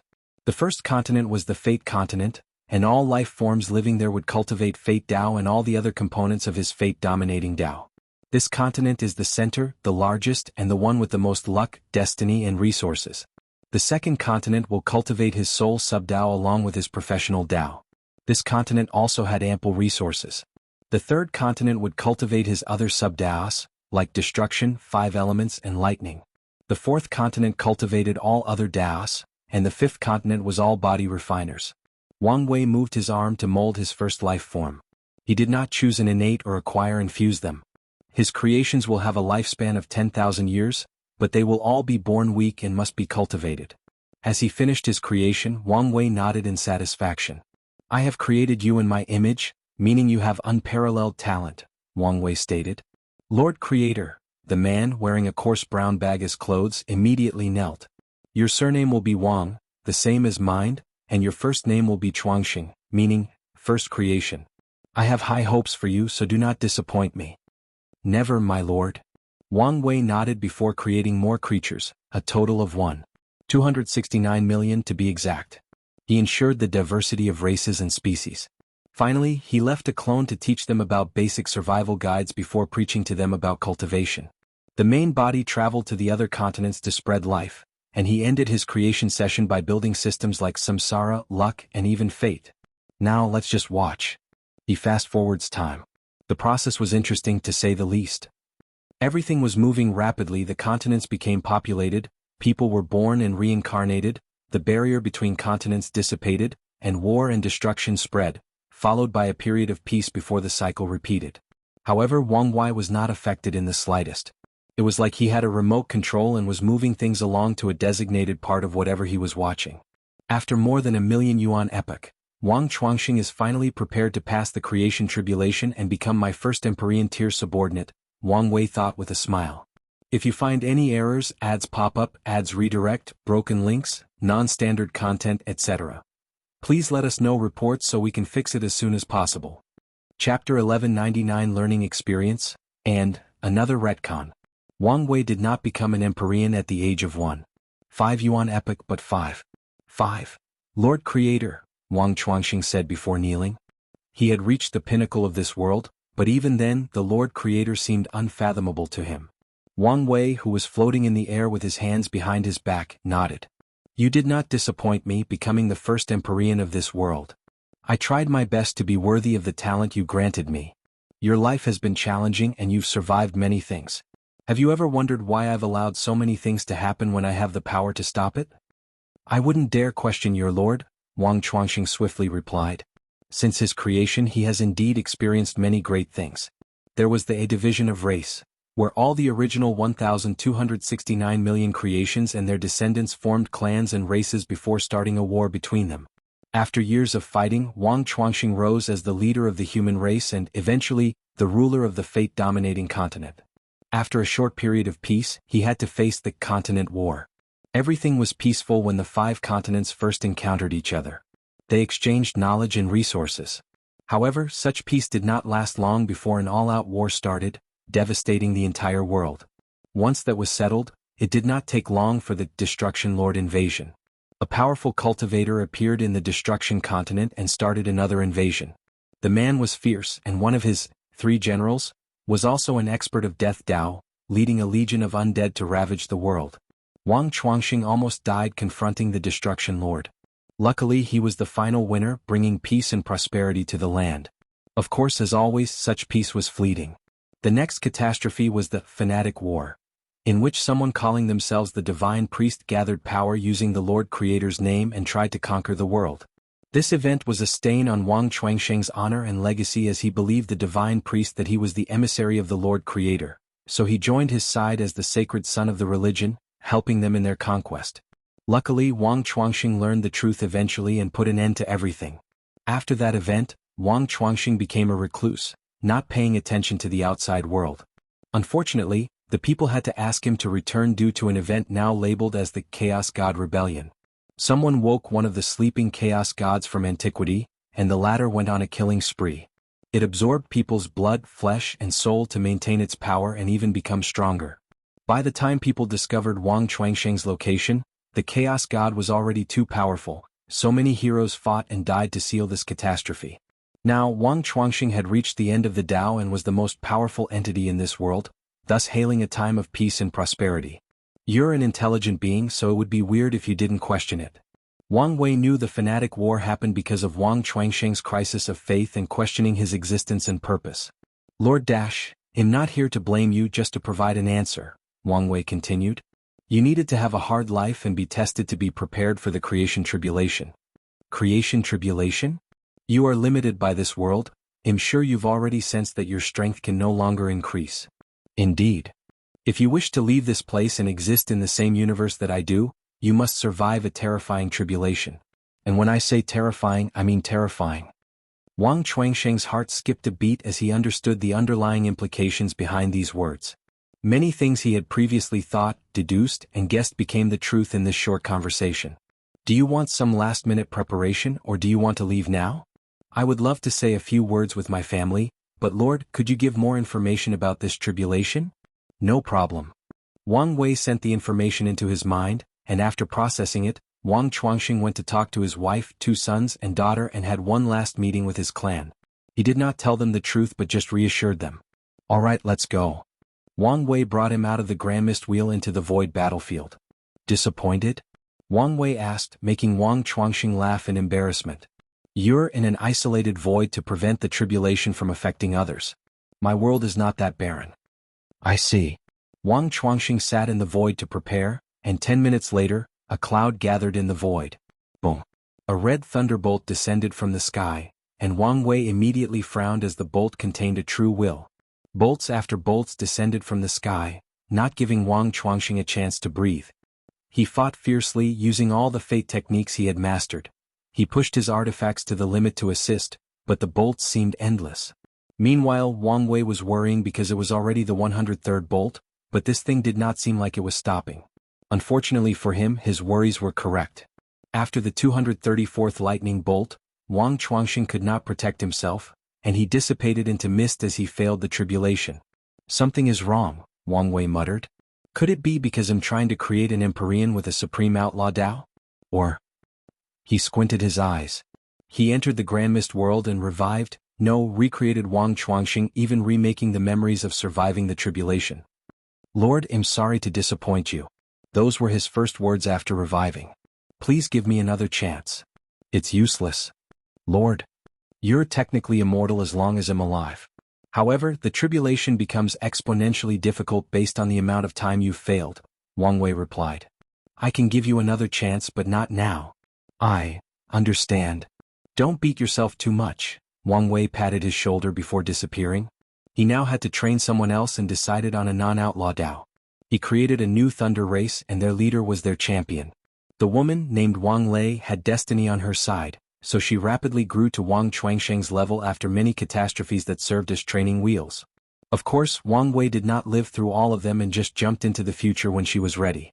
He took her outside for the tribulation.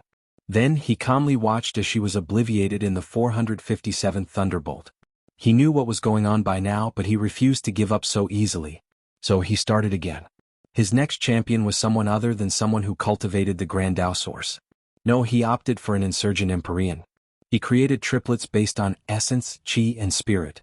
One cultivated their bodies to the pinnacle, the second cultivated qi, and the other focused on their souls. Finally, they fused once they reached the Empyrean tier. Sadly, Wang Xin died after the 786th Thunderbolt. Wang Wei immediately started on another attempt. He knew why these people failed, and the answer was simple. True heavenly Dao did not want any creation life forms in the lower dimension.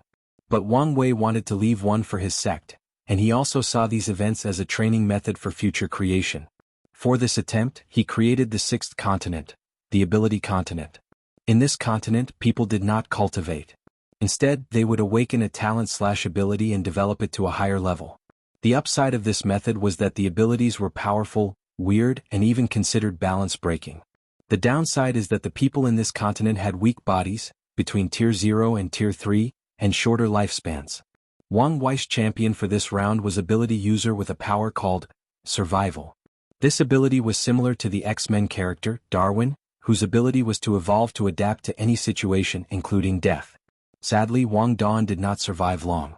After the first Thunderbolt, he adopted and became immune to it, so the tribulation changed to flame after the fourth bolt, which he also immediately adopted. But on the fifth attack, a multicolored lightning bolt contained power from all 3,800 Daos. Wang Dan's body could not quickly adapt to all these powerful concepts and ideas, and he exploded. Well, at least this was educational, Wang Wei thought as he shook his head. He stopped this pointless struggle and returned to his retreat. He closed his eyes to enter his cultivation state, and his mouth twitched. So slow, he thought. His previous cultivation speed was like a state-of-the-art spaceship with quantum drive, allowing faster-than-light travel. But now it could only be compared to an obese child with short legs. Luckily, this was the base cultivation speed, so he immediately added all his advantages. But even then, Wang Wei was not entirely pleased as his speed was only on par with the fastest bullet train in the world. Besides the merit, the effect of everything else has drastically decreased, especially the Grand Dao Source Tree. This thing is now useless, Wang Wei thought with a frown. If only I could elevate the Bodhi tree to tier 11. He sent a clone to the Source Chi space to find a Chi that could improve the tree's quality. However, he knew the tree would take too long to evolve even with the Chi. Wang Wei connected to all the souls in his Grand Mist Wheel, borrowing their power to help cultivate. He noticed he could no longer accelerate time inside the Grand Mist world while cultivating, which was a shame. Regardless, he now fully understood the need for the Grand Mist Wheel. His cultivation speed now could be described as a modern-day rocket. Although less than it used to be in the Emperor realm, most of his peers still need to gain this level of speed. He improved the time acceleration formation in his room, pushing it to the absolute limit before focusing solely on his retreat. After what felt like an instant, he opened his eyes. 77%, I thought I could reach 80% and more, he sighed. He had underestimated how difficult cultivating in the higher realms was. It's time to leave. Wang Wei checked outside, and 350,000 years had passed since the banquet, and he was now over 200 yuan epic in age. The people in the upper dimension would freak out if they knew of this. For example, Emperor Kong became an Empyrean in the 3 yuan epic, but that was the time that passed on the outside. No one knew exactly how much time he spent, but his success in the 3 yuan epics is a testament to how good his time acceleration formation/artifact was. Meanwhile, Wang Wei had even greater achievements since not even a yuan epic had passed since he proved the Dao. If you find any errors, ads pop up, ads redirect, broken links, non-standard content, etc., please let us know reports so we can fix it as soon as possible. Chapter 1200 Ascension. Let's start with my true avatars, Wang Wei muttered. He gathered his existence, to condense countless unique countless. All everlasting Empyreans can have a total of 269 trillion true avatars, but Wang Wei did not create all of them. The true avatars will remain mortal as they experience reincarnation after reincarnation. Their purpose is to be backups or revival means for their main body. Based on the rules of heaven and earth, the higher the cultivation of a true avatar, the easier it is to recognize them. Empyreans are then forced to keep their avatars as mortals to prevent discovery. However, they will also select a few avatars to hide themselves and cultivate. These avatars will have a cultivation level of 999% so that if they die, the avatar can immediately become the main body and inherit all the main Bodhi's powers. After creating most of the avatars, Wang Wei summoned his life-death Dao to bless them. However, he immediately frowned as he realized something. He summoned his status as the Mind 3 Realm Emperor for the blessing, and the result was the same. Rules after rules, he complained. He wanted some of his true avatars to reincarnate into the lower dimension to have an extra safety measure, just like his secret vaults. Unfortunately, the rules stated they could only be reincarnated into the upper dimension and the eternal Ascension world. Wang Wei waved his hand to send these things into reincarnation, and he was once again surprised. As soon as these avatars arrived, he sensed they had already reincarnated. The processing speed astonished him. It seems the rules still provided some advantage, he muttered. Although it was something small, it was better than nothing. His next step was refining his Proving Dao artifact. He summoned a ball of compressed strings glowing with a golden aura. The artifact was a part of him, meaning his Grand Dao source nourished it during his breakthrough.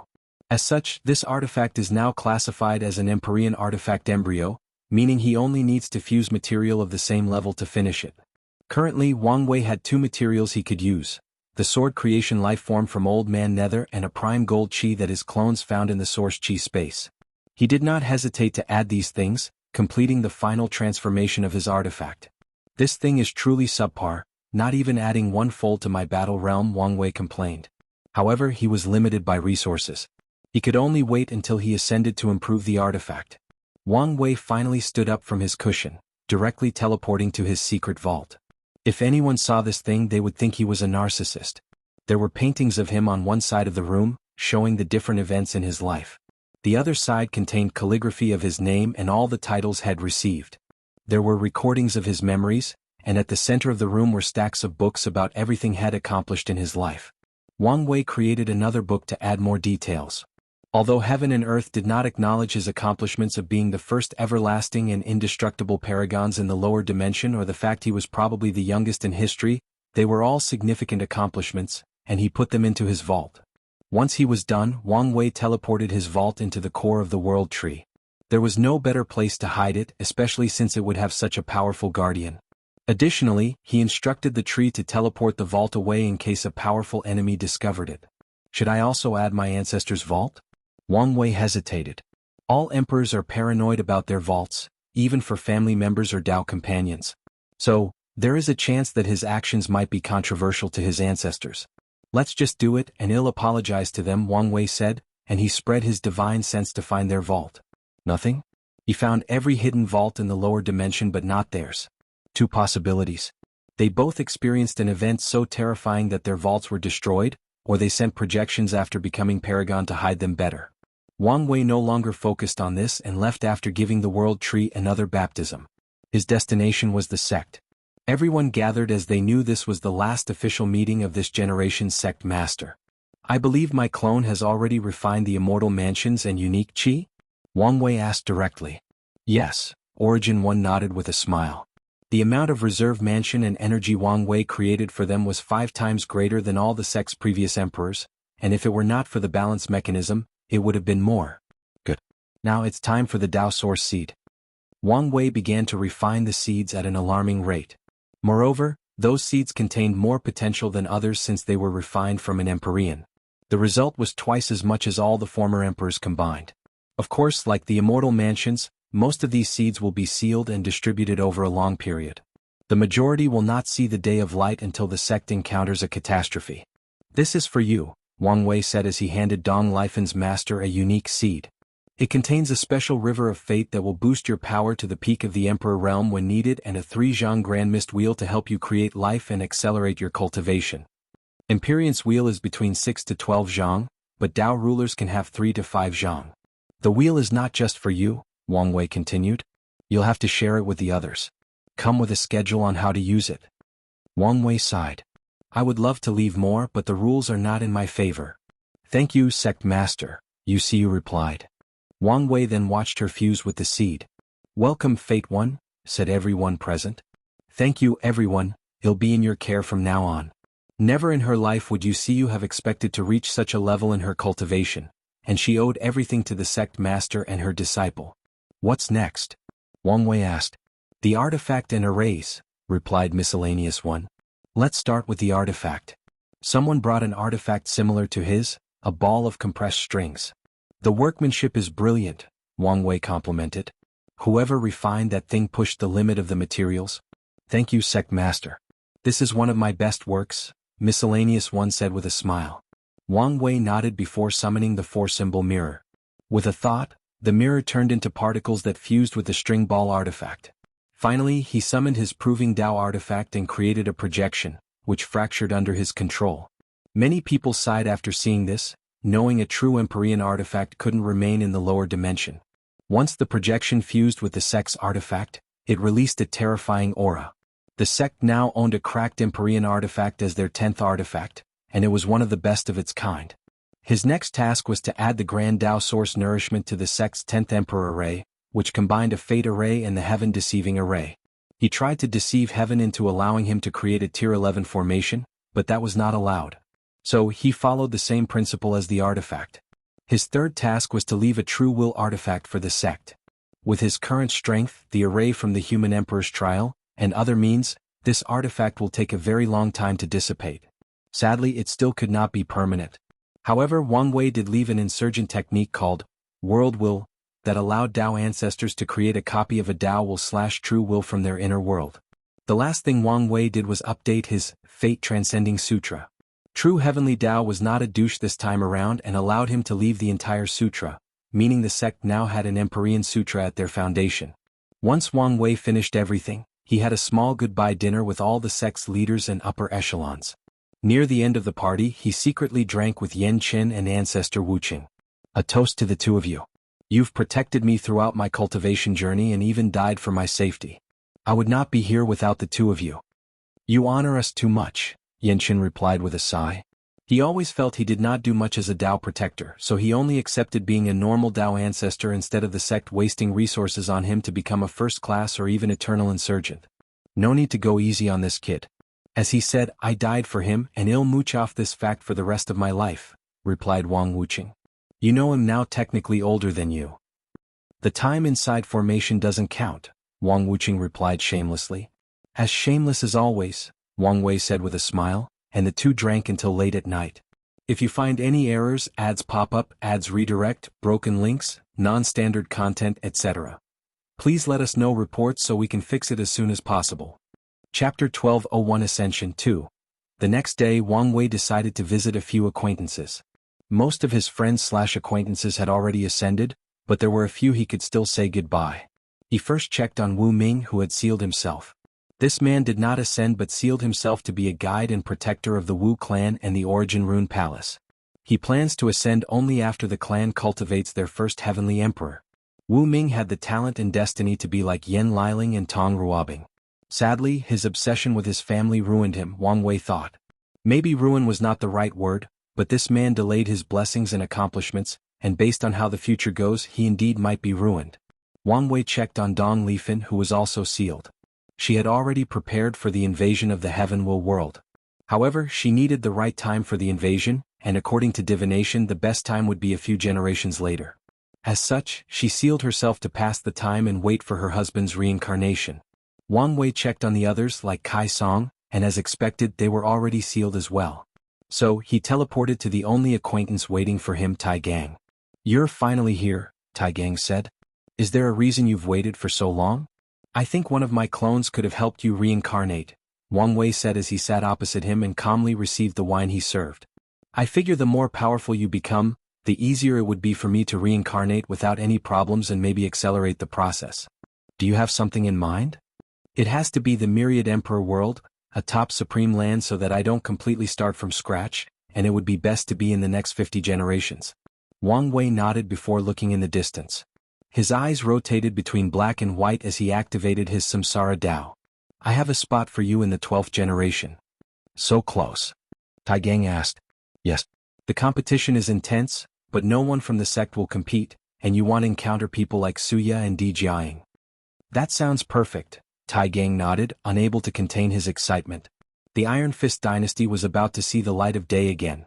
This time, it was more brilliant than anyone could have ever imagined. Then it's decided, Wang Wei agreed before they touched wine bowls. Thank you for your years of servitude.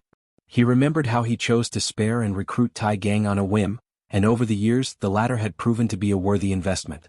Thank you for investing in me, for never treating me differently because of my background, and for being magnanimous about my reincarnation, Tai Gang toasted. His life has been exciting and rewarding, and he owed all of it to his boss. I hope the next time we meet we can work together again as partners, Wang Wei declared, and these words pleased Tai Gang. Once they finished drinking, Wang Wei helped him with his reincarnation. Firstly, Tai Gang had to strip away his inner world and lose his immortality.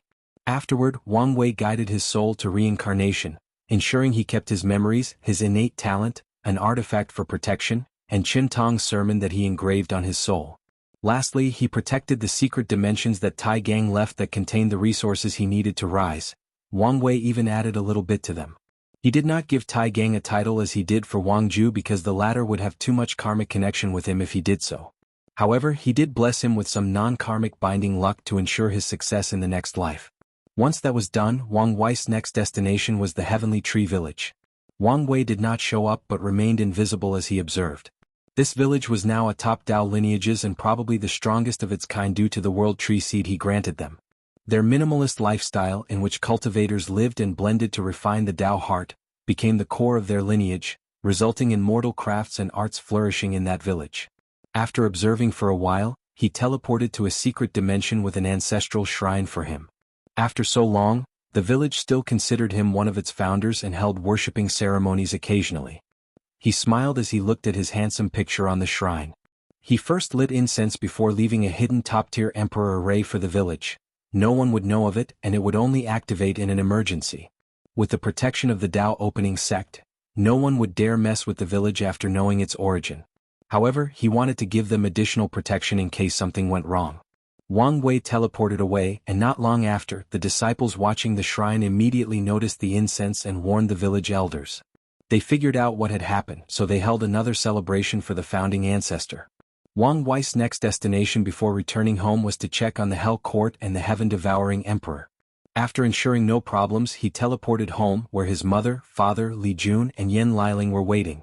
I knew this day would come, but I can't help but be saddened once it arrived, Yu Yen said, embracing her son. This is only a short separation. Time will fly by before you even notice. For us maybe, Yu Yen sobbed. The family started their last dinner together. This is for you, Wang Wei said as he handed his mother a space ring. What's this? My Grand Dao source tree.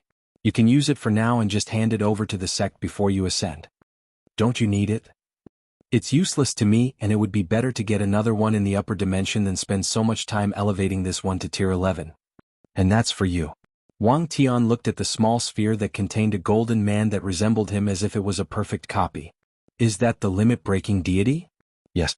I've condensed it from all the stories and myths across all world communities. It's technically done, but I recommend you feed it more incense before using it. I will. Finally, this is yours, Wang Wei stated as he handed Li Jun a black crown. From now on, you're the Earth Emperor of the lower dimension. Unfortunately, I can't give you the human or heavenly emperor position. That's more than enough. Wang Wei smiled as he saw how Yen Liling was silently pouting in the corner while ruthlessly biting into her food. You can also use the tree, said Yu Yen, and she nodded. Wang Wei chuckled. I've talked to the world tree. It will give you some leaves and other parts for pill materials. She will also help you in your role as guardian, but only in an emergency. Really? Her eyes immediately lit up. The world tree was tier 11, meaning an Empyrean rank material. Yes, and remember, the tree is the last line of protection I've left for all of you.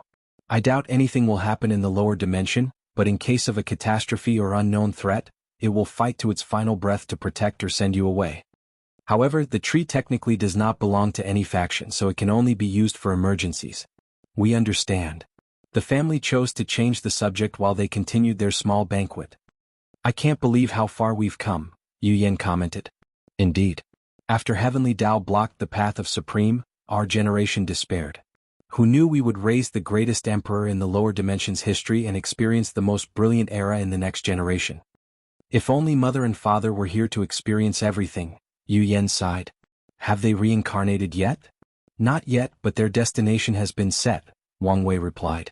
It's somewhere in the upper dimension. I can't tell for sure until I ascend. It's good that they have a destination, she nodded. What about my father? Wang Tian asked. Still nothing, but he should be fine, Wang Wei reassured him. The dinner soon ended, and Li Jun followed Wang Wei to see his concubine Su Ai. Wang Wei took this opportunity to nourish his niece/nephew with his Grand Dao source and even added a blood nourishment for the child to ensure it turned into an absolute monster. Once that was done, he spent the next 500 years with his family, traveling to different places worldwide. However, their tourist tour soon turned into a food tour as Wang Wei hoped he could find food on par or close to his wife for his body cultivation since he had used all the reserves. Sadly, he only discovered one barely adequate dish. Finally, Wang Wei entered a short 10-year retreat before his ascension. If you find any errors, ads pop up, ads redirect, broken links, non-standard content, etc., please let us know reports so we can fix it as soon as possible. Chapter 1202 Ascension Finale. Wang Wei, who was completely naked, opened his eyes from his chamber. His body had tattoos from his face to his toes. With a thought, the tattoos became alive and rushed into his head or sea of consciousness.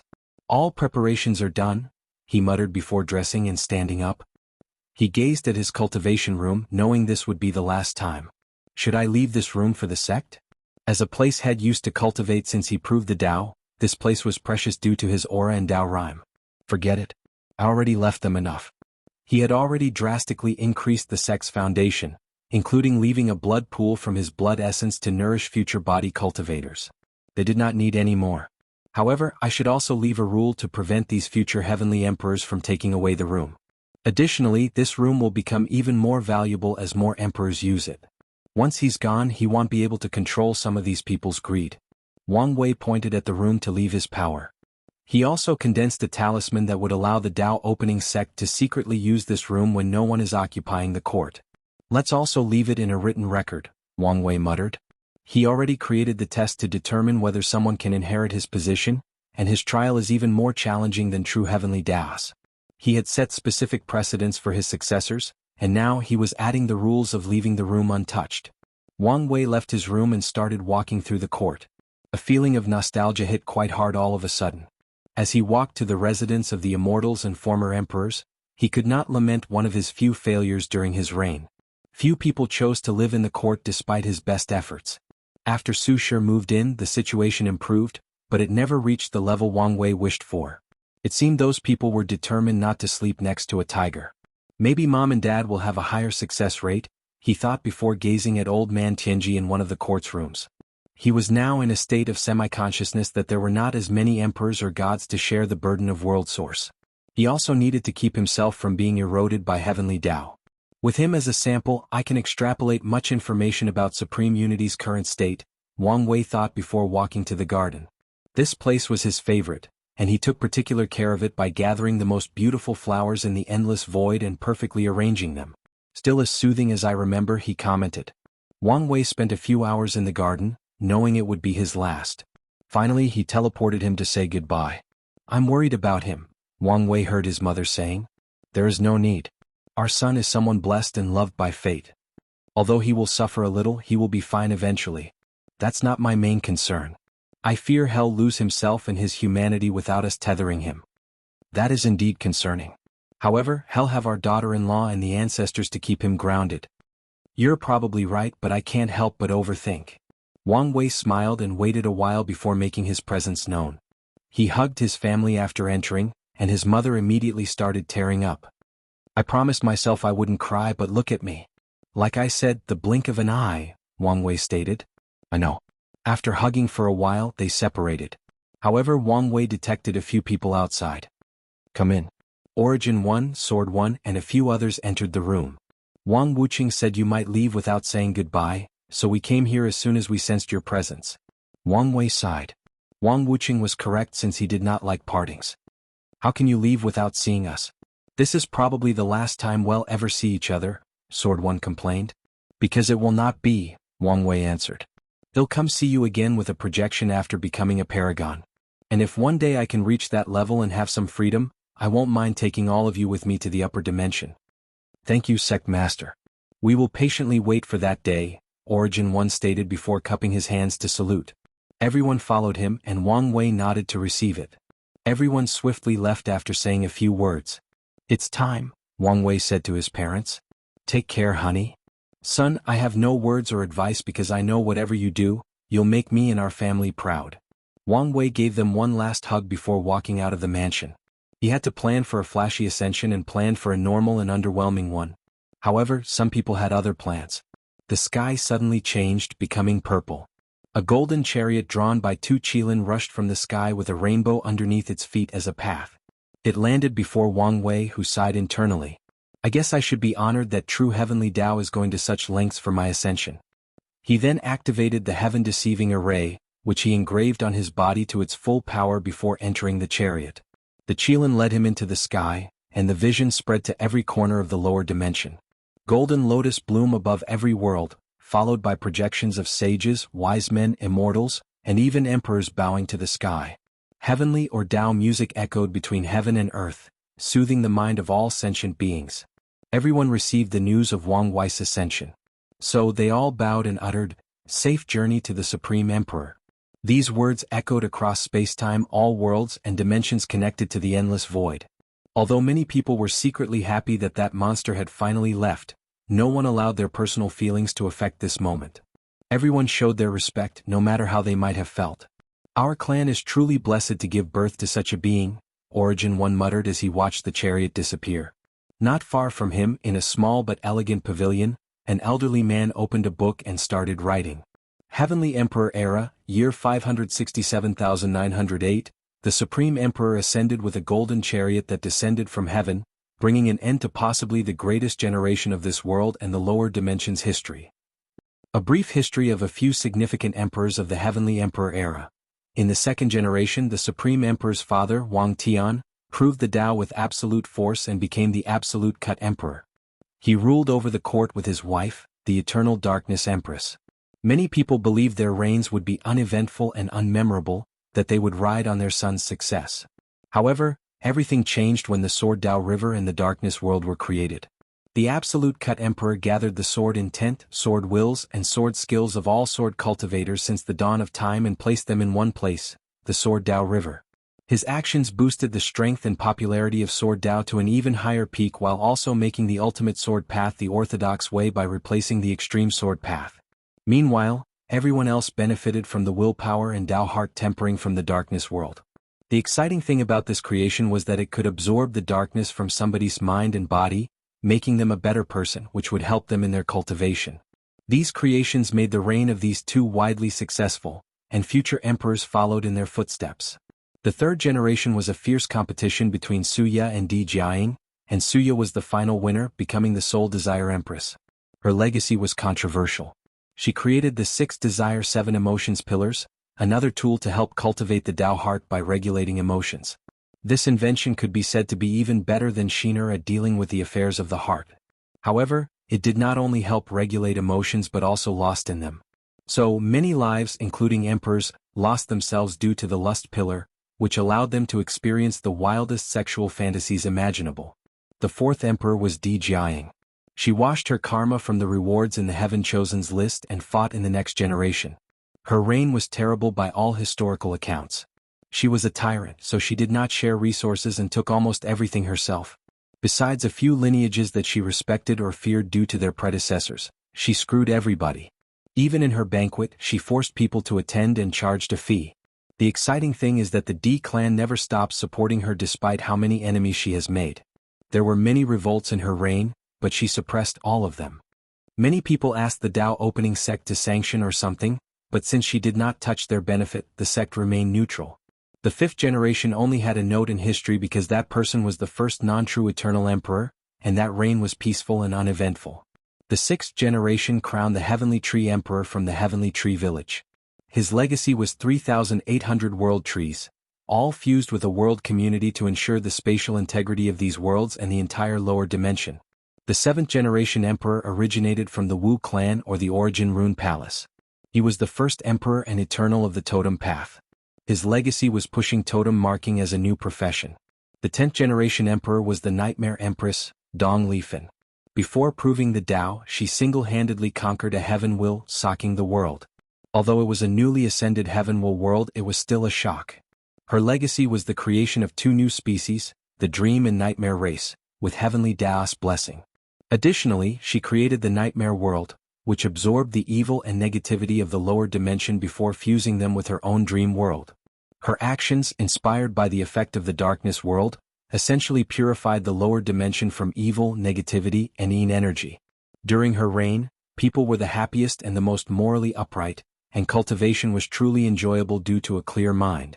The 11th generation made history because they were the first emperors to fail the Supreme Emperor's trial and could not sit on that throne despite being a fairly powerful pseudo-eternal. The 12th generation saw the birth of the first emperor and eternal, not from a top lineage. The Iron First Emperor, whose identity was eventually revealed as one of the Supreme Emperor's generals, Tai Gang, proved the Tao and created the Iron Fist dynasty. His legacy was the vibration world, a dimension not ruled by laws but by countless strings in which each vibration corresponds to a Tao or some aspect of reality. The Iron Fist Emperor asked the world to help create some of these strings. Once it was created, some people felt cheated since he left the vibration world as a foundation for his dynasty. However, these voices were a minority since the Iron Fist Emperor did not hide the fact that this was a private creation he asked for help with.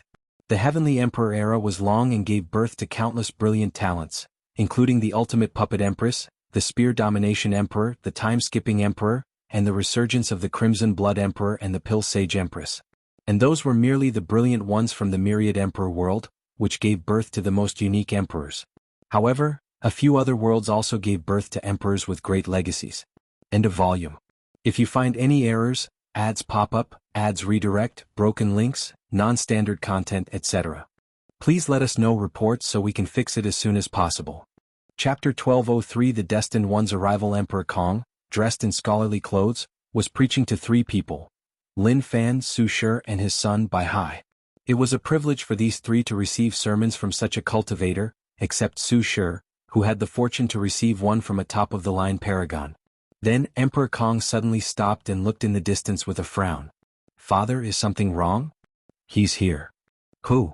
"The Destined One, the one who will end this terrible era." "You're talking about Wang Wei?" Lin Fan asked. "Most likely," Emperor Kong nodded. All information he's learned about Wang Wei showed that this particular destiny went to him, but he could not confirm this fact 100% until he met the latter. "How do you know he's here?" Bai Hai asked. "I noticed a slight shift to the world's destiny, a sign that fate has started its machination." "Then what should we do?" Bai Hai asked. "Tell me what you think first." "We can prepare to contact him secretly." "Found out what he's planning and how to respond," Bai Hai suggested, and Emperor Kong nodded. Lin Fan. "Our first priority should be the upcoming chaos. Many other factions should have noticed his arrival, and their response would have been of 3 possibilities: remain neutral, ally with him, or kill him, and the people wishing to kill him are not just the enemy but people with ambition who want to take the destiny from him. However, regardless of how these factions react, the current chaos and turmoil will drastically intensify, so we need to prepare to deal with that first." Emperor Kong nodded, not adding any comment. "Su Shi?" "While they both make excellent points, they fail to see the crux of the problem. Our main priority is how to prevent Wang Wei from swallowing our foundation." Lin Fan was listening, but Bai Hai frowned. "Aren't you exaggerating? This is not the lower dimension. The situation here is complex, and he cannot rely on his sect since they are sealed and are under constant watch. Tell me what's on your mind, and no need to mince your words," Emperor Kong encouraged. "Yes, Academy Master," Su Shi nodded. "Since Wang Wei ascended, it can only mean one thing: he succeeded in becoming an Empyrean in the lower dimension." Emperor Kong squinted. Su Shi had already told him this news, and he initially thought such a thing was impossible. However, after hearing all the advantages Wang Wei had and all the merit Su Shi arrived with, he had to believe it. He achieved the taboo battle realm in the lower dimension, meaning as an Empyrean he's most likely already tenfold. Even if he's not, his strength is at least between 8 to 9-fold, meaning his combat power is already at the top of the current political climate, Su Shi continued. From what I know about his character and behavior, he will have three main goals during his time here. The first is to increase his strength, so he should plan on achieving tenfold or even the taboo battle realm. The second will be on how to fulfill his destiny as smoothly as possible, and thirdly, how to benefit his faction in the process. Our main concern is the third goal. Su Shi paused, thinking how to word her thoughts. Wang Wei is a very charismatic individual, and it's to a horrifying level. In the lower dimension he had to worry about the balance mechanism, so he could not expand the Dao opening sect without restraint. He does not have this limit here. He will create his power and make allies to fulfill his destiny. However, with his personality he will swallow these allies and turn them into his own foundation. If we decide to work with him, our priority is retaining our sovereignty and not being swallowed, and believe me when I say this task will be harder than you expect. The room was quiet, leaving Emperor Kong to his thoughts. He took Su Shi's words seriously for two reasons. Firstly, she was friends with Wang Wei and knew him the best out of everyone present. Secondly, he understood how scary a Dao overlord was during a time of chaos and strife. Such periods of instability are the perfect ground for them to grow and wreak havoc. It seems like we must make early preparations, Emperor Kong uttered. Origin Seal Continent. Wu Hong opened her eyes to look in the distance, lost in thought. Are you happy that your husband is here? Roared a distant voice. She shook her head and sealed the room before continuing her retreat. Heavenly Beauty Palace was an enormous palace floating on the clouds. A pair of phoenix eyes suddenly opened, and walked out of the room to gaze over the balcony. So, you're finally here? I wonder what kind of person you are? Maybe we'll meet at my celebration, she muttered before sending news that her celebration would be in advance. The exact date is 500,000 years from today. Dao Opening Sect. A young disciple was dozing off in a large dimension full of statues when he suddenly felt something.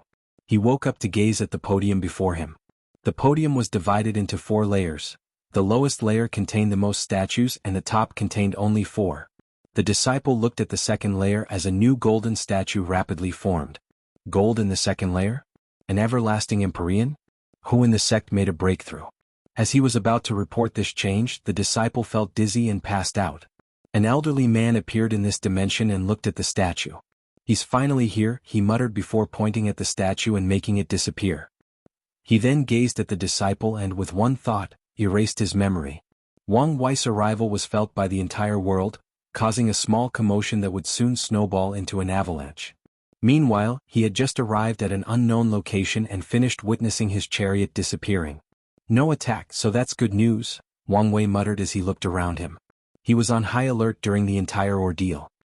He looked at the sky and his lips twitched. The world's destiny has shifted, meaning everyone with decent cultivation knows him here. Well, no, the Destined One is here. He looked around and scanned his surroundings. Am I on a planet? No, this entire area is a starry sky universe. Alright, let's adapt to this place first. He took one step to teleport to a sun a few trillion light years away and created a cultivation cave. This place's space is so strong. More importantly, it felt alive as it was constantly fighting against my teleportation, Wang Wei commented. More importantly, the effect of my time acceleration array has drastically decreased compared to the lower dimension. He sighed before entering a deep state of cultivation and immediately felt a difference. The energy called Dao Qi in the environment is an excellent boost for comprehension. Does it exist to balance the lower effect of time acceleration? Honestly, I would rather have my formation. The adapting process was extremely short, so short that Wang Wei did not need a formation. He spent 3 months adapting and 3 minutes passed outside.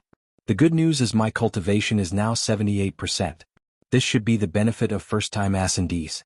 It's a shame my body is too powerful and there were no effects, not that I could use it if there were. Wang Wei was now in the 3rd heaven of the adult fiend god realm, and once he reached the 4th he needed to pass this realm's tribulation. Right now he was not prepared for that. Wang Wei stood up and was about to leave when he stopped himself and frowned. A terrifying divine sense was scanning the area.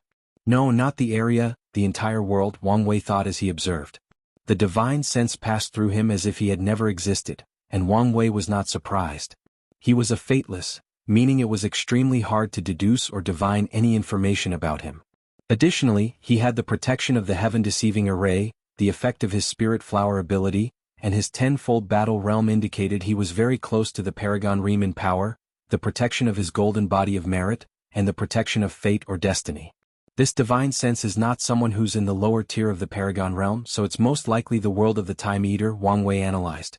Did he come back, only use his divine sense from the outside, or was this some kind of mechanism he already left in place?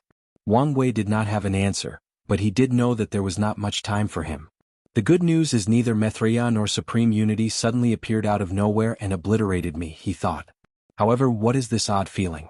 Wang Wei closed his eyes as he felt a deep connection somewhere far away.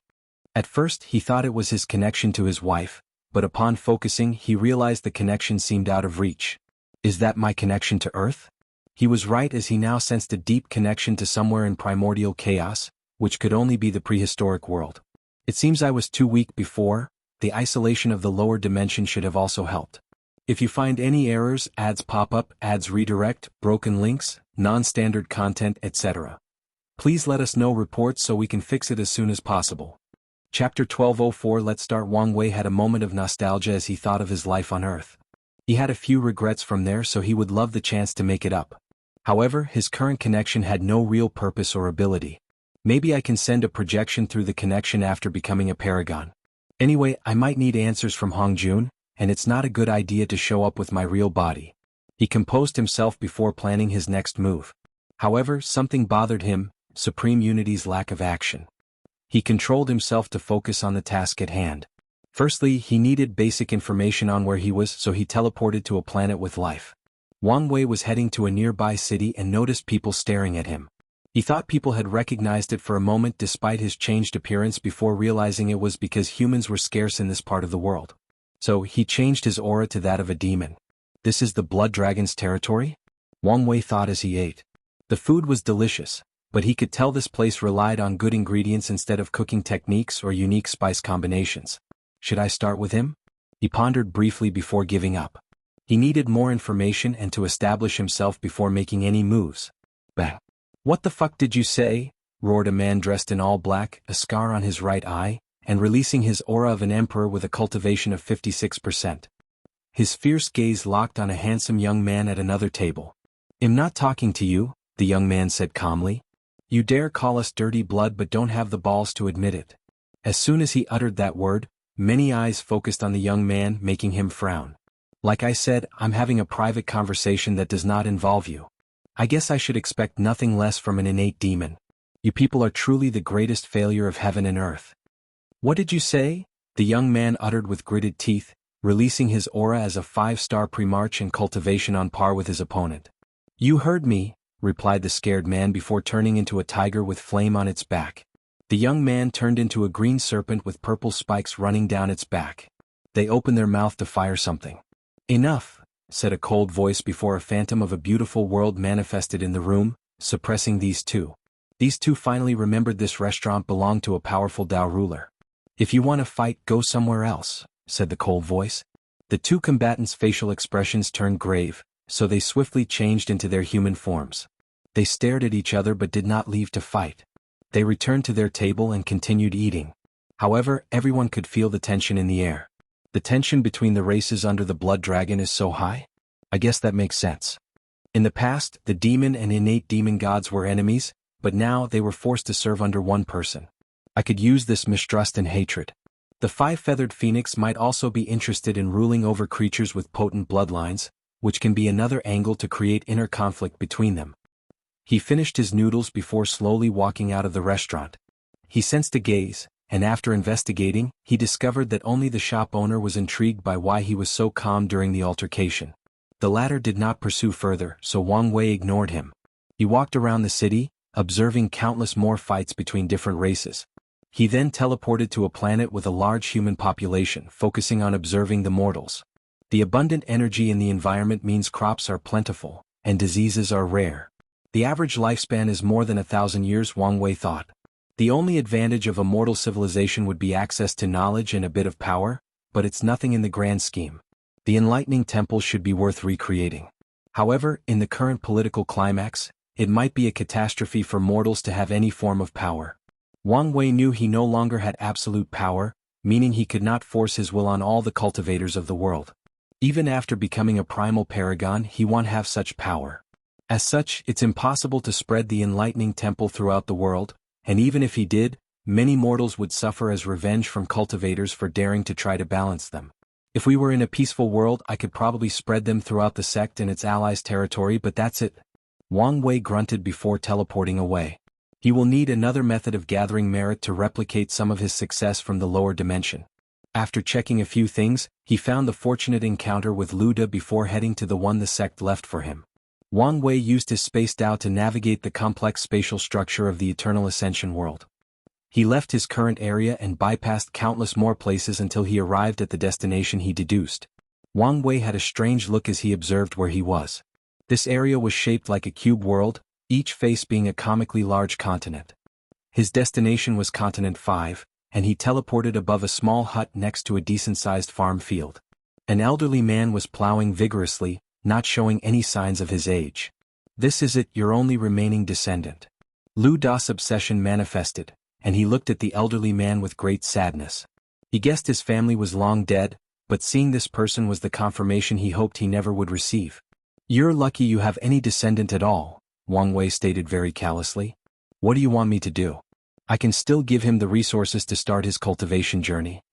"That's not necessary," Lu Da stated. "As you said, I'm lucky someone survived after so long. There is no need to disturb his life." "All right. Do you at least want me to bless him with a fate of love so he can continue your lineage?" Lu Da hesitated briefly before nodding. "Please do so." He pointed his finger to change the elderly man's fate line, ensuring he regained his vigor and found a young wife. "Thank you," Lu Da bowed before rapidly dissipating. Wang Wei took the key and activated it. A portal swallowed him, and he found himself in a special dimension, staring at a grand black and gold palace. Someone already been there? After scanning the area, he discovered all the rooms except one was empty. A group of array masters were trying to open the last one. Wang Wei sighed as he should have expected this given how long ago this thing would have been created. With the key, he bypassed the formation and directly entered the last room. Wang Wei saw an entire world full of a glowing blue stone the size of a palm and a formation hanging above the sky. "Are those Dao sources? And they are all second rank?" Wang Wei muttered as he scanned this vast world. He looked at the formation. This Dao Qi conversion array must have been working non-stop for trillions of yuan epochs. Wang Wei smiled as he was now a very wealthy Empyrean. After so long, even if one Dao source took a lot of time to condense, there was still a world worth of it. With this wealth, Wang Wei can use it to cultivate or buy resources for himself or his faction. This is a good start. He waved his hand to put everything away before teleporting. His next destination was the sect's secret realm. He had to rely on his luck to find the hidden dimension, which only delayed things by a small margin. "I feel I will like that they left for me," he muttered as he looked around. He was in a small room with a door before him. Before opening the door, he checked his surroundings for threats, and his eyes almost turned into money. This room was the same as the one he came from, full of Dao sources. The quantity was only 10% of the previous hall, which itself is a vast quantity, but this one was even more valuable because it contained purple stones, which are third-rank Dao sources that Paragons used for their cultivation. "It's good to come from generational wealth," Wang Wei muttered with a grin. Without worrying too much about resources, he will be free to do as he pleases and not waste time. "If this is just the first room, I can't wait to see what the other rooms contain." He walked to the second room with a smile on his face. The room was relatively empty, with only a seal and an information talisman. He checked and it was a brief message. "With this heaven seal you can control the Mask Clan. They are a secret information agency of the sect with some fame. They are now yours to control and mold as you see fit." "I guess I don't have to worry about the manpower for my new Fate Shadow Guards," Wang Wei thought. "If you find any errors, ads pop up, ads redirect, broken links, non-standard content, etc. Please let us know reports so we can fix it as soon as possible."